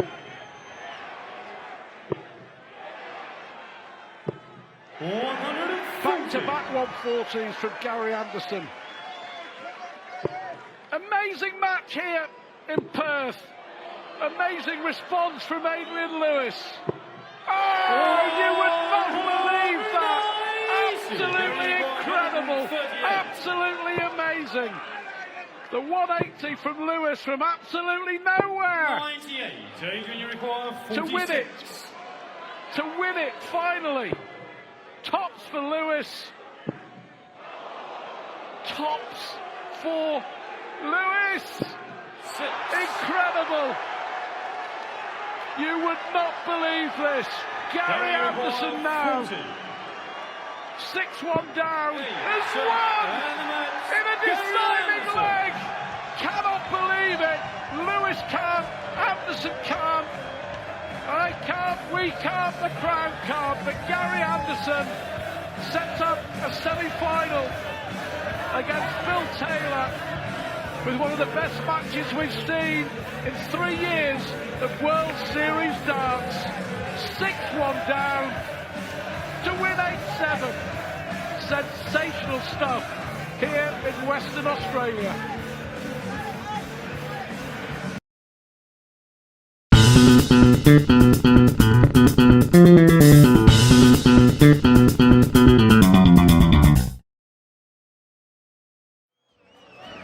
Getting the party started behind the mics is Stuart Pike and Paul Nicholson. Thank you. We've had 8 World Series events going back to the very first one in Dubai in 2013. 4 have been won by Phil Taylor. 4 have been won by Michael van Gerwen. Gary Anderson will be trying to snap that record as he looks to win a World Series event for the first time. He admits he used all 7 get-out-of-jail-free cards to win the semi-final against Adrian Lewis. For Phil Taylor, far more comfortable, beating the Kiwi Craig Caldwell and, of course, the hometown boy Kyle Anderson in the quarter-finals. Anderson has the darts, first to 10 for a place in the final here in Perth. Yeah, it was a cracker last night, wasn't it, Stu? Adrian versus Gary. It never fails to live up to the billing that we give it, and everybody thought that Adrian was going to walk it going into the break, but what did Gary do during the break? He really did what he does best, and he found something, and it was just enough. 100. Yeah, well, Lewis missed 2 darts to win it in the decider, but he also missed 8 darts to win it 8-1. It's the kind of game that can haunt you for a while, but Adrian's a strong guy. There's little Ty. Ty Anderson could be a world champion of the future. Remember that name.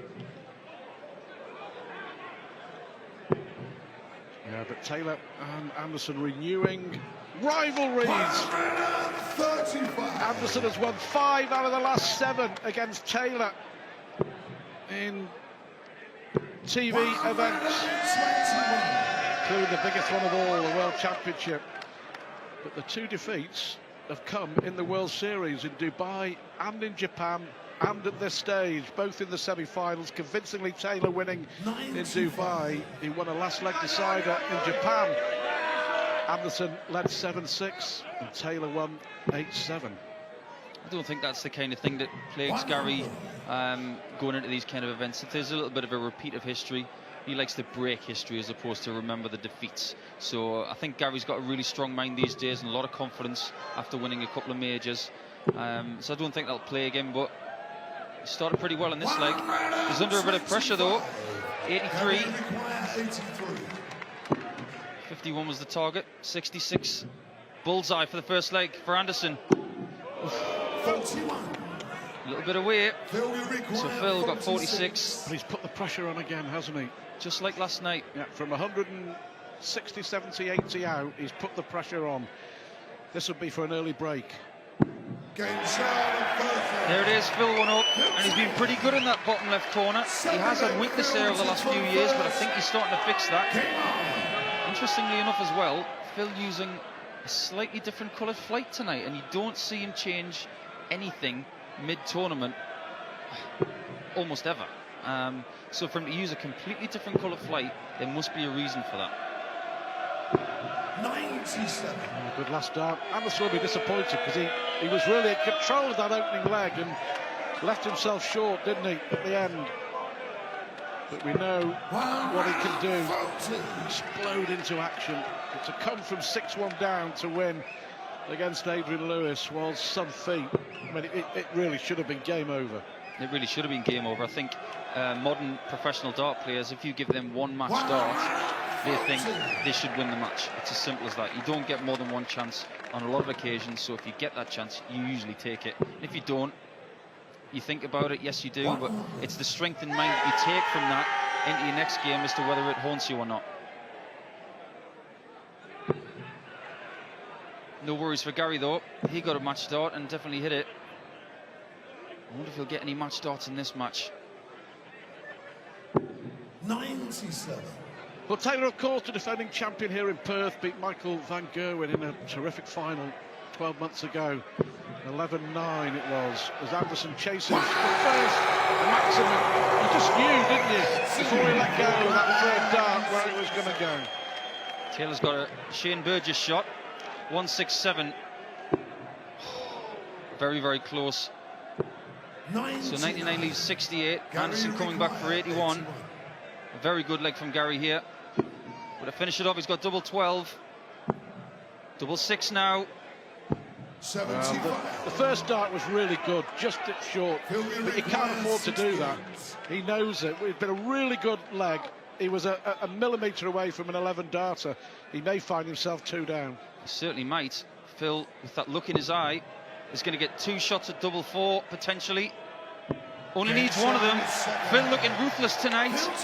Maybe the colour of the flight is good for him. Well, Anderson missed the dart at the bull by a long way, to be fair, in the opening leg. And he's angry. And you know, you can tell with Anderson when he gets furious with the way he's playing. And normally, it helps him when he gets annoyed. But those 2 darts he missed at double 12 and double 6 could be crucial. Well, anything you can do, Gary? Anything Gary can do, Phil can match it. But this is warming up nicely, isn't it, Stuart? I mean, last night's game with Adrian was a classic. We thought it would be, and it turned out that way. But this one, really just, they look like they want to beat each other up. Well, Anderson will never forget the double 12 that he landed at the Alexandra Palace on the 4th of January 2015 to fulfil his darting destiny when he beat Taylor to win that epic world final. 7-6 in sets, and a deserved world champion, a popular world champion. And he went on, of course, to claim the Premier League title as well back in May.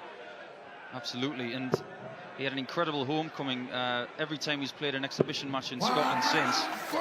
Look at that, another 140 from Taylor. Look what he's left himself, 85, treble 18. Gary loves that way for 161. He likes the freedom of the 57 and the 54. But 85 for Phil, looking good tonight. He really does look good tonight. Went for treble 19 for double 14. 78 there. Not going to get a shot on this occasion. So Anderson really has to pull this out. Cannot afford to miss this time, Gary. One dart at tops. Well done. Under pressure, Anderson finally nails the double. He could be 3 up if he'd hit the lot. But he's trailing Taylor 2-1, and Taylor has that all-important break of throw.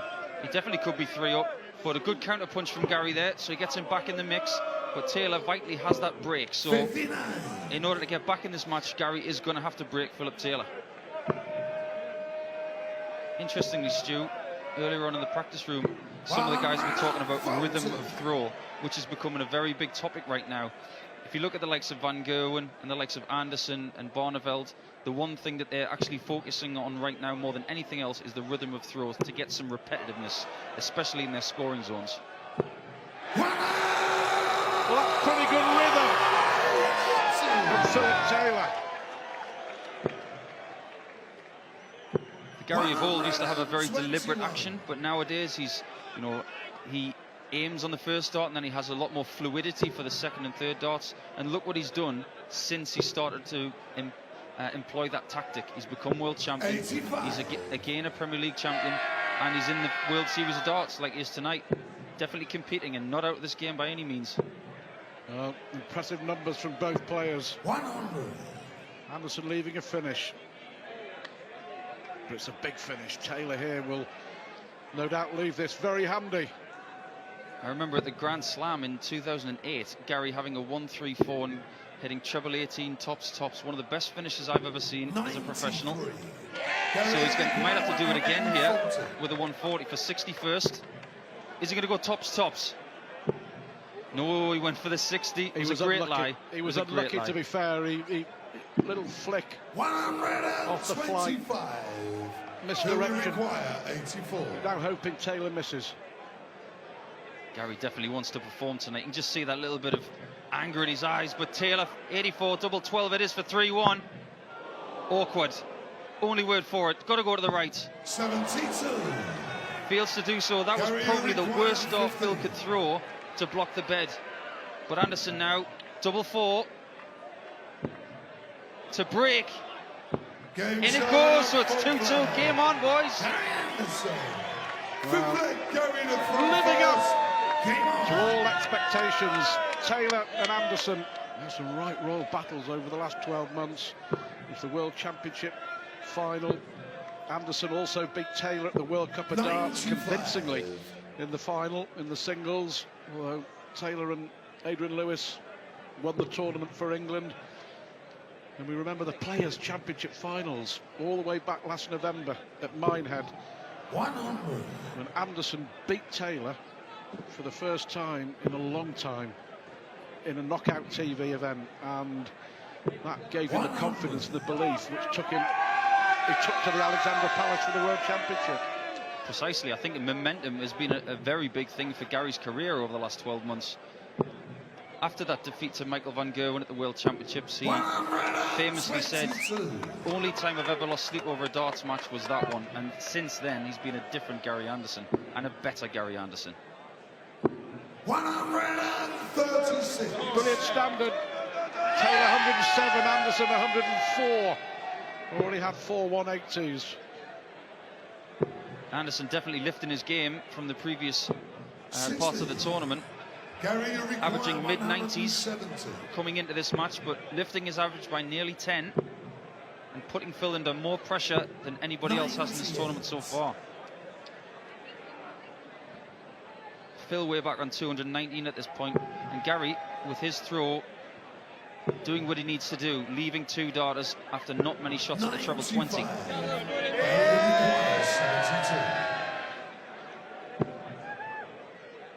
Double 12 to go ahead for the first time. 48. Well, the double he won in the World Championship, will he pay a price? Phil's got 100 more than Gary has, but he still has 3 darts in hand. Can he utilise this? Treble 18, only shot I can go for here. Treble 18 it is, bullseye for a break back straight away. Very close. So Gary coming back for double 12. 24. Yeah, no problem on the double 6. He was 2-0 down. The world champ hits the front. 3 consecutive ranks for Gary Anderson. This could go all 19 legs, you know.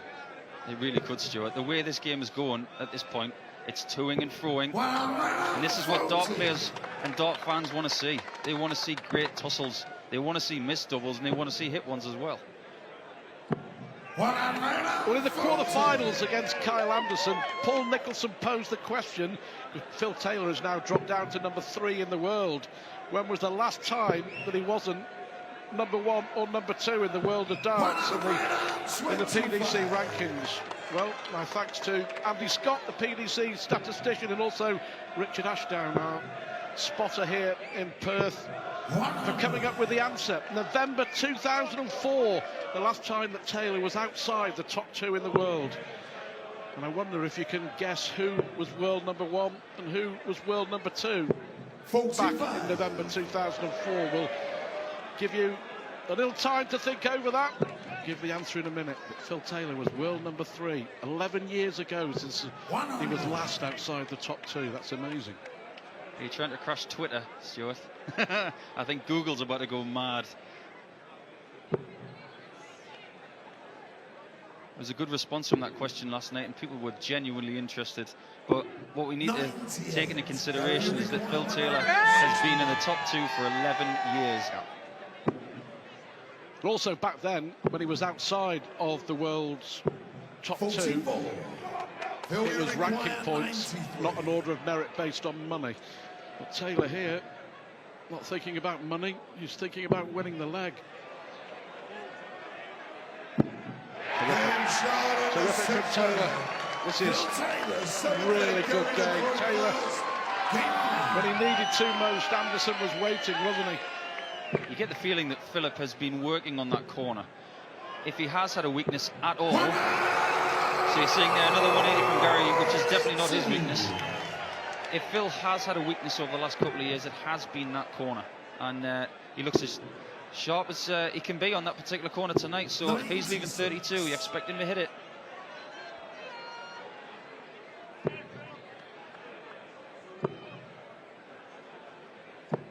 Sometimes you feel that certain games just have an aura about them. This one has something tonight that is just purely professional. They're playing for money, they're playing for points, rankings in the World Series table. These guys want to beat each other, they really do. It's personal as well. You know, they get on and they may well practice together and they'll have a laugh and a joke, but this is personal because when it's really mattered over the past 12 months, Anderson's had Taylor's number. Taylor knows that, Anderson knows that. Yeah, I think Phil's one of those guys. He's like Michael Van Gerwen in a lot of respects. He just is a winner in every single respect. And let's face it, Gary's been putting his hand in Phil's packet of crisps for the last 12 months, and he doesn't like that. Oh, great double 18 for the Scot. How about that, Gary Anderson? Brilliant 1-2-1 finish. The world champ needs business. Phil Taylor will have it all to do if he wants to hold on to his title here in Perth. Brilliant semi-final, and we've only had 7 legs. Race to 10. Anderson leads 4-3. With his nose in front against Phil Taylor, we've seen some terrific darts already. Taylor averaging 101.5, Anderson averaging 102. But the Scot from 2-0 down has hit the front thanks to a brilliant 1-2-1 finish just before the break. First to 10 still to come. Michael Van Gerwen against James Wade, and then our final a little later on. If you fancy some more darts in Sydney next Thursday, Friday and Saturday, that's how you can get tickets. Well, before the break we were talking about Phil Taylor being out of the world's top 2. There's Gary Anderson's biggest fan, his little boy Ty. November 2004, when Taylor was last outside the top 2 in the world. Back then, the world number 1 was Colin Lloyd, and the world number 2 was Peter Manley. Peter Manley indeed. Colin Lloyd, a made a champion around those times. He won the Grand Prix and the World Match Player.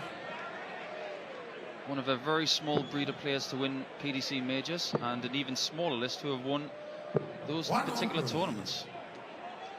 The only reason Paul Nicholson brought up PDC majors because he's won one. Got to have some bragging rights, and I'll take my £10 later for mentioning it. Thank you very much. $10. That's $20 over here, 10 quid. Well, we're on through here. We're on through here, aren't we? It is, yeah. It's a select band of players to win TV events. And you think that how many Phil Taylor has won in his decades of domination. Not so. Of late, he's won World Series events, but Taylor hasn't won a TV major ranking event since the World Match Play last year. He won the Grand Slam in Wolverhampton, but he hasn't won a big ranking event since Blackpool 2014.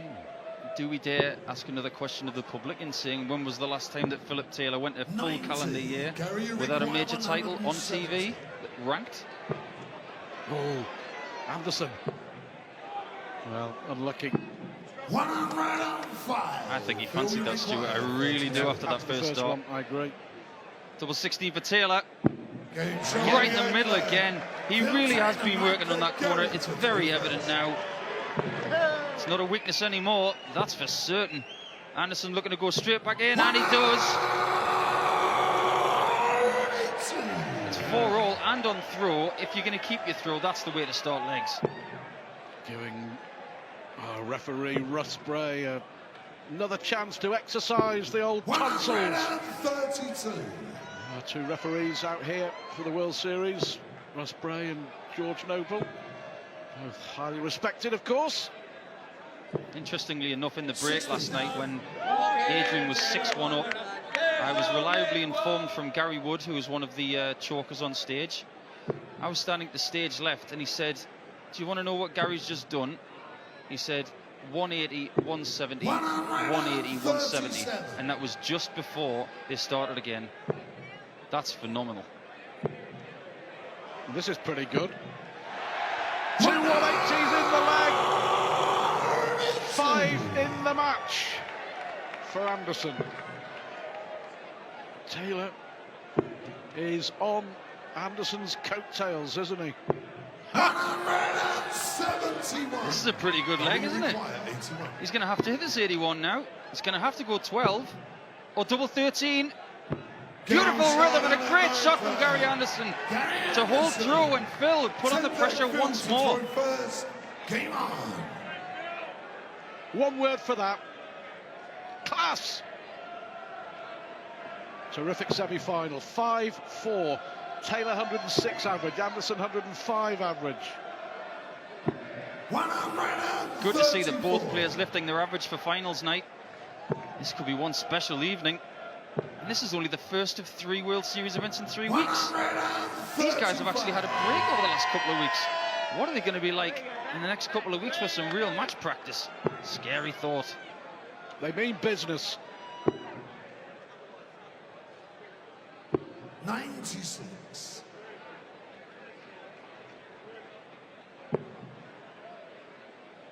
Interesting to see that Gary's wearing earplugs tonight. 59. Maybe as a direct result of what happened with the Adrian Lewis game. There was a little bit of controversy at the end. He looks in the zone.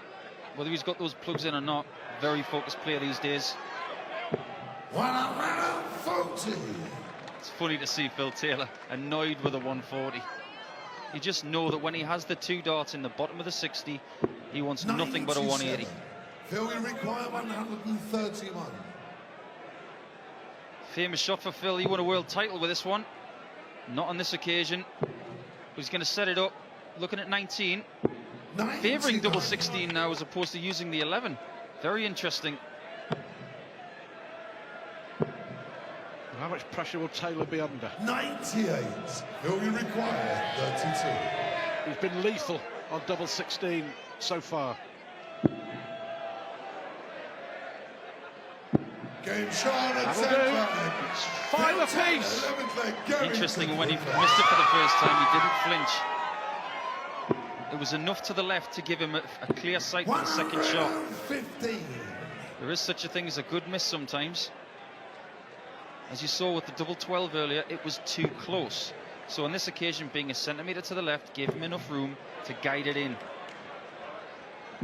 140.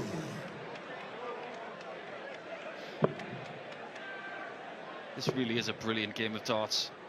These are the kind of games that everybody wants to see. 23. Just perfect example there. In the first visit to the board, Anderson drifted into the 1, then hit 2 treble 19s. He did the same there and came back with 2 treble 20s.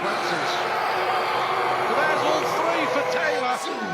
And again, as he ups the average to 109, this is when he wants to do it, against the darts, 84. against the throw. Remember the days when 100 average would win you every game? Yep. Doesn't happen anymore, folks. You've got 109 and 105 at the moment, which is somewhere between 14 and 13 darts a leg. 100. Well, low 90s was winning world championships. Brilliant from Anderson. 137. But will he get a dart and a double? Taylor here looking at 81 for an 11-darter to break throw. Big moments in this semi-final. Huge moment in this particular match. Double 12, double 6. He's under pressure. He gets it. Big moment in this match. Big break for Philip Taylor. 12-leg field to throw first. What's Gary got in reply? We're about to find out. He'd left himself a 2-darter. A 12-darter from Taylor gets the job done. Well, great matches. You see everybody being put under pressure all the time. If you look at this match leg by leg, everybody's under pressure every leg. And Phil's been on 2-darters and doubles, and Gary's taking it out, and vice versa. This is a brilliant match. Again, great adjustment from Anderson. You'll be a little worried. Last couple of legs, too many darts going into 1 and 5 again, but his recovery on the treble 20 has been excellent.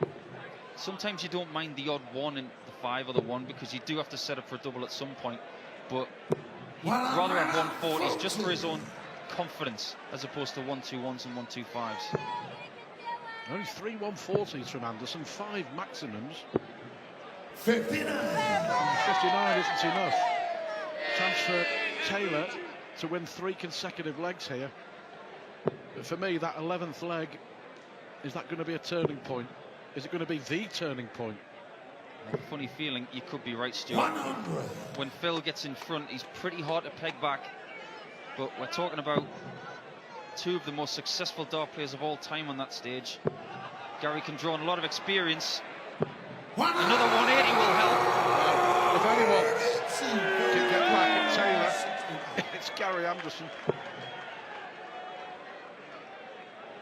Oh, he's got the bullseye. He's not going to go. He's going to play the tactical shot. Gary, you require 137. Well, 57 first.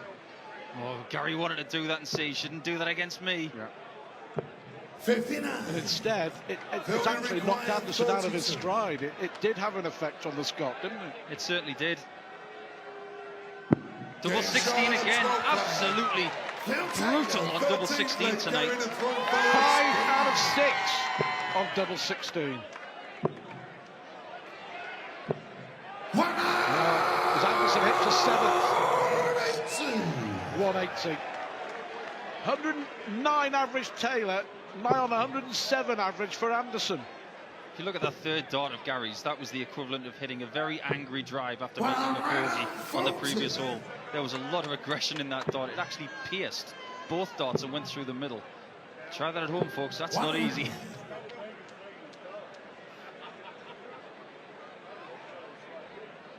Terrific semi-final. Michael van Gerwen against James Wade, still to come. A lot of people tipping Michael van Gerwen before this night started. Talking to a lot of guys, the referees, the fans. Everybody was tipping that Michael van Gerwen was the favourite. But on these figures, 110 average for Taylor, 107 for Gary. These are really, really good performances. Whoever comes through this titanic battle is definitely going to give Michael or James a fantastic game in this final.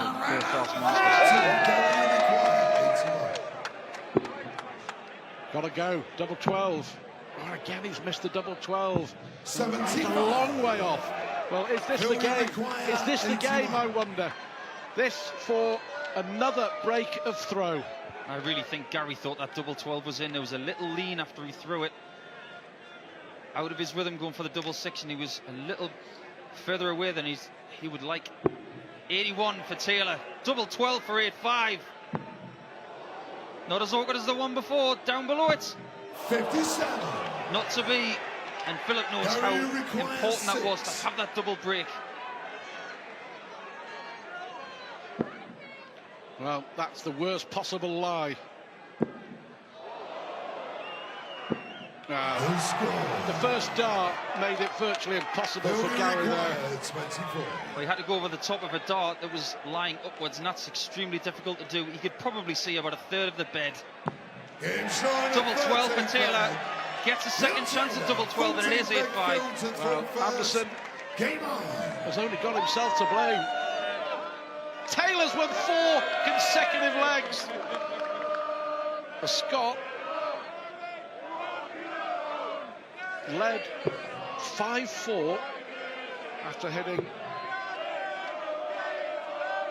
a terrific 12-dart leg, which included 2 180s. He likes playing in Australia, doesn't he, Phil Taylor? Won a lot of titles here. Well, over the years, we've had 2 in Sydney, 1 in Perth. Taylor's won them all. Every World Series event we've had in Australia, Phil Taylor has won them. Australian Open champion 2012, beating Simon Whitlock, I believe, in that final.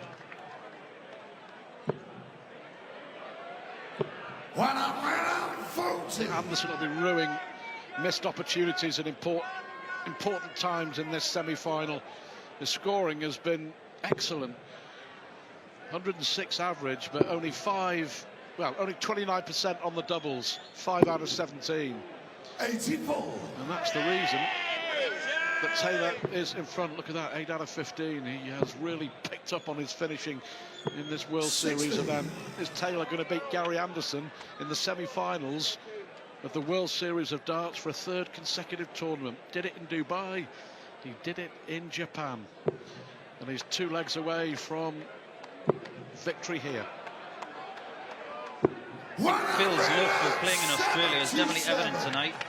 He looks about as focused as I've seen him for quite a long time. 161 for Gary. He's just about to see if he's going to do what he did last night to Adrian and come back from the dead. He had to hit that. Tops he needs. Double 10. It's 5 legs on the spin. Taylor 1 away. 9-5 in front.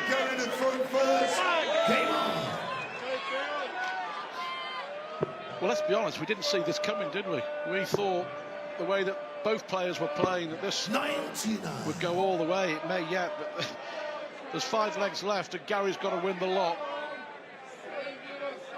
He came from 6-1 down to win a deciding leg against Adrian Lewis, but this is a different player, a different animal in Phil Taylor.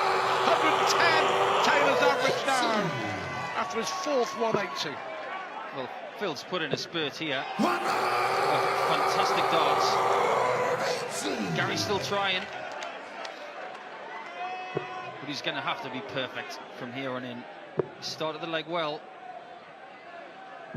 and he's got the impetus in this 15th leg, but he's going to have to do it all the way to the end now. Well, the 11th leg for me was key when Taylor managed to break the Anderson throw and Anderson was on a finish. And that is the leg for me that's turned the game. But then Gary missing those 5 darts at doubles in leg 13 as well. Really gifting Taylor a big advantage in this semi-final. Sometimes you feel that players do have a little bit of white line fever. You just don't get that feeling with Phil. 82. Not on this occasion. He looks focused. He looks like he knows he's got 1 leg to go. Gary very disappointed with that. Looks a little bit resigned to defeat at this point. Just needs to take a deep breath and think, if Phil doesn't take this 139, I'm still in this match.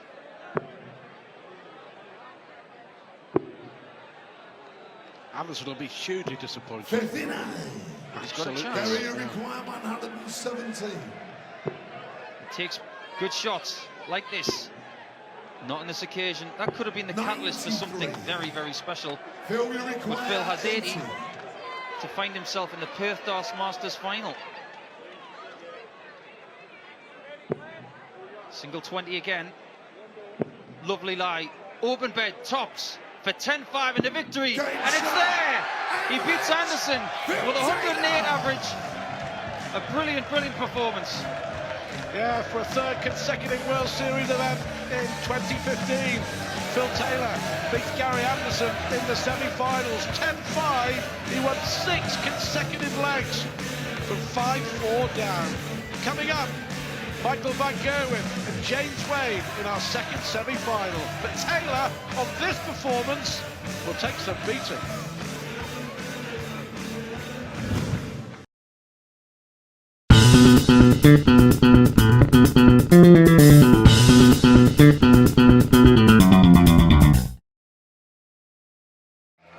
Well, this is one not to be missed. Calling all of the action is Stuart Pike and Rod Harrington.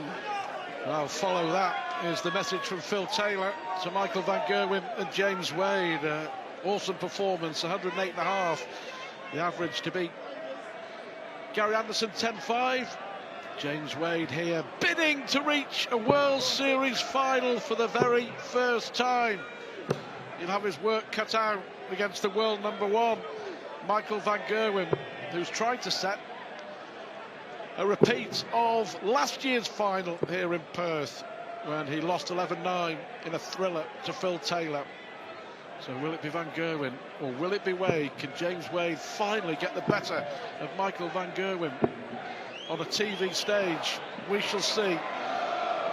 Wade has been excellent so far here in Perth, but Michael Van Gerwen certainly put down a marker with his quarter-final win over Raymond van Barneveld. Here we go, first to 10 to take on Taylor in the Perth final. Yes, Stu. If you look at the stats, the tournament stats, 60. 105.5 to Wade's 94.5. That's a big difference, just over 10 points. And then the 180s 10-4 in Van Gerwen's favour, but 60. Wade does just nick the 140s. So on the stats, you would think it's Michael Van Gerwen's game. Well, his scoring is always good, but the one thing that Van Gerwen has added 85.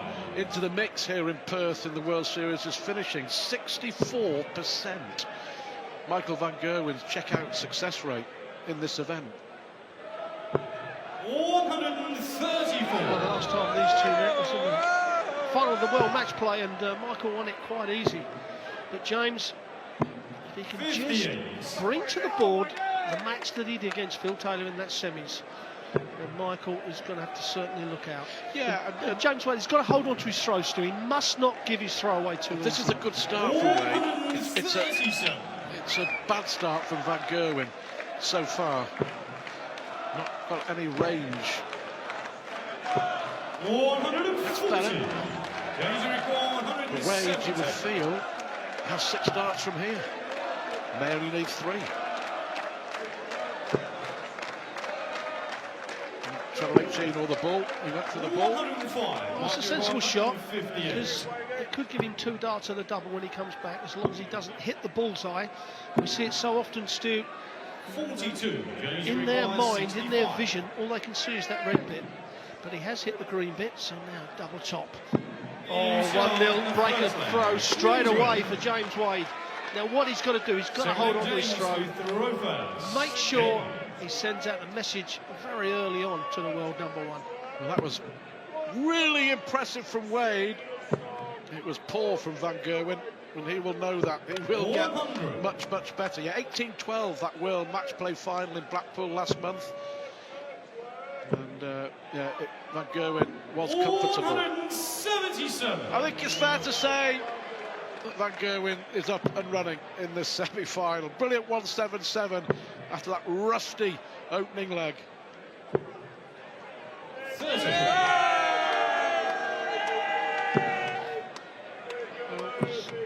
We'll be seeing plenty of fist pumps. 138. 6th start missed at the treble for Van Gerwen. I was going to say, we're going to see quite a few fist pumps this evening from the Jolly Green Giant. 140.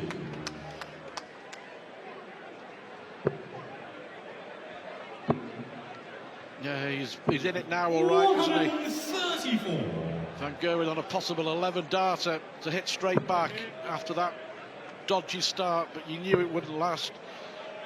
He was just getting into it, but Wade was impressive in the first leg, not so in the second. Complete polar opposites, hasn't it? Double 16 for Van Gerwen. Well, 12 darter to break straight back. The leg Michael to throw first. Game on. Well, interesting. Michael Van Gerwen has beaten James Wade on 10 consecutive occasions on a TV stage. And he's also beaten him 3 times in the World Series. 100. A quarter-final in Dubai in a deciding leg. A semi-final, terrific semi-final I remember in Singapore last year, 11-9. And this is a repeat of the semi-final from Perth 12 months ago. And Van Gerwen won that 10-6. James Wade needs to find another treble, which he has done, so he has got the advantage in this leg. We could see it on a breaker throw. James Wade may get 9 darts from 2.66. He's going to have to use him, but he's got to be careful of his 3rd dart. But James doesn't make many mistakes on the countings, so this is a 20. He's going to have to switch to the 19s, which he is. 130, sir. Well, the first leg was dominated against the darts by Wade. The second leg dominated against the darts by Van Gerwen, and Wade in charge here against the throw. A strange start to this semi-final. Well, a lot of people there still would have gone down to the 19 straight away, but with Van Gerwen not being able to check out, James Wade sensibly just goes up and sets it out. He doesn't want to go down and start missing the big numbers, so he's double top for a 13 dart leg, and the 3rd breaker throw on the trot. Down to his favourite double 10. Double 10 it is, 14 darts for James Wade. Although he lost his throw, he soon got it back again.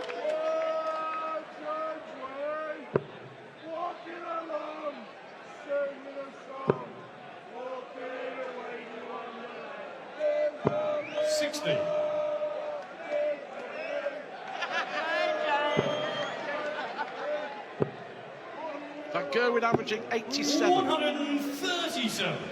in the 4th leg of a semi-final. Not often you'd say that. Oh, there we have it. A long way off his tournament stat. When he carries on like this, James Wade will soon take a good early lead. 83.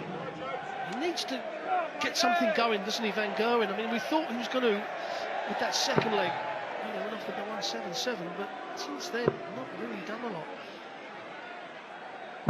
140. Good darts from Wade.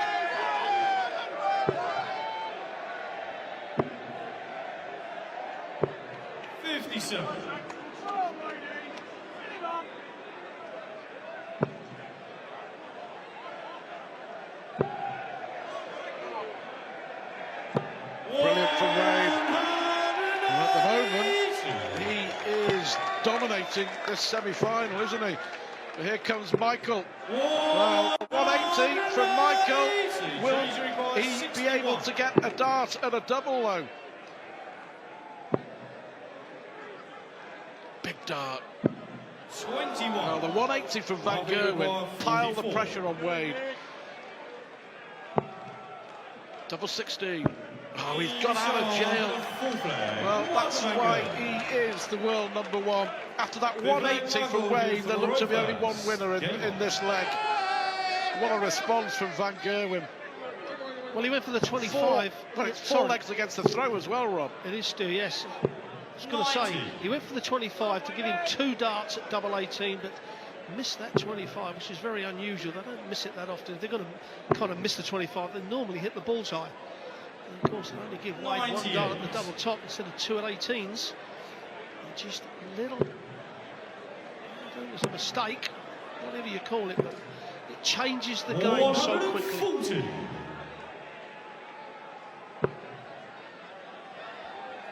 We know, Stu, that Michael van Gerwen, sooner or later, he's going to roll off 3, perhaps 4 legs, like he did against Barney last night as he come off the break, 11, 12, 12.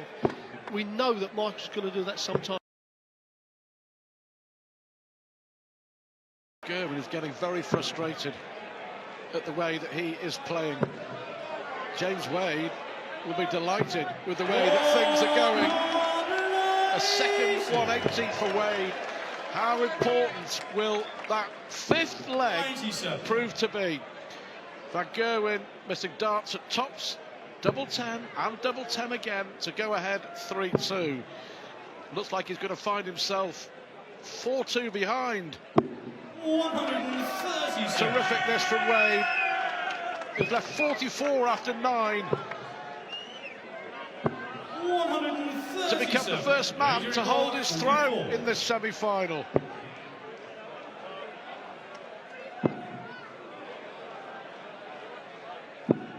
Well, not too much damage done. Look how far Van Gerwen is behind.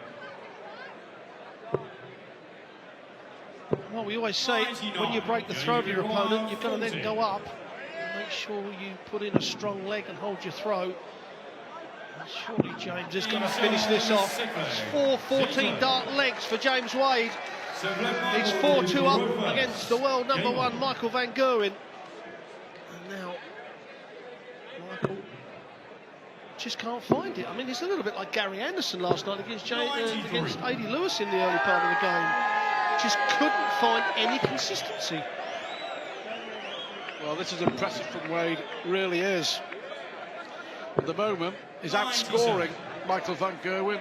He's outplaying Michael van Gerwen.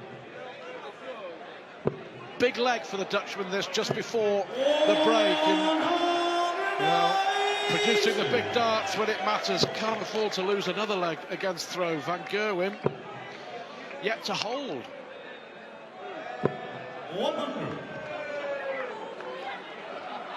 I thought he was going to start singing there for a minute. The white scarf. Frank Sinatra. Plenty of singing going on the stage. Plenty of fist pumps as well. Looks like Van Gerwen is in good control in this leg. He's going to get 6 darts from 170, and it's a leg. It's crucial that he wins. Cannot go into a commercial break 5-2 down to James Wade. Well, the break might come at the right time for Van Gerwen and the wrong time for Wade. We shall see. 140. But again, pressure on Van Gerwen. Last time he was under pressure, he cracked, he missed. He missed 3 darts. Cannot afford to miss here. Massive. 80. Massive. Unbelievable. Is he cracked again? Under pressure. He missed 3 darts to win the 5th leg. He's missed 3 darts to win the 7th leg. And James Wade here to take control of this semi-final. 5-2. Wade in total control. You miss, Michael, I'll hit. That is the story of the semi-final as a puzzle. Michael van Gerwen exits stage left. If the world #1 doesn't get his act together, he'll be exiting the tournament. Wade halfway to the final here in Perth. It leads 5-2.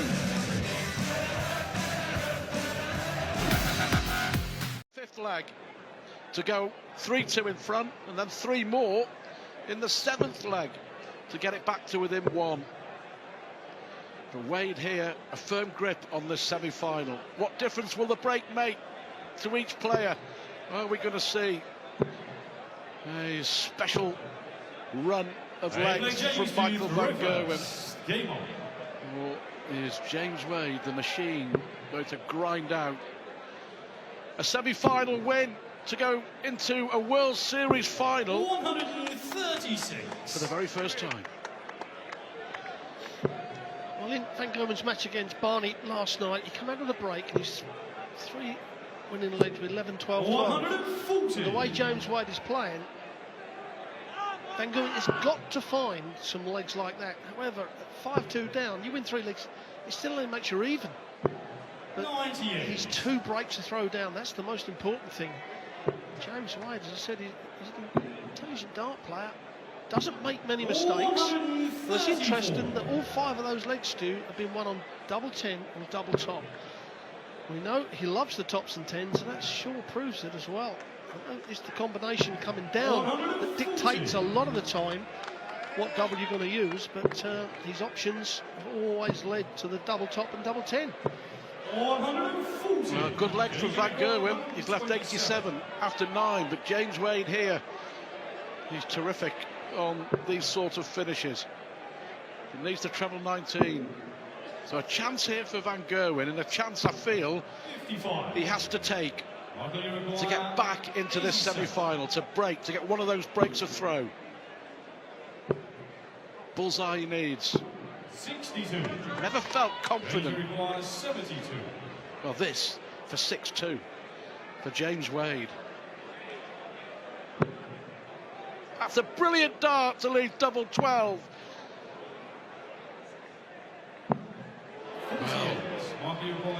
I wonder, 2 misses at double 12 for 6-2. Michael Van Gerwen pinches the 8th leg. Will that be an important moment in this semi-final? Hasn't yet held his throw. You would have thought we'd be saying that about the world number 1. After 8 legs of a semi-final. That might just get him going. Well, that's the first mistake that James Wade has made in 8 legs. Missing dart and a double. Van Gerwen, got to get on this run. We see it so often. However, we haven't seen it this evening yet. He's got to find it, because James Wade, he'll keep edging in front, taking his chances. We've had 8 legs, all 8 legs under 15 darts. However, Wade's the only one with the over the 100 average. Van Gerwen down at 95, which is very low for that young man. Yeah, and he's getting frustrated as well. Seen the odd little shake of the head from Michael Van Gerwen. Frustration and anger as well. Wade's given himself a chance again in this leg.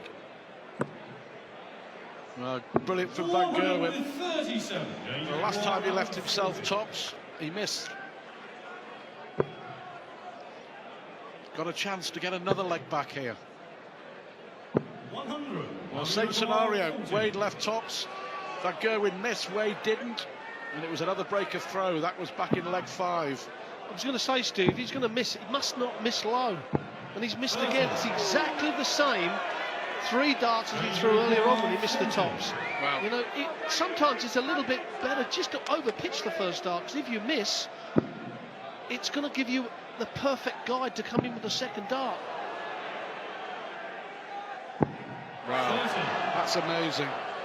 That really is amazing. I wasn't too surprised that Van Gerwen missed. I was very surprised that Wade missed. Double 1 gets the job done. He wins a scrappy one. He steals another leg. James Wade missed 2 darts at double 12 to win the 8th leg. Van Gerwen pinched it. Wade missing 3 in that leg. And it was pitched again by Michael Van Gerwen. 60. Well, I was just saying that James Wade doesn't make many mistakes. He's certainly made them in the last 2 legs. As you said, 2 at 12s, 3 at tops and 10s. It's not very often you see Wadey miss the tops and 10s, but it certainly put Michael Van Gerwen back in this match. Only 2 180s from Van Gerwen in 9.5 legs. You would expect at least a half a dozen. Wadey does not hit a lot of 180s. The 140s is where he's one of the best. There we have it. 60.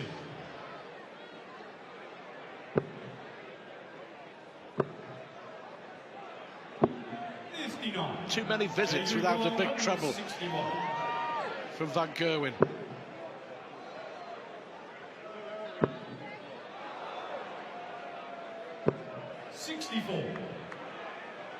Well, Van Gerwen's got to hit minimum 140. 180 would really put some pressure on.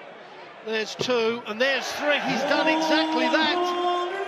Mediocre darts at first from Van Gerwen, but the 180 has really put the pressure on. Wade's hit the 3, treble 18. Van Gerwen may only get 1 dart on the double, Stu. This is a crucial leg in the fight back for Michael Van Gerwen.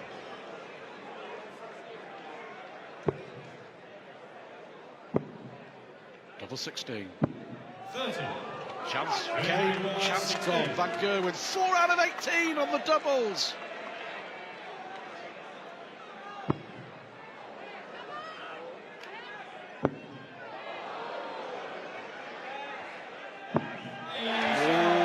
Last dart in hand.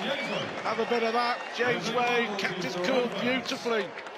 He missed 7 darts in 3 legs at doubles, but the 8th one extends his lead back to 2.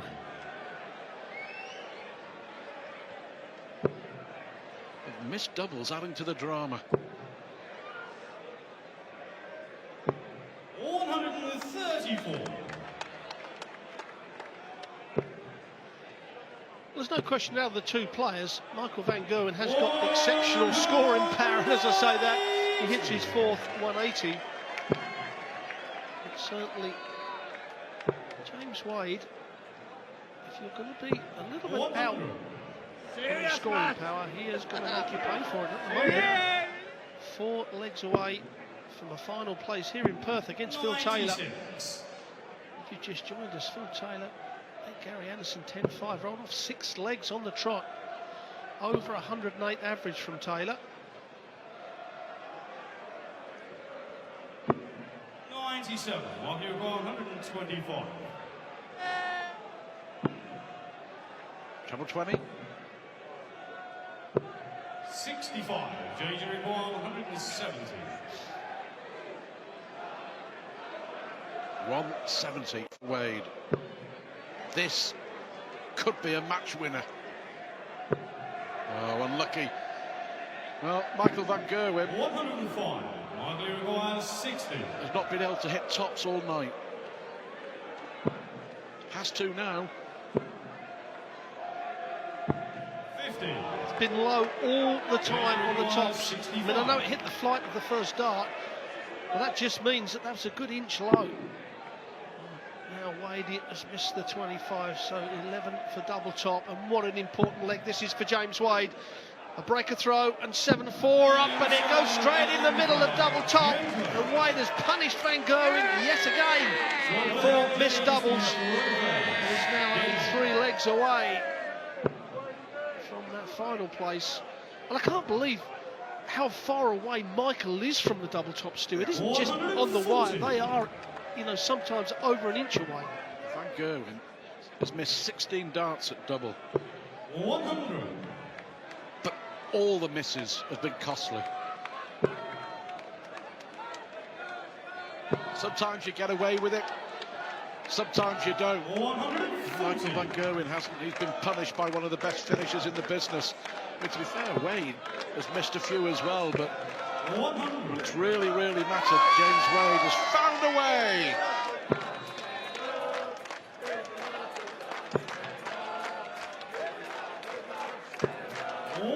On his throw, 6 trebles in 9 darts from James Wade in this leg. And it looks like he's going to go 8-4 up. Michael Van Gerwen just cannot find the treble 20 with any consistency at all. And this will be for 11 darts. And on your throw, that's an exceptional leg of darts from James Wade. Well, reminding you that Michael Van Gerwen has beaten James Wade on 10 consecutive occasions on a TV stage. 10 wins on the spin in TV events. James Wade is 2 legs away 140. from stopping that particular rot. But Michael Van Gerwen has won only 1 leg on his throw in the entire semi-final. He's hit 5 180s but he's missed 16 darts at double. What was interesting there, Steve, normally when you see Van Gerwen hit a maximum, there's fist pumps and everything to get the crowd going. Absolutely no emotion there from Van Gerwen at all. He knows now he's got to knuckle down because Wade is not letting up. Wade has got still over 100 average. He's been there for the best part of this game. It just shows you. And now 12 140s for Wade to 6 for Van Gerwen. 54. Well, let's see if he can hit a double and hold his throw for only the second time. 86. Got to say though, Wade's been excellent. 32.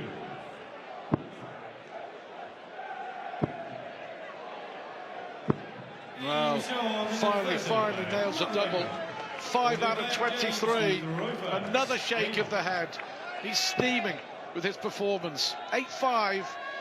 Wade 2 away from the final. 100.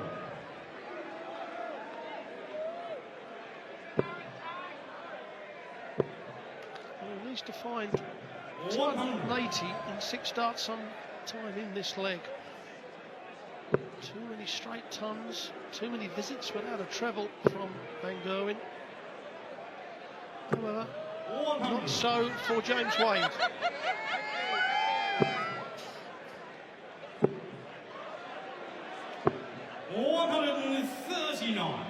We'll keep going. We know that Michael Van Gerwen has got all the tools of the tungsten trade. Well, we know he can produce 10 or 15 minutes of dazzling darts. But he's not hitting a lot of trebles on the switch. I mean, he missed the treble 18 there. He's missed too many treble 19s. You know, when you switch, you know, you're looking to hit 3 out of 5 on the switch. Van Gerwen hit perhaps 1 out of the 5.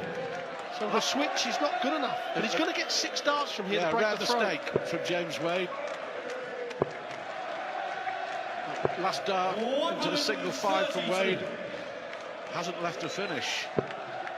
So Van Gerwen here with a chance to get another leg back. He was 8-4 down. He's back to 8-6. Can Van Gerwen complete a remarkable fight back? We shall see.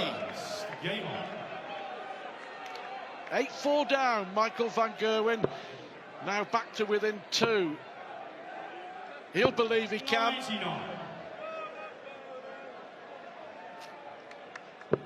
Well, again on the switch, I find it really hard to find the 19s, but James Wade's going to punish him. His 3rd maximum of the match. And every time you think Van Gerwen's going to get back in this game, Wade's the one who steps up and puts in a brilliant leg. And another visit without the treble, Stu.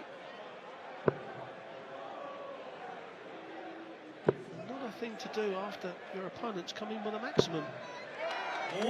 Follows it up with a 140. A very strong opening to leg 15 for James Wade. 98. 102.5, James Wade. Outscoring, outplaying Van Gerwen. And that's despite the fact that Wade himself has missed 14 darts at double, but Van Gerwen has just been off the pace. Van Gerwen lost in the semi-finals of the Japan Darts Masters at the end of June. 140. On that occasion, he was beaten in a deciding leg. 1-4-1 finish from Peter Wright, but Wade here with a chance. Bullseye. 96. Kissed the wire, didn't he? You feel this has to go? Yes, you certainly do. And he is not going to get a dart at a double. 63. On a poor leg from Van Gerwen on his own throw. So Wade's going to get 2 darts at double 10 to go 1 leg away from the final place. And now it's double 5. What a crucial dart from James Wade, and what a time to miss.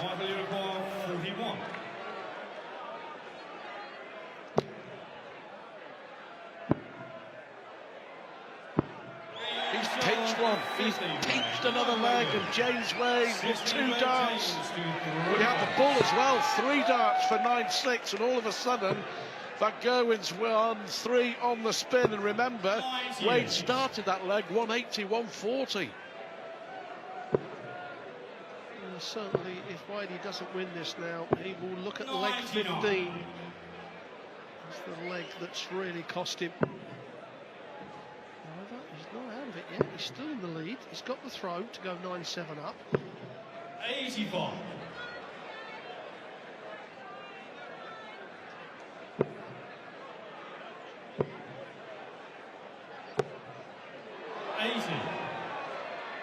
Well, he put 1 in the 60 and not 1 out.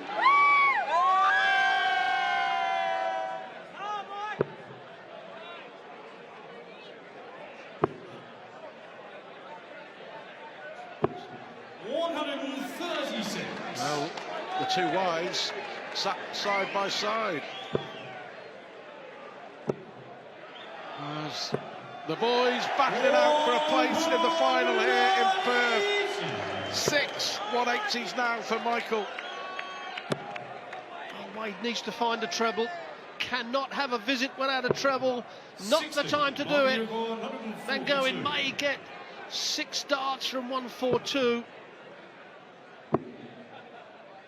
And his hit the all-important treble. James Wade has got to go the 18th route. That leads him into a bullseye with the 3rd dart. Or a double 7, but he needs to find treble 18, which he does. Another one of those. Now the bullseye. He was on the wire last time. Oh, that is, and you can see from James Wade how much that meant to him. That's an incredible check out from James Wade. 122 on the bullseye, and he leads 9-7. Van Gerwen was sat on tops to give us a level game at 8 apiece. What a finish from James Wade. 100. Could be a match winner. 59.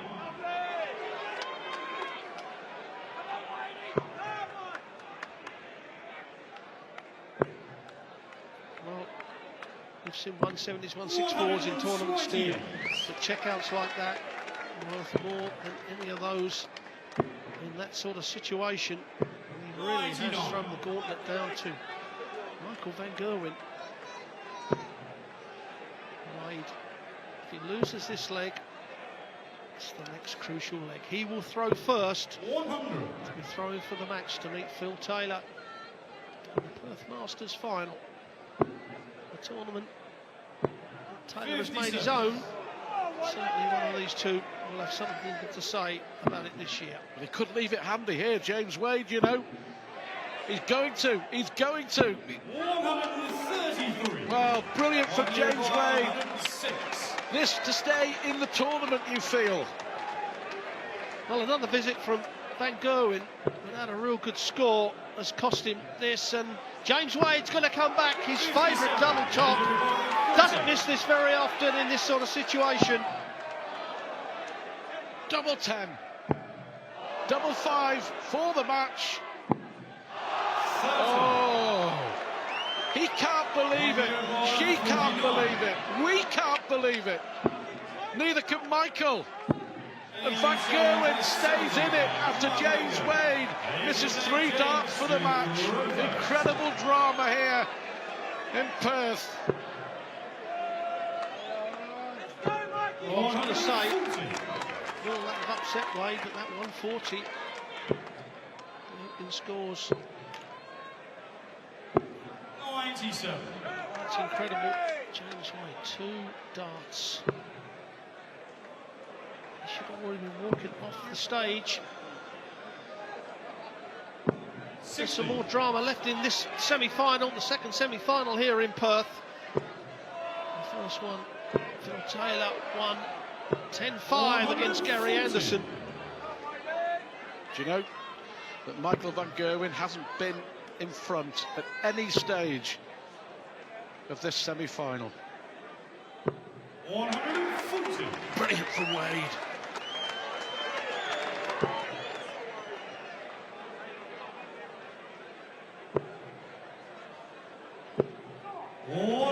Oh, he's given himself a chance as well, Michael, on 124.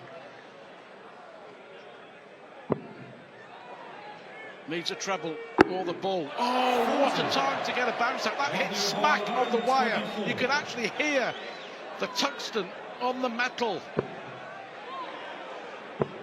Double 11 for Van Gerwen to take us to a deciding leg. Absolutely unbelievable semi-final. We're level at 9-all. Van Gerwen has won 5 out of the last 6 legs. James Wade's already missed 3 match darts. 60. And only 60 from Van Gerwen. Rush of blood, I think, at the start of that leg. What a finish. You'd have got long odds someone's getting a deciding leg 15-20 minutes ago. That's a great last dart from James Wade, though. I was expecting him to go down to the 19s or even move across to the 18s, but he sneaked the treble 20 in. 100. Well, Wade, 140 is what he needs, and that leads into the 140 surely. You can see the expression on his face. He knows he needed, but he's still putting pressure on Michael Van Gerwen. A visit here without a treble is not going to help. 97. Well, you can feel the tension. Really can. Fabulous dart, James Wade. Oh, look at this. Take a bow, James Wade. In this situation, under this pressure, that is simply sensational. 60. Well, he's going to get 6 darts from 1-2-1. He does not have to go the bullseye route. He'll stay up on the treble 20s. He didn't have to go for the treble 17. That's sensible play from James Wade. All he needed to do was set it up. Don't forget, Michael Van Gerwen had the darts in this deciding leg to win this semi-final. But this has been a brilliant performance from James Wade. And Wade is through to the final in Perth after winning a thriller. What a performance from James Wade to win in a deciding leg. And James Wade is through to a World Series final for the very first time. He will play Phil Taylor to the right to be crowned Perth Darts Master. Fabulous semi-final. Don't go anywhere. Wade against Taylor is coming next.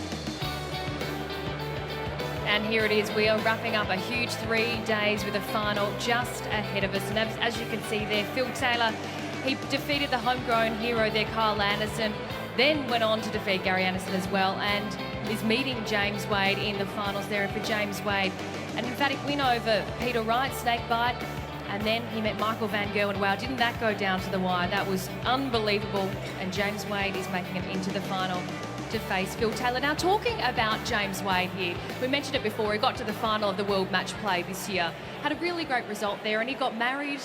Do you think he's a little bit more relaxed? He's on his honeymoon here in Perth. Do you think maybe he's just playing with a little bit more ease?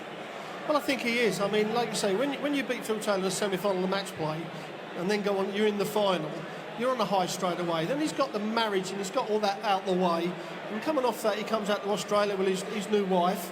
And of course, that's going to relax you. And I think that's proven in James Wade, the way he beat Peter Wright, which was, he blew him away, to be quite honest. And then what he did, that professional job on Michael Van Gerwen, it all shows that James Wade's in a very good mood, and perhaps he's throwing darts for fun. And the one thing about all dart players, when you haven't got tension in your body, your action's a lot better, and certainly James Wade's action's as good as it's ever been. Rod, I've got to say that what I picked up on what you said then was that you said that he got the marriage out of the way. Done and dusted. Yeah, get him out the way. Now, talking about Phil Taylor, he would have been in the room then watching that match. What would he have taken from that? Well, Phil Taylor doesn't really take anything from matches because he knows the other players inside out. He's played James Wade so many times, as we keep mentioning, you know, we lost him in the match play. I want to put that right. But what Phil Taylor knows, he knows how to throw brilliant darts at crucial times in games, and that's when he gets in front of people.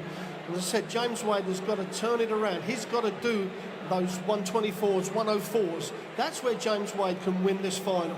He needs to take out checkouts at just over the 100. Well, the moment is here.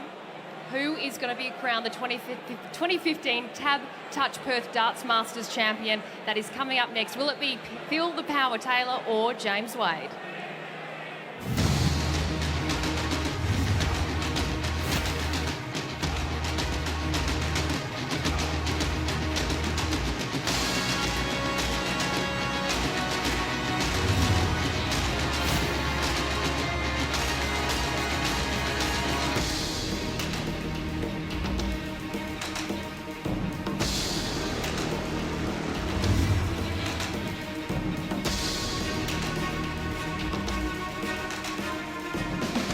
Hello and a very warm welcome back to the wonderful city of Perth, Australia.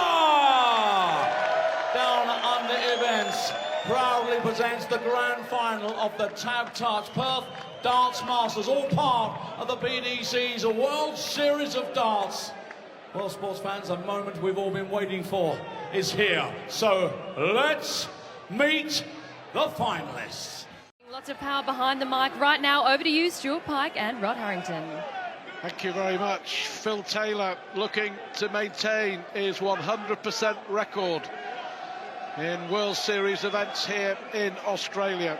James Wade is appearing in his first ever World Series final. Phil Taylor won in Sydney in 2013. He won in Perth and in Sydney 12 months ago. And here he is again. This is the 9th World Series tournament since the concept was born back in 2013. Up until now, Taylor's won 4, Michael van Gerwen has won 4, but James Wade put a stop to any hopes Van Gerwen had at adding to his tally with that sensational win in a last leg decider in a dramatic semi-final. Right, James Wade has had 15 minutes rest. Phil Taylor has had an hour and a half since he beat Gary Anderson. Who has the advantage, Rod Harrington? Well, sometimes you would say that, but in James Wade comes out the gate very quickly, and then you would say that the adrenaline is still running high after beating Michael van Gerwen. And it all depends how these first 7 legs go up to the first commercial break. But sometimes, if you have had an hour and a half break, you know, the adrenaline, it drains from your body, then you've got to get up for it. So it may be hard for Phil Taylor to get going from the get-go, but if James Wade is still hanging off the ceiling, as we call it, then certainly he may start the quickest. Wade was never behind against Michael van Gerwen at any stage. He missed some doubles in the latter stages. He missed 3 darts to actually win the match 10-7, James Wade, and then saw van Gerwen take out 124 to force that deciding leg. Van Gerwen had the darts in that 19th leg, but Wade hit a brilliant 180 to set up the victory chance. And double 12 got the job done, but it really was impressive from James Wade, who has previously lost in 3 World Series semi-finals. So here he is with a chance to make his mark and win a World Series event. Just a couple of weeks after he produced a breathtaking performance to beat Taylor in the semi-finals of the World Match Play in Blackpool. Well, there's a big similarity between the 2 games. When he beat Taylor in the semi-finals of match plays you've just mentioned, and the previous match when he beat van Gerwen. I mean, both times he didn't make many mistakes. You know, really did step up, as you see Phil Taylor at the first maximum of the match. However, he went on and didn't perform in the final of the match play, and he'll be the first one to tell you that. 100. He needs to perform here. It could be his first World Series win.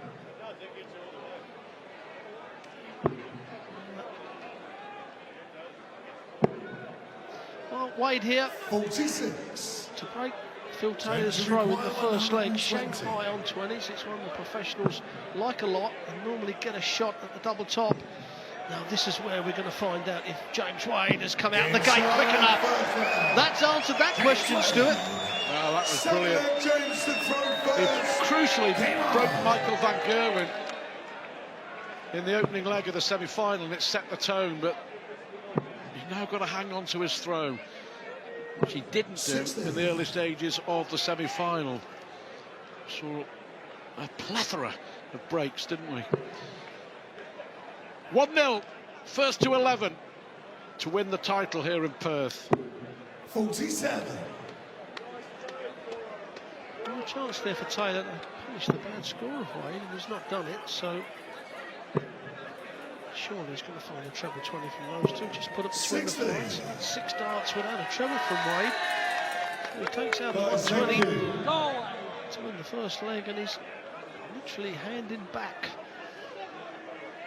leg 2.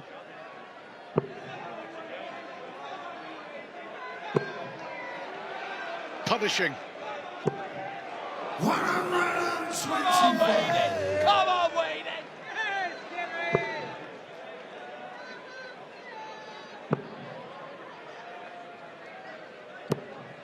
Well, finally a treble, but you would think Taylor with the advantage in this second leg.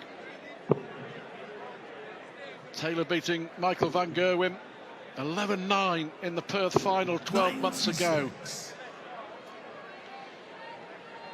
The first leg of this World Series triple header. We head to Sydney, then Auckland, and the World Series finals in Scotland in November, in Glasgow.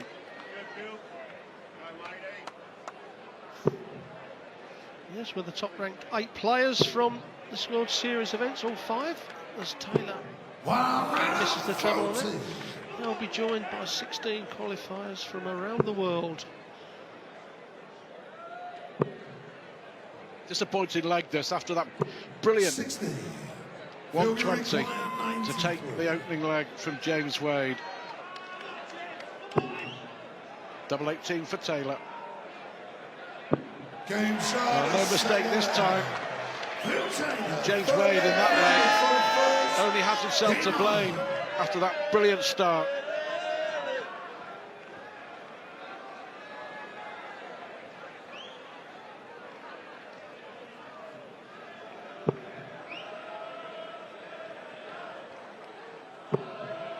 Well, impressive in his semi-final win over Gary Anderson. Taylor hits another maximum. He really does mean business again here in Australia. He was 5-4 down to Anderson and won 6 straight legs in the semi-finals. Taylor has actually beaten Anderson in all 3 of our World Series semi-finals so far this year, and he's looking at something special. Don't believe you missed that, did you? I mean, great camera angle there to show you exactly how big the treble 20 bed looked for Phil Taylor.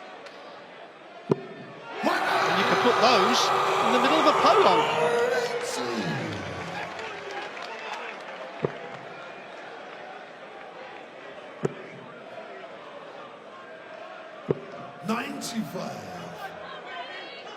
140 minimum requirement you would feel here for James Wade. He wants a challenge in this leg. Well, he left 121 in the last leg and didn't get a shot at it. Taylor taking out 93. Is it going to happen again? Double 8 for Taylor. Right in the middle. Well, a 12 dart leg with the throw. It's not impossible to beat, but virtually. 55. In the early stage of this final, if you want to see some more darts and you're in the Sydney area, don't forget the Sydney Darts Masters starts next Thursday. Qantas Credit Union Arena. 140. Another disappointing start to the leg on his own throw for James Wade. 136.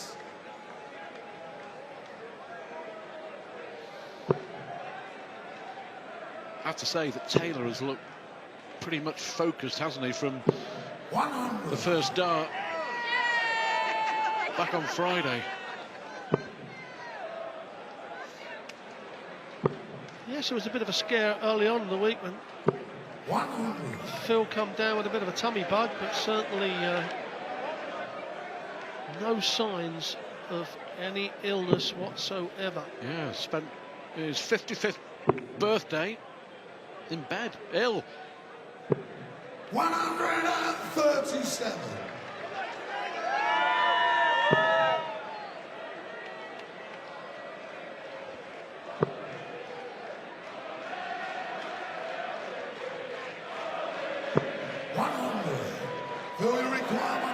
Well, the last three legs, James Wade has left just over the 100 and not got back to the board. Taylor needs the treble 18. Well, he's not going to do it this time, so Wade will come back to the board, and he needs to take this out. 110, he's one of the best players in the game, at just over the 100 on the checkout.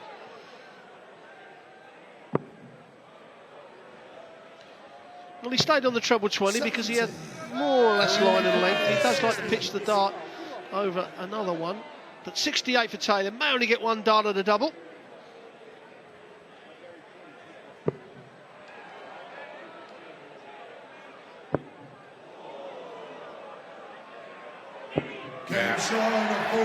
Three consecutive legs for Phil Taylor. James Wade was waiting, was hoping. That second dart was a perfect guide for Taylor, and he followed it in. So Taylor here to take charge of this final after losing the opening leg. Well, his last three winning legs, 93, 86 and 68, all clean. 60. Is the difference. James Wade just missing 110. And now this is a problem. James Wade needs to break the throw of Phil Taylor. Because Taylor, to be quite honest, when he gets in front, not very often does he get pegged back.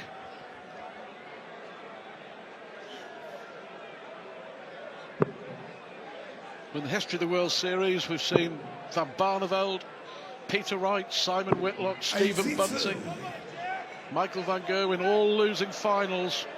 But we've only seen Michael van Gerwen and Phil Taylor win World Series finals, and Taylor at the moment in charge here in Perth.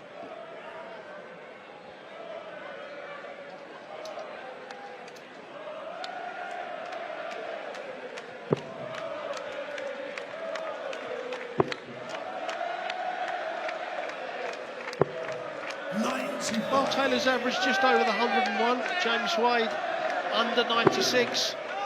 We'll have to see at least 6 or 7 points on that average, and pretty soon. Russ can't see the darts. 85.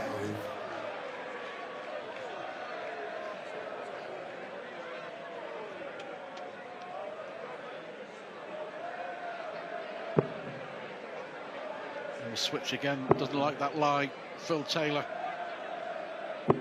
134. His defeat to James Wade, he could have no complaints at the World Match Play, because Wade was exceptional on that occasion against Taylor to end his run, his 8-year winning run at the World Match Play. But again, Wade is only left with a ton-plus finish. Taylor looking at double 5. 125. Well, he's missed, but it's still a big shot for James Wade. He's had chance of 110. Now he's going to get a dart at least at the bullseye. Bullseye it is, and needs to find the bullseye just outside, but close is not good enough for James Wade, because the way Phil Taylor on 50% of his doubles, the one goes in, and the percentage says that one of these two darts will find the double for a 4-1 lead. Game shot on Phil That's cruel. It's a real blow for James Wade. Not cruel for Taylor, of course. Again, that last dart in hand, and Wade left waiting. But Wade in this match has been left with 120, 60. 110, 121 twice and 124. That's all that Wade has been left with as far as finishing is concerned against Taylor. Well, that shows that he's one dart in each leg away from doing anything. Taylor's third maximum of the match. Yes, he's got to step it up a little bit, Wadey. That one dart just brings him down one treble to well under the 100, which is going to give him a better chance to take the shot out for obvious reasons. Well, sometimes on these big darting days where players have to play 2 or 3 matches, you see the player who wins the second semi-final come out really fired up and eventually goes on to win the final, but not on this occasion. The rest has certainly done Phil Taylor the power of good, and James Wade finding it difficult, I think emotionally as well and mentally, to follow on and back up his brilliant performance to beat when he beat Van Gerwen in the semis. Well, Stuart, what we've also got to mention is that Phil is the elder statesman of all the dart players, 55 years old. And although these are an awful lot younger, so endurance-wise, it should be the youngsters that can handle He will require 87. The mental approach and the physical approach. It's one-way traffic in this final. 51. No harm, no foul. Because Wade, of course, can't finish. Phil Taylor, at the moment in this final, 95. at his ruthless best. He will require 36. Game shown at 5 legs to 1. Phil Taylor leads the final of the Perth Masters. And now it's looking a bit of a problem for James Wade. You don't see Taylor let this lead go very often over. It doesn't matter what distance we're talking about either. No, and at the moment, you just feel that James Wade hasn't got much left in the tank. 136. Won the opening leg with a terrific 120 finish, but one-way traffic sends 5 on the spin from Taylor. Dominant. 119. Apart from the tops that he hit in the opening leg to win it, James Wade has only had one 96. more dart to win a leg, and that was at the Bull for a 124. Yes, as I said, he's at least one dart away or one treble 20 away in every single leg at the moment. And you know that Taylor, an 102.5 average, is going to keep this average up right the way across the board, leg on leg. He may go up, he certainly won't come down that much. 100.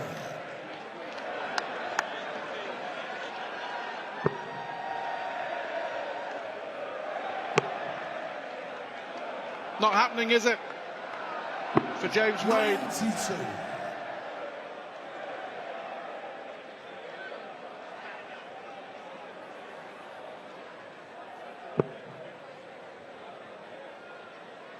Just looks very comfortable, doesn't he? The air of a man who knows he's going to win. That's what it feels like at the moment.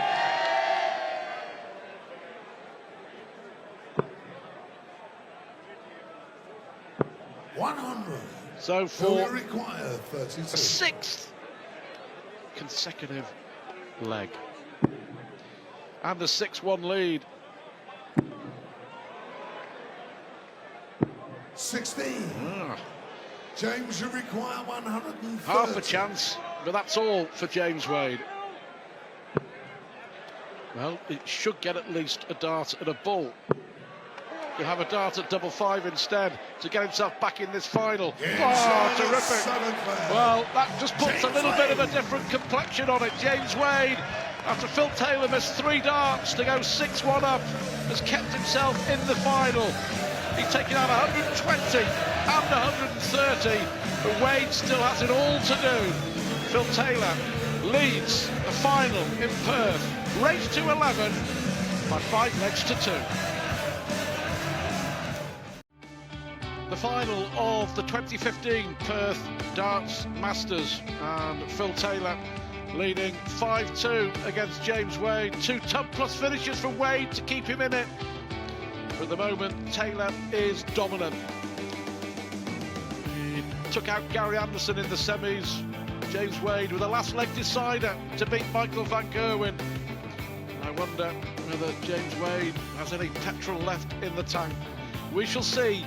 He has it all to do to stop Taylor winning back-to-back titles in Perth and a 5th World Series crown.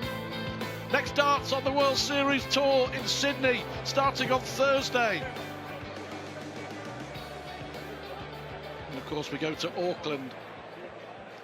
Paul Nicholson has joined me in the commentary box, and impressive thus far yet again from Philip Taylor. Yes, it is impressive, and I don't think he's played his best darts in this final yet, and he's still averaging over 100. He seems to do that on quite a regular basis when he plays a sort of Phil average game. His average game is 100. Wade is definitely going to have to lift his game. He's gone back to his 94 type average, which he had in the first 2 games of this tournament. He did lift his game against Michael van Gerwen, definitely, but he's going to have to lift that average by at least 6 or 7 to have a chance in this final. Well, this is better. You've been in and around the practice room. What's the word after the semi-finals? Well, Michael van Gerwen left the building pretty quick. He generally does do that. Sometimes he wants a little bit of privacy just to go away and regroup. Wade never really shows his emotion whether he wins or loses. He knows that he had another game to come, and he went up there with a really, really good focus, in my opinion. Just hasn't really lit the touch paper yet, but there's a long way to go in this final. We're only halfway, really. Not even halfway. Yeah, there's no doubt Michael van Gerwen was hurting. No one likes losing. I think he was hugely disappointed with the manner of his performance, but you have to say the better man won. That's why James Wade is in the final. That's a great setup. 138. Phil, you require 100. He's definitely in this leg, but Taylor 129, 110 left, only one route, and that's 61st. Not on this occasion, so he has to try and set it up. Does so for tops, but Wade on tops already for 5-3. 5-3 it is. Closes that 3-leg gap to 2. I believe that when he was 5-2 down, that's pretty much as what the kind of lead he could give Taylor. Any more than that, and he may have already been out of this final. A very, very important hold. 100. Well, he's won 2 on the spin. We remember at the final in Japan when Taylor was 7-2 up against Peter Wright, and Wright won 5 on the spin to force a deciding leg, which Taylor, of course, eventually won. But Taylor got the collywobbles, didn't he? Incredible word, the collywobbles. 100. Every now and then you do see that Phil Taylor is human, and he has said on this trip he is getting older. It does get harder as you get older. It's remarkable that he's still at this level at the age of 55. It's very encouraging for every dart player in the world, knowing that you could go as long as he has. For you guys at home, a little trivia for you. What's the oldest age someone has been in the World Championships? 140. I take it you already know the answer. I certainly do, Stuart. I'll let you reveal it in a little while. 100. Yeah, but I mean, require 160. to test Taylor's endurance, not many, if any, get to this stage and this age and still play to this standard. Absolutely. I was talking to some people on Periscope the other night, and we were talking about fitness in darts. The one thing that Phil Taylor has in his locker is that he's incredibly darts fit, which is exactly what you need to be a fantastic advocate for the sport over the 30 years he's been in this game. Mentally, 65. there's no one stronger. Failure required. I couldn't agree more. Let's That dodgy lie on double 12 again. Can he hit it this time? It's even dodgier now. Double 12 it is for 6-3 and a fantastic adjustment. Wade was left on a possible 2-dart finish there. That was a great last dart from Phil Taylor, who won in Sydney in 2013. He won in Perth and Sydney in 2014, and he's already won in Japan on the World Series Tour this year. It's funny yesterday, Stuart, that he was doing an interview with Paul Gow, and he said he was thinking about moving to Perth. He likes it here so much. He definitely likes Australia. He just comes here and he doesn't get defeated.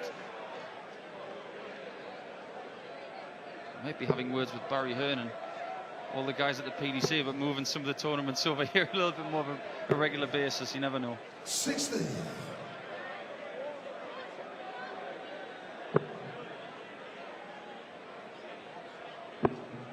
Wade has got to start hitting more trebles.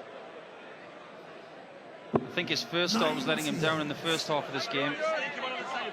He really needs to start capitalising on a really good first start, which he had on that occasion, and walked away with only a 1 treble score. He's only had 4 darts and a double, James Wade. He's hit 3 of them. So he's taken his chances. And the one he missed was at the bull. I think the key now is just to give himself some more chances. James Wade's biggest strength in darts is hitting his doubles. He's not really renowned as a power scorer. He's renowned as a very consistent 140 hitter, and he takes his shots. Consistency is the word, is the key for James Wade to his darting success over the years. Well, don't forget, he was 5-1 down. He's hanging on in there. Don't often see James Wade on this side of the board, but the result's the same. 86 checkout, 6-4. He'll do very nicely to get it back to 6-4. Taylor on throw though. If he holds his throw, it'll be 7-4. Taylor in command. This is where he wants to be. He wants to be in front. He feels more comfortable in front. James won't be phased though. He's played Phil so many times in different formats. He will have been in this situation before. Yeah, and he's beaten him a few times as well, crucially in TV events. He went a long time not beating Taylor in a TV ranking tournament. Of course, had that brilliant victory in the World Grand Prix last October. Absolutely. And that set the tone, really. He's beaten him in the Premier League on a number of occasions. I think it was James Wade who ended Phil Taylor's 44-match winning run in the Premier League when it started all the way back in 2005. He was unbeatable for so many years. Of course, that epic Premier League final between Taylor and Wade, the difference between the two players was only, let's say only, 2 9-darters from Phil Taylor. Well, that was the difference that night. I remember watching that match from home and being amazed at what I was watching. The funny thing was, he could have had 3 9-darters that night. I also remember when James beat Phil in that match in the Premier League, it was with a wonderful 138 finish on double 9. Yeah. So Wade is coming back for 161. What a way to really get yourself back in the match. He will know that this will be a real catalyst if he can hit this. Not on this occasion though. He'll want to set it up nicely. Probably going to switch. That's a bit of a dodgy lie. Not what James Wade wanted to hear, 44. But Phil Taylor will want to hear game shot from Russ Braves. He looks at double 6. Game shot, There we have it, 7-4. Phil Taylor edges closer to another title here in Perth. Really important dart, and again, as Phil Taylor does more than any other player, last dart in hand, and that's what he did there. So, Paul Nicholson posed the question a short time ago, the oldest player ever to appear in a World Championship, and the answer is... Any ideas, Stu? Go on. John McGowan. Yeah, John McGowan, the Irishman. the age of 68, and that is quite remarkable when you think about it. That's 13 years older than Phil Taylor is now, so perish the thought, dart players, he could still be around in another 13 years. Brilliant switch to the treble 18. 174. He's still in this. As long as he doesn't let him get too close to that magical 11. He's still in this. But Taylor turning the screw. Got to leave a finish at this visit. Doesn't want to leave 167. Fortunately, he has on this occasion. He wanted to be leaving at least 87. A 2-darter he wanted. Phil needing the switch now. Bit of a slip from Phil, so a chance for Wadey. Again, it's one of those 160 plus outshots. This time he's got the first start. Not the second one. A very nice loose third dart to set up the double. Well, you think if Taylor takes this out, it'll be a match-winning finish. Double 9 to break Wade and break Wade's heart. He has taken out 123. That was quite brilliant. James Wade in that leg did all he could. He'd left himself on a finish, and that could be it. That could be it. As Taylor now 2 legs away from back-to-back Perth titles. That really did have the feel about a finish that he made against Kyle Anderson last night. Well, timing. In many ways as well, that was the Taylor of old in that leg. Wade took total control with a 174. Taylor right back at him with a 180. Wade leaving a 1-dart finish. And Taylor taking out 123. I absolutely agree with that. Knowing firsthand, you know, some of the finish that Phil really does pull out in great moments like that. It was an aggressive finish too. For 123, you're thinking to yourself, you've got to go 19s. You've hit the treble 19, you've got 66. You know, people want to go for the 16 to guarantee the bullseye, but he knew that he was playing well. He knew he was throwing well, so he went for the treble 16 to give himself that bigger second at double 9, and it came off absolutely perfectly. Noticed another change of colour in his flights, albeit a smaller one. Liking the white ones though, the way he's playing tonight. Taylor averaging 101. Wade has picked his game up. 100 average, 4 out of 5 on the doubles, but at the moment, not good enough to challenge Taylor. In some senses, I think Phil's playing a very Wadey-like game. Quite patient, taking his chances, not really setting the world alight. He was on 101 average, which is excellent darts, but he played much better with a higher average in the semi-final. This is a very workmanlike performance, picking his spots and taking his spots.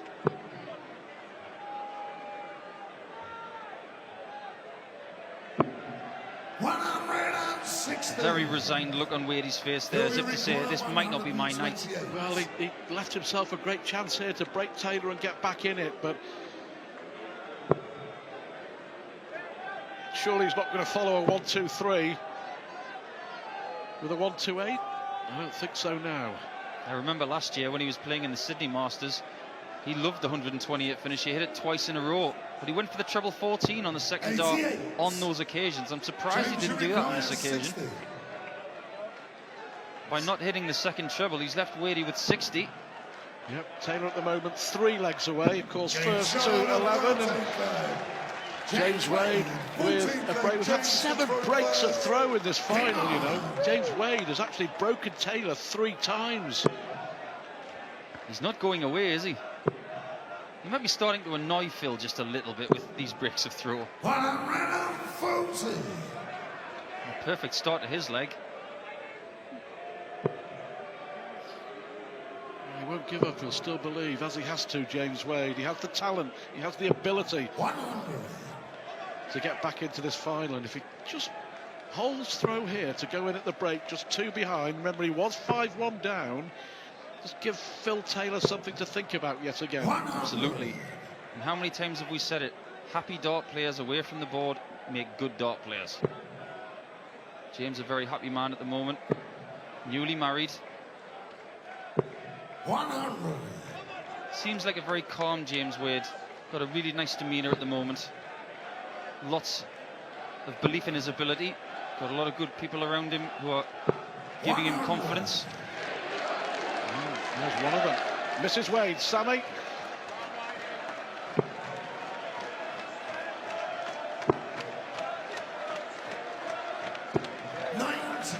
So, James require 6 darts from 161 for James Wade.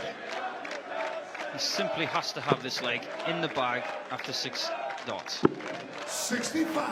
Earlier in the semi-final, he went for the bullseye and had a bounce out. Hasn't been deterred. He's left 96 this occasion. I feel like he's going to have to take this out. Needs to switch to 19s now. 59. Slack visit. James require 90. So Wade, he may get 6 at 96, but he'll want to take it away on this occasion. That's quite a nice slide. Just put it over the top. Just like that. Double 8 for 8-6. 88. Very close, right on the wire. Phil, we require 100. Well, that 123 check out from Taylor in the 12th leg. It was a real body blow for Wade, but James will return now. 58. And Taylor James almost throwing the darts away in requires resignation in this leg. Game James start Wade of is still 14th in leg. this final. James Wade. First to 11 to win the Perth Darts Masters. Wade was 5-1 down. A little wave. And a little spring in his step as well. He's back in business. He's playing well. 8-6, Taylor leads in the final in Perth. Welcome back to the Perth Darts Masters final, where James Wade is back in business. From 5-1 down, he has fought really, really hard, and in a race to 11 to win the event, Wade has given himself a chance. He really has upped his game. Taylor and Wade both averaging 100. It's Phil Taylor, courtesy of a 1-2-3 finish in the 12th leg, who has the edge. The World Series heads to Sydney next week, starting on Thursday, and then we go to Auckland, remember, at the end of August. And the World Series finals will take place in Scotland, in Glasgow, in November. 8-6 Taylor.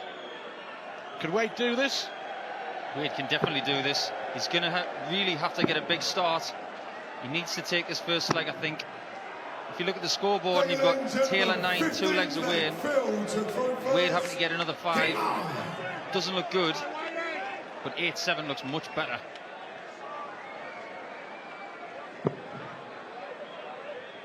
Just one break of throw behind. 7 legs won against the throw in this final. 4 by Taylor, 3 by Wade. It's been a big key tonight, hasn't it, Stuart? There's been a lot of breaks of throw. Well, there was in the semi-finals as well. 100. That Van Gerwen Wade game, the first 5 legs were won against throw. There's a few breaks of throw in the Gary Anderson Phil Taylor game as well. Starting a bit slowly. 55. Chance here, you know. Getting a bit tense up there, I think. Yeah, 6 darts from Taylor without a big treble. Interestingly enough, during the break, Phil back on stage way before James. Throwing some darts, trying to get some rhythm. That'll be disappointing for Wade, won't it? Having seen Taylor start this leg poorly. Still. That's better from Taylor. Just wonder whether Wade has missed a trick. We shall see. Needs a big visit here to put pressure on Taylor. Force Taylor to perhaps start making some more mistakes. Great. Well, that is pressure. What a good switch that was. Back in the leg now. Absolutely. Taylor going high in the first start, which he doesn't prefer. Thank you. Well, Taylor doing the right thing, stepping back. Really is a crucial moment in the final. 97. Not a bad visit, but Wade in control, really. If he can hit a 60 with the first or second dart. needs a 60. Absolutely needs a 60. 60. Not that kind of 60. Best of order, please.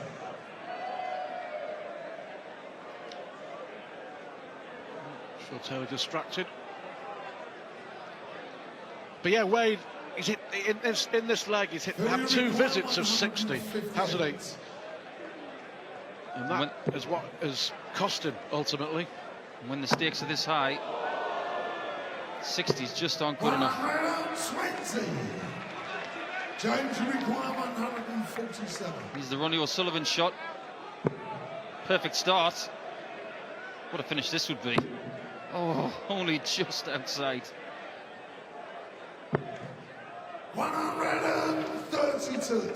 22. Well, miscounted there, James Wade. Double 19 for Taylor. That's okay. It's a good lie for him. That's still okay if he uses the barrel. Well, again, last start in hand. James Wade will be sick of the sight of him. But it's a crucial leg. A big hold from Taylor. Absolutely gargantuan hold. Like you said, Stu, the first dart, decent lie. Second dart, brilliant lie. Third dart was always going to go in. But that third dart disease, when you're standing behind a player, and what is it like? 58. Horrific. Yeah. You know, you just think, oh, he's giving me a chance. Then he misses again. You think, oh, he's giving me another chance. And you just feel sick in your stomach when they hit it with the third one.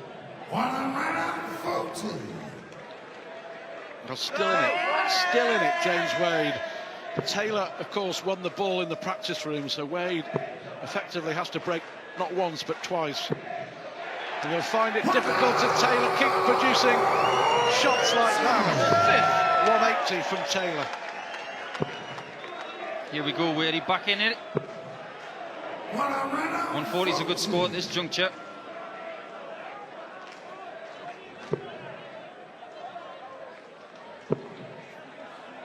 Not really good counting from Phil there. 59. Should really have gone downstairs on the second dart.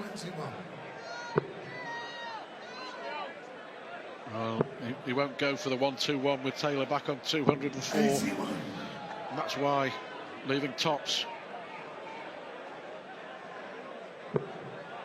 When you're on 204, you're thinking nothing else but 180, but 140 will put a little bit of pressure on. James, you require 40. 3 darts in hand for tops. Best double 10 shooter in the world. There he is, right there. James Wade. 17. Well, from 5-1 down, he's done terrifically well, James Wade, to stay in this final. He has to break Taylor here, has to. It's a must. 100. You'll be thinking, match him. Get a 140.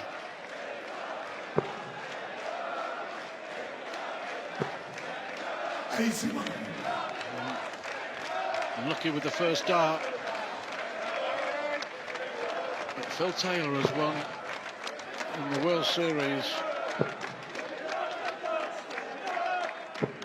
In Sydney twice, in Perth and in Japan. Is he going to win here in Western Australia yet again as we head to New South Wales and Sydney on Thursday? Wadey's prayers were answered when Taylor's previous visit was only 60 points.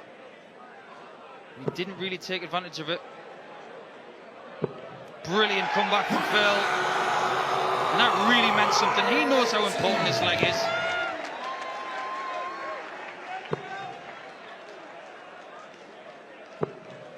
Great 140 from James. Taylor's got 6 darts in hand from 161. 84 left. It's a nice little setup.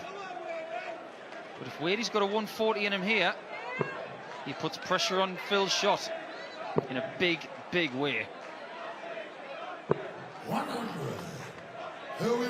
64 to take him to the verge of victory, needing one more leg if he can win this one. Double 16 then. Clinical. Look how he's done it. Last dart in hand. Taylor leads, one away from another title in Perth. The theme of the night, last darts and double 16s. That's been the key to his success this evening.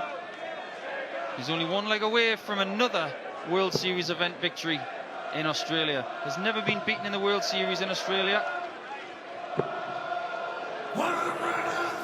And if he does win this match, he's going to go to Sydney with a lot of confidence to defend his Sydney Masters title as well. 100.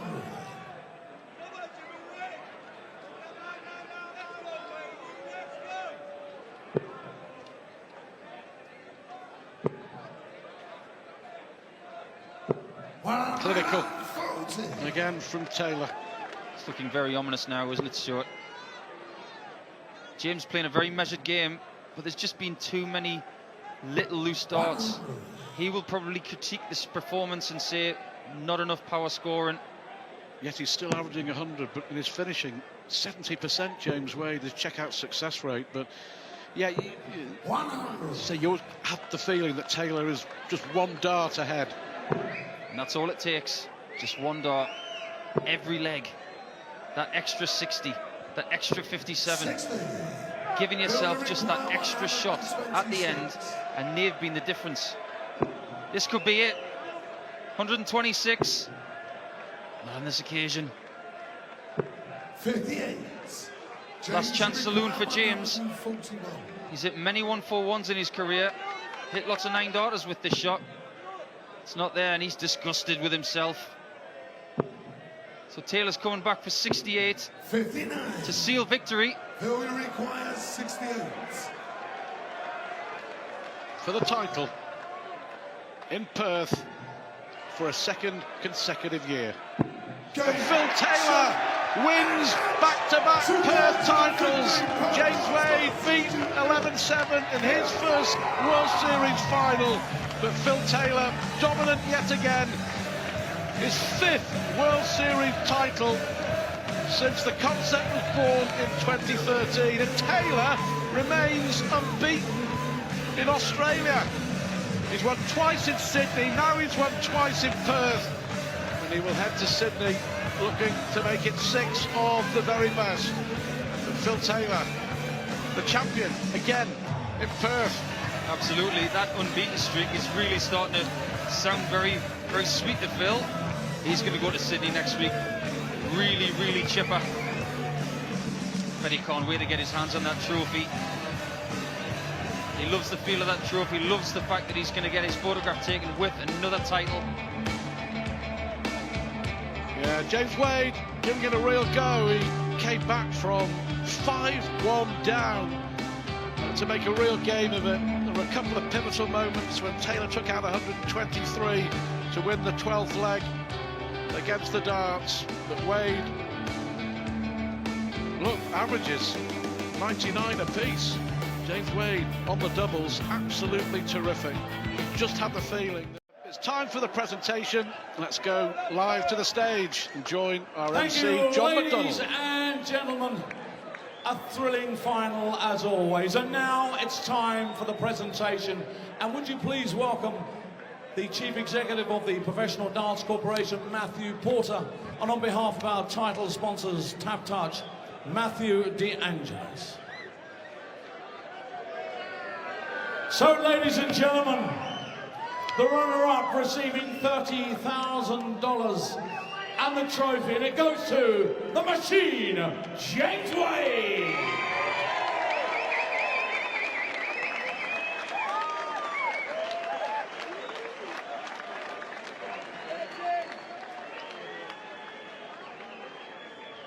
And now, ladies and gentlemen, the moment we've all been waiting for.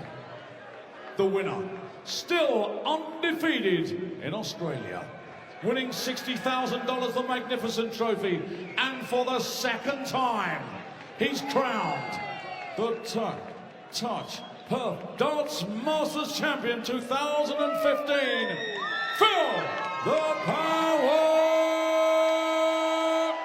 Taylor.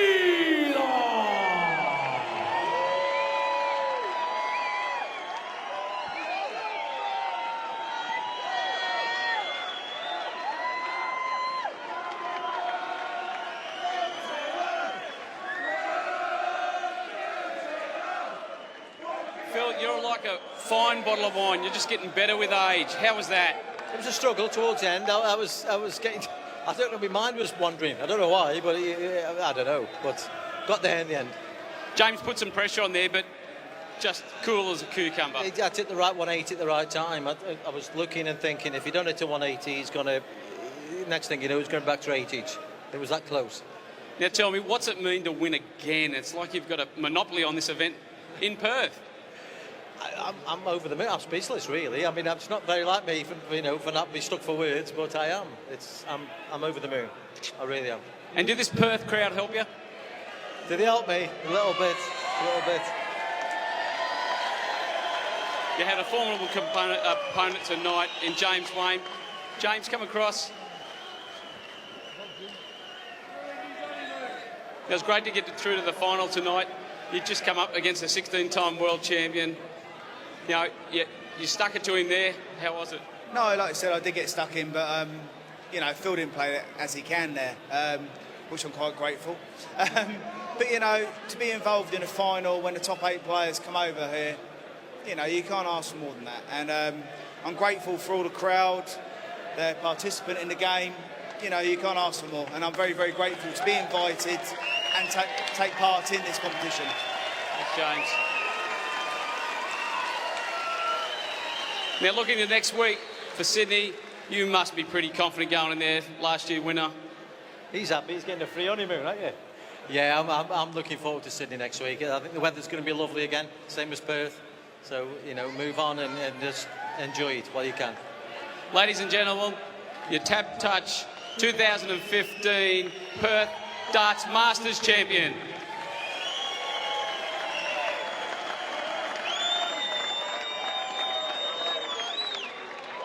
Him, don't we? There really is only one Phil Taylor. That was a really emphatic result. He came, he held his lead, and he just maintained it all the way through to the end.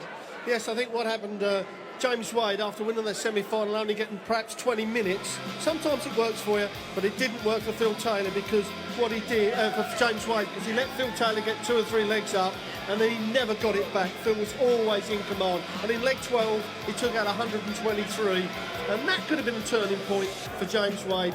But when he took out the 1, 2, 3, it just kept Phil in front, and he went on and won it. And you said it in the commentary as well, James just had a little bit of trouble with his finishing. Yes, I think what happened, like I said, when he had just 20 minutes to turn around, that went against him. Sometimes, as I said, it goes for you, but that went against him. And when you let Phil Taylor get 2 or 3 legs in front, he is the hardest man in the world to peg back. And James kept hanging on in there, but it just didn't happen for him. Now look at Phil Taylor. He wins here this year in Perth. Clean sweep of Australia. I mean, they mentioned up there before, he must be feeling pretty confident going to Sydney next. Yes, certainly. I mean, Phil Taylor is a confidence player. And he's going to feel lucky. He's going to think that Australia is a lucky place for him. May even buy a house here now, knowing Phil. But it is. It's all about confidence, self-belief in your own ability. And at the moment, I mean, after the match play, he was on a bit of a downer. But what he's done is bounced straight back on the next tournament and come out the winner. Yeah, the only way is up for Phil Taylor. He is just like that fine bottle of wine. Well, all of the action continues at the Sydney Darts Masters, which kicks off next Thursday.